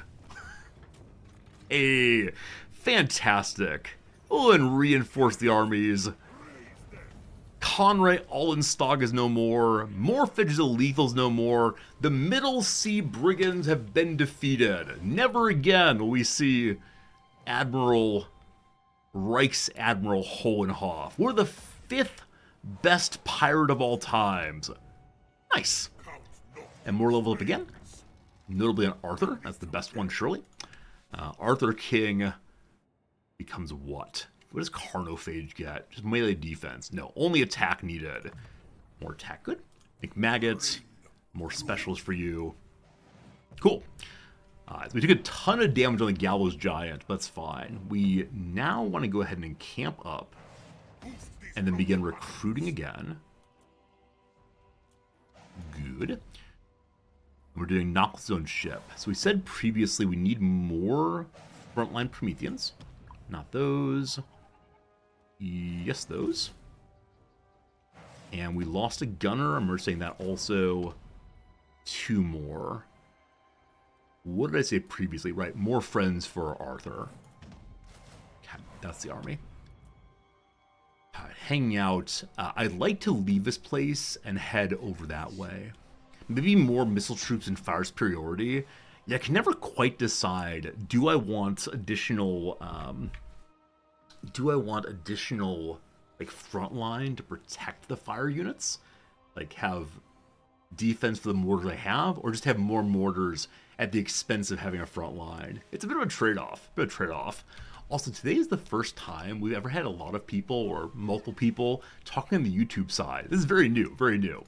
I'm used to having people talk on Twitch and no YouTube chatter. It's great, great. This might be a bad spot to fill up our troops. Marcus Wolfhard is not against us. Probably the Ratmen are. I don't want to run away like a big coward. We'll stay there and see what happens. Gotta believe. I should probably raise a new army, but not right now. Henrietta! That's not Henrietta. Where's Henrietta? May have already moved her this turn. Hello to Henrietta. Did I? I did not. So we dug there. I want to check the treasure map again. I feel like we're roughly in the right spot, but it could be north, could be south. What's that? What are those? Henrietta, let's move this way. Kragoth Deep. Are you an altar to chaos? This is like an altar to chaos. Is that relevant to the rest here? Sightless eye and leering grin conceal the riches held within. Do you have eyes? Wait. Aha! It's not smiling, but it has sightless eyes at least. I think we found the target, maybe. Cool, we'll try that next turn, I hope. Okay, also, I just pulled up the rights page accidentally. We can get a bunch of money right now. We don't care about loyalty. Let's take the money and run. How much do we get from that? I have no idea. I wish it would have popped up and showed us what we got. Fine. Also, the Admiralty. Everyone's already assigned, unfortunately. Yeah. Need more admirals. We shift someone to being Fleet Secretary. Lowers upkeep, we're fine. Fleet Enforcement Admiral. More Hero and Lord Recruit ranks. Interesting. The Beastmaster strengthens a bunch of things, including Necrofexes. And the Fleet Warrant Admiral strengthens the Depth Guards. Oh, the Depth Guards. Yeah, I think I need more Admirals. So I know I can recruit Admirals even if I'm not using them as leaders of fleets on the field. Might be good to have more control there. There's one Legendary Lord left to recruit. We'll do that after we have our Carpenter made. Cool, that's a turn. Friends, it is 1:03 my time. It's time for another quick little ad break. This ad break will run for 3 minutes. We have no more crossword puzzle to do. You guys 500 gold. Absolutely terrible. Absolutely terrible. Alright, we'll go ahead and take the ad break in the normal way. We'll pause and check out the crossword once more. So happy ad break, back in 3. Don't you worry, nothing in the game will happen while we're gone. Hey, happy studying, Pessimista. Hopefully your studying goes well. Always glad to give people company while they're studying. It's a important thing I've done a lot of also. All right, so Monday done. USA. Let's go ahead and hit the universal puzzle for today and see what we got. So put that away. All right, neighbor of M on a keyboard. So this is the part where I want to look down and see what we see. M is, I'm touching it right now. To the right, I think is the comma or period. I have no idea. What's the down here? Folk rock supergroup abbreviation. Who knows? Amino blink, amino acid. Good. Guitarist accessory, probably a capo. Begin, probably just start. Cat in Mexico is gato. Arthur legend, tennis legend Arthur. I mean, the only Arthur I need is my Morngul, Arthur Ashe. Something kept down in a library. In this clue's answer, note multiple letters. You keep the volume down in a library. I got no idea. Kill it slangily. To slay queen, possibly? So what on earth is Oye here? Custodian's collections. Keys. So no, they don't have a capo. They instead have a guitar set. Oh, pick, probably. Kyoto currency. What do they spend in Kyoto? I don't know. It must be the yen. Pale is Wan. Grumbles quietly. So, murmurs, possibly? I'm not sure. Let's sit some down and see what we got. Folk rock supergroup, no idea. I know there is that one group that Bella Fleck was in. They have a record. I think they may have been the people who first wrote Calling Baton Rouge, which is then recorded later by Garth Brooks, of course. But I don't think we're talking about them. Central Plains Tribe is the Oto. Primary is, First Maine. There we go. Senora in English is Mrs. Had a healthy meal. Ate well, possibly, though I think at the ate well is having a lot of food or feeling especially full. Meeting outline is a good old possible agenda. We love that. Cleveland NBA player is a Cav. Romantic couples an item. Grab a midday meal with a friend. Say, let's do lunch. Like lavender or lilac, they're both pastel colors. A bit of land in the oceans an isle. Scorch is to char. So, grumbles quietly is mutters, like that. Spanish appetizers are tapas. God, very good. The noise level's kept down. Awesome. Benjamin, thank you for the generous prime sub. Good to have you here for sure. Neighbor of M on the keyboard, it is indeed the comma. I do not know who, yes I do. But say I don't know who CSNY is. It's Crosby, Stills, Nash and Young. Neil Young is the way I know that. Crosby, Stills, Nash and Young. Hey, very cool, very cool. Good start on that one. We enjoyed the universal puzzle very much. Like Obi-Wan Kenobi, Obi-Wan Kenobi Benjonomi. I'll work on it off stream, but thank you for explaining how to say your name. I apologize for my inability to say words correctly sometimes, but Kenobi Benjonomi. Possibly? Possibly. We have a desire to go assassinate a member of Clan's Pestilence. We do that, we'll get a Fencer's Blade. For more melee, more fun. Alright. I have extensive knowledge. I just do a lot of crossword puzzles. Don't worry. It's just the one thing in life at which I am good. Onward! Folks, we have about 20 minutes left on stream, and then I gotta bounce after that, unfortunately. My students need me. So, we're waiting 3 more turns to have 10,000 money to build Noctis' ship to last level. Galleon's Graveyard has a bunch of openings, including the let's get more money from 257 to 309. Not a huge improvement, that'll work. We can now get the pole arm Death Guards. Huge improvement. That's all the money for now. I believe Noctis is stuck in shape, and in space rather, his location, for one more turn. He's here. Okay.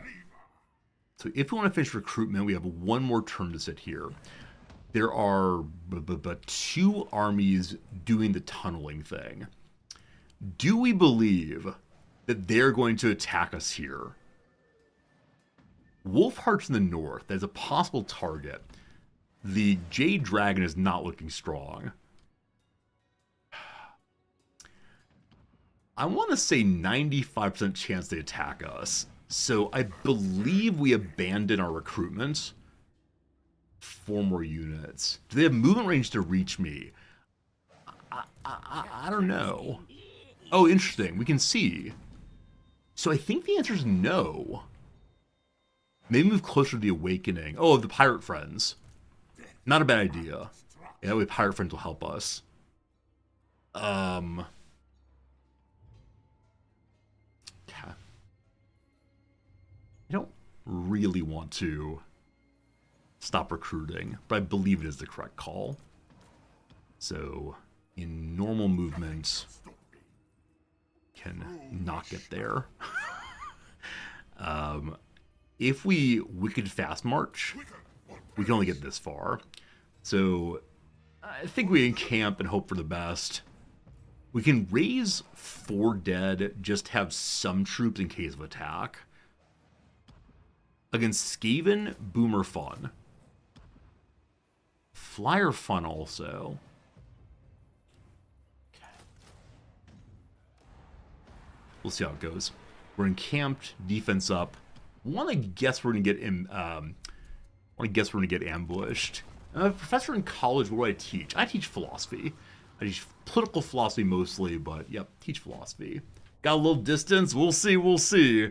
Can't trust those rat men as far as you can kick them, I believe. Do we get through the turn? Okay, we've not been attacked by them. We're fine. They fear the pirate land. Yahar, yahar. So I don't want to stay here. But I suspect if I don't stay here, the rats will destroy the Awakening. Because again, the Jade Dragon has done so poorly at protecting this land. Vomit discovered. Okay. I don't see... Oh, Vomic's way over here. So we could get in on Zap Spark this turn. We would probably beat them. But I really want to go take Sartosa. Why do they have 2 units here? Why are they protect Sartosa? Out of all the places you could be, why are you at the one territory I want? We have a mission here to do what? Razor Sack Tobaro. If we do that, what do we get? More treasury. Not a big deal. I think we're going to abandon the Awakening to their fate. I realize it's a pretty awful thing to do, but I guess we're going to recruit now that we're here. So I want the Terrorgeist very, very badly. Let's see if we can replace those now.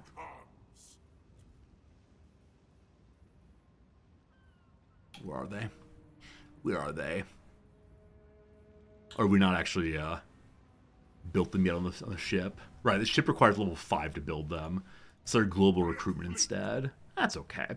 We encamp, we recruit globally, we hang out here for a turn. 6 turns? 6 turns? Alright, never mind. So we should probably go visit the capital for that. At the graveyard, I have 3 or 4. Wait, really? Wait. At the graveyard? We mean like raised dead? You think so? Terrorgeist. Man moved off of them. Oh, at the graveyard with Burke. Right. Burke has some.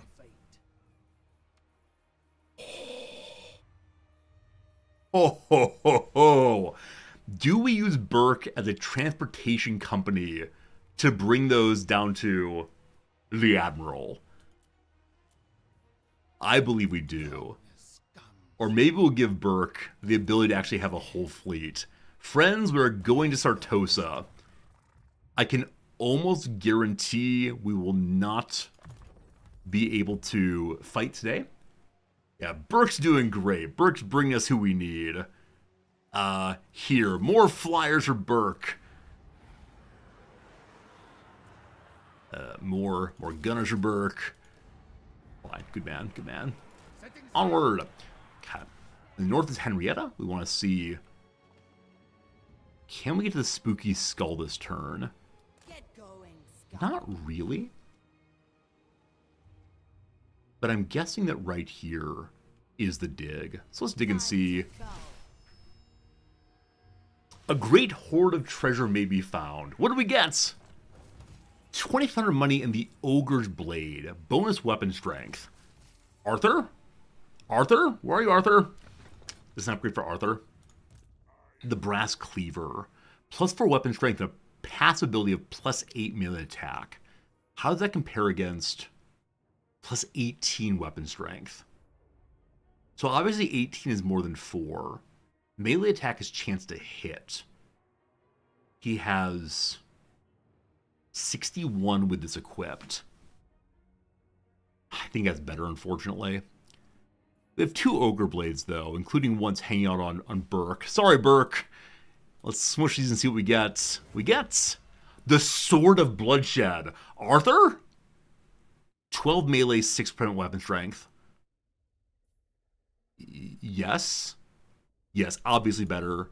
Arthur, congratulations, friend. You got a good item there. Unfortunately, Burke has nothing as usual. I'll go and smush the potions of healing we're not using. We get the Sword of Bloodshed. Apparently it's a day of Swords of Bloodshed. McMaggot has no weapon, so sure. This is melee only, never mind. It would give him more weapon strength, but again, it's melee only. So, no. No. Alright, Burke. Is this your day? Burke gets a weapon back. Congratulations, friend. Down here we then have Scepter Stability I've not used at all. So smush those. Get some armor. The Armor of Fortune. We have 2 of those right now. Who needs armor? You do. Burke. Burke, you get it instead. Some nice upgrades for everybody. Cool. So time to find a new treasure map. One's way to the southeast, one's straight south, one is back to the west. Let's have Henrietta head to the south. She does almost have the ability to make a new cove.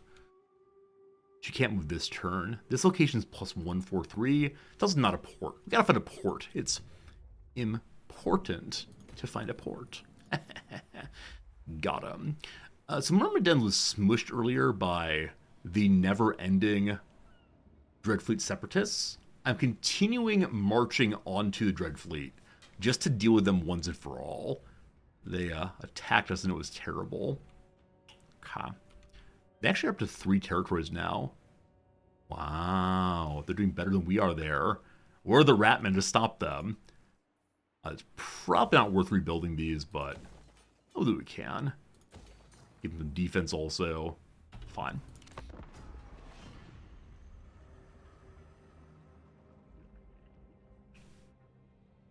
My coffee's out again, unfortunately. We won't stop streaming yet anymore, though. I feel so good about this playthrough. Man, I'm a little sad that tomorrow's our last day on this game.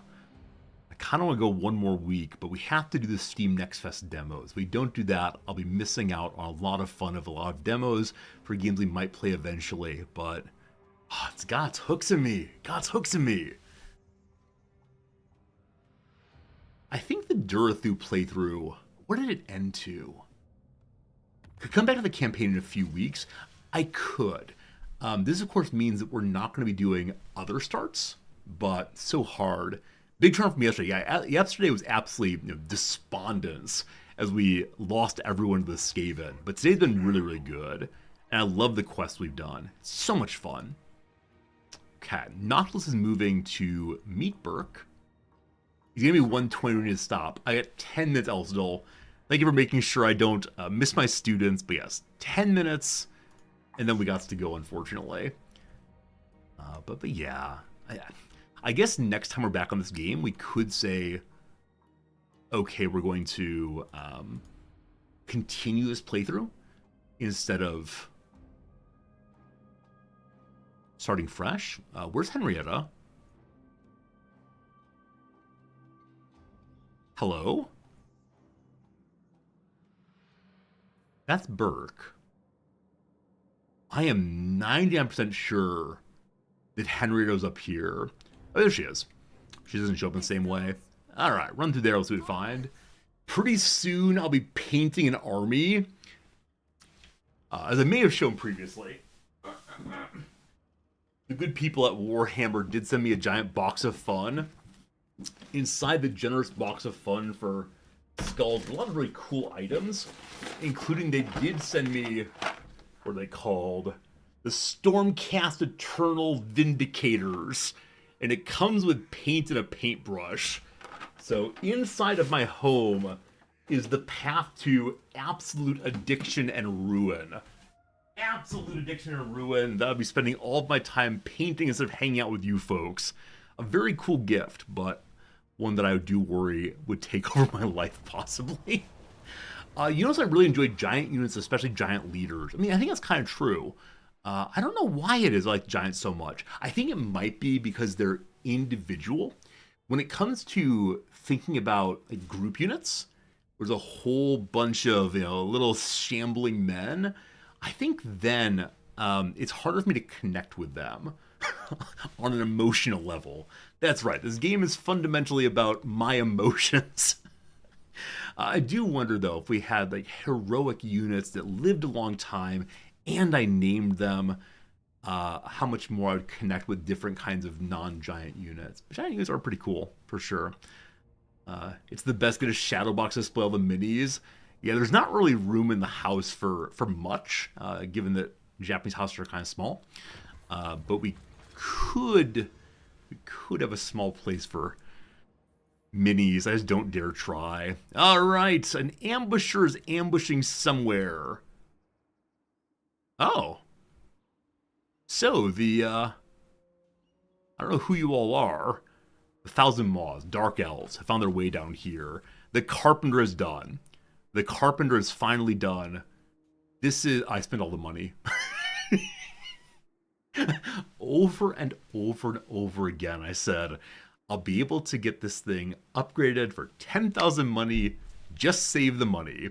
What did I not do? I did not save the money. Goodness. More damage on the depth guard. Sure, why not? Can't be trusted, this guy. Can't be trusted. Alright, let's go top speed. Forward.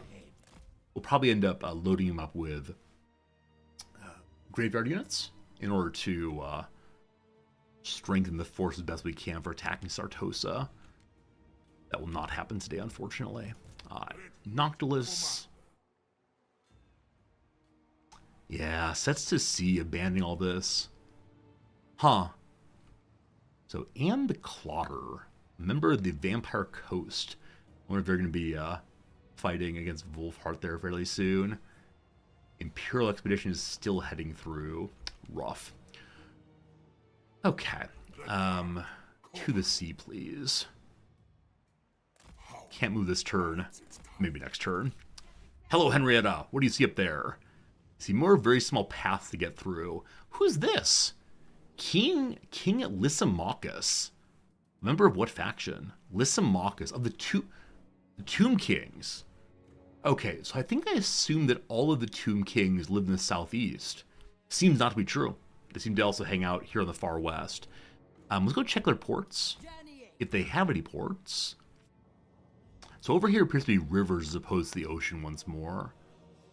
The map appears not to roll all the way around.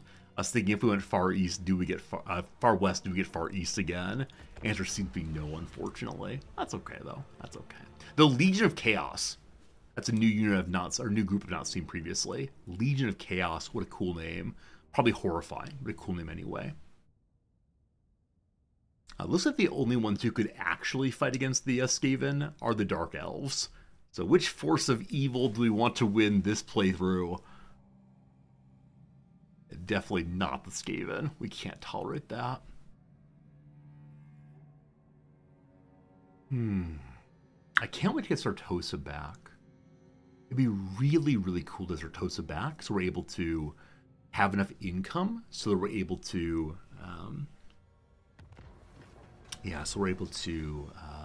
raise another full army. It'd be great. A new Black Ark is summoned. Our settlement's been besieged. The Dreadfleet Separatists. The Curseless Sea Mist returns. I want to cast the Sea Mist when we're close to fighting once more, because then we get bonus vanguarding, we get bonus attrition against our territory. Not great when we have no territory, but that's okay. If Henrietta keeps going south, she'll find a portal, apparently. I know about the Witchwood. I know that Durathu at least is allowed to use the Witchwood as a portal, or that these various trees portal them around. I found that very confusing, but we'll look for the portal and see what we find. Burke has nearly arrived. Hey, Gelizar! Gelizar, thank you for the resubscription. 54 months, that's a bunch. Good morning, says Gelizar. I'm sorry to say I'm going to have to leave very soon, Gelly, but it is awesome seeing you, and I appreciate you being here, and I'm sorry I stream at such inhospitable times for the good people of Europe. I'm a terrible human being with my anti-European scheduling. I know some of your Europeans are still awake. That's always what gets me. Got friends in Germany and Sweden who are up at 3 a.m. Poor friends. You don't think they could redo the maps of the globe if they want to? Oh, really? So are there parts of the backside of the other side of the world that we do not yet see? Are there parts of the Warhammer world that are so inhospitable that no one goes there? Or do we believe the far west and the far east are connected? We just can't do so in this game. There are sea lanes to wrap around. Okay, interesting. Now, yeah, 66 factions. The number continues to go down. Who lost this time? Delighted to see Elspeth's still alive. Were this a different playthrough, I would try to go after Elspeth, I'm guessing, but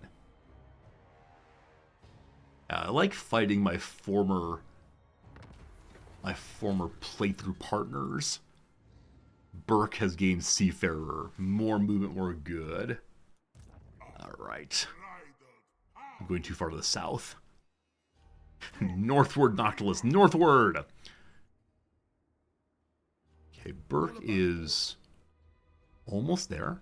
We do not want to fight the rat people. I'm okay staying at distance until the rat people show up, or until all of our forces are here. Our 2 forces still might lose, but against Skaven, take 2 bloated corpses, take more flyers. Awesome. Hello, Henrietta.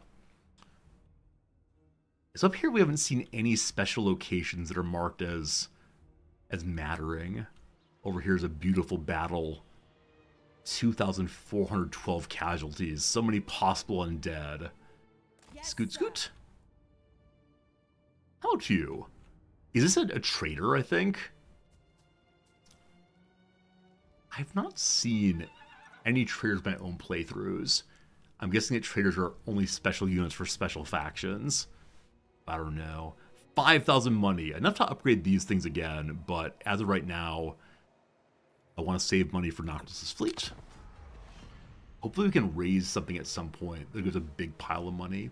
We could also stop and do the Leviathans and so on the open sea. Some of those have a chance of getting just crazy, crazy money. More than enough to build up the fleet some more. So when we get to Sartosa, I think I'm not going to attack Sartosa directly. I'm instead going to go around and take out the Separatists. You guys down to 65 factions. I wonder if there's still other pirate factions out there. I hope there are, because I'm guessing if someone else kills the pirate factions, then I don't have the opportunity to get all the songs. I don't have the opportunity to get all the gold doubloons and so on. But I haven't seen a number of the pirate factions in quite a long time. We may just be sailing different waters. But apparently Myrmidons is ready to head out again, or hold out again, against the Dreadfleet Separatists. Almost everyone dies, but they hold it. They'll probably get attacked again and lose. We have a new riddle. Wait, it rises from non-firmament like a tooth unfettered from a yearning maw. Oh, this is a different one than previously. So previously that phrase was used for someone from the far west. Again, it's probably an individual spire or mountain somewhere. New targeting techniques have been introduced to the Army's training regiments. I love the idea of undead people shambling and then some sergeant major ordering them, guns forward, ready, aim, and they shoot and their arms fall off. This is how the undead work. Nonetheless, damage from missile weapons increased for 5 turns. I believe we'll attack someone in the next 5 turns. Pretty sure. All right. There may be a fight on the shipwreck. Don't want that. It is the case that rat people are coming after us. Looks like Sartosa has not been defended anymore. And looks like the rat people want to fight King Jenna, our allies in the desert. I need Burke to retreat. And Noctis come forward. Serves my cause. I'm going to stand together for right now. And unfortunately, that will have to be the end of the playthrough. Make sure that both of that. Now, I say playthrough, I mean just today, don't worry. Make sure they're both in normal stance. Good. Friends, that's got to be that. Tomorrow, I expect we're fighting Charge Lock.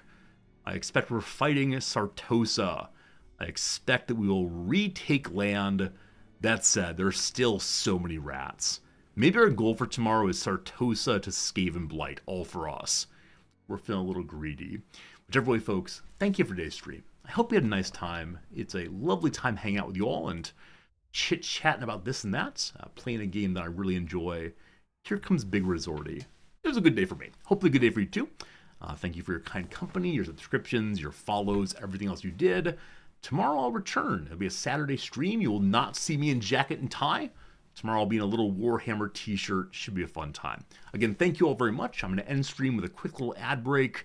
So if you're here for the ads, I appreciate it. But if not, that's cool too. We'll see you again tomorrow. Thanks a lot. Goodbye.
you.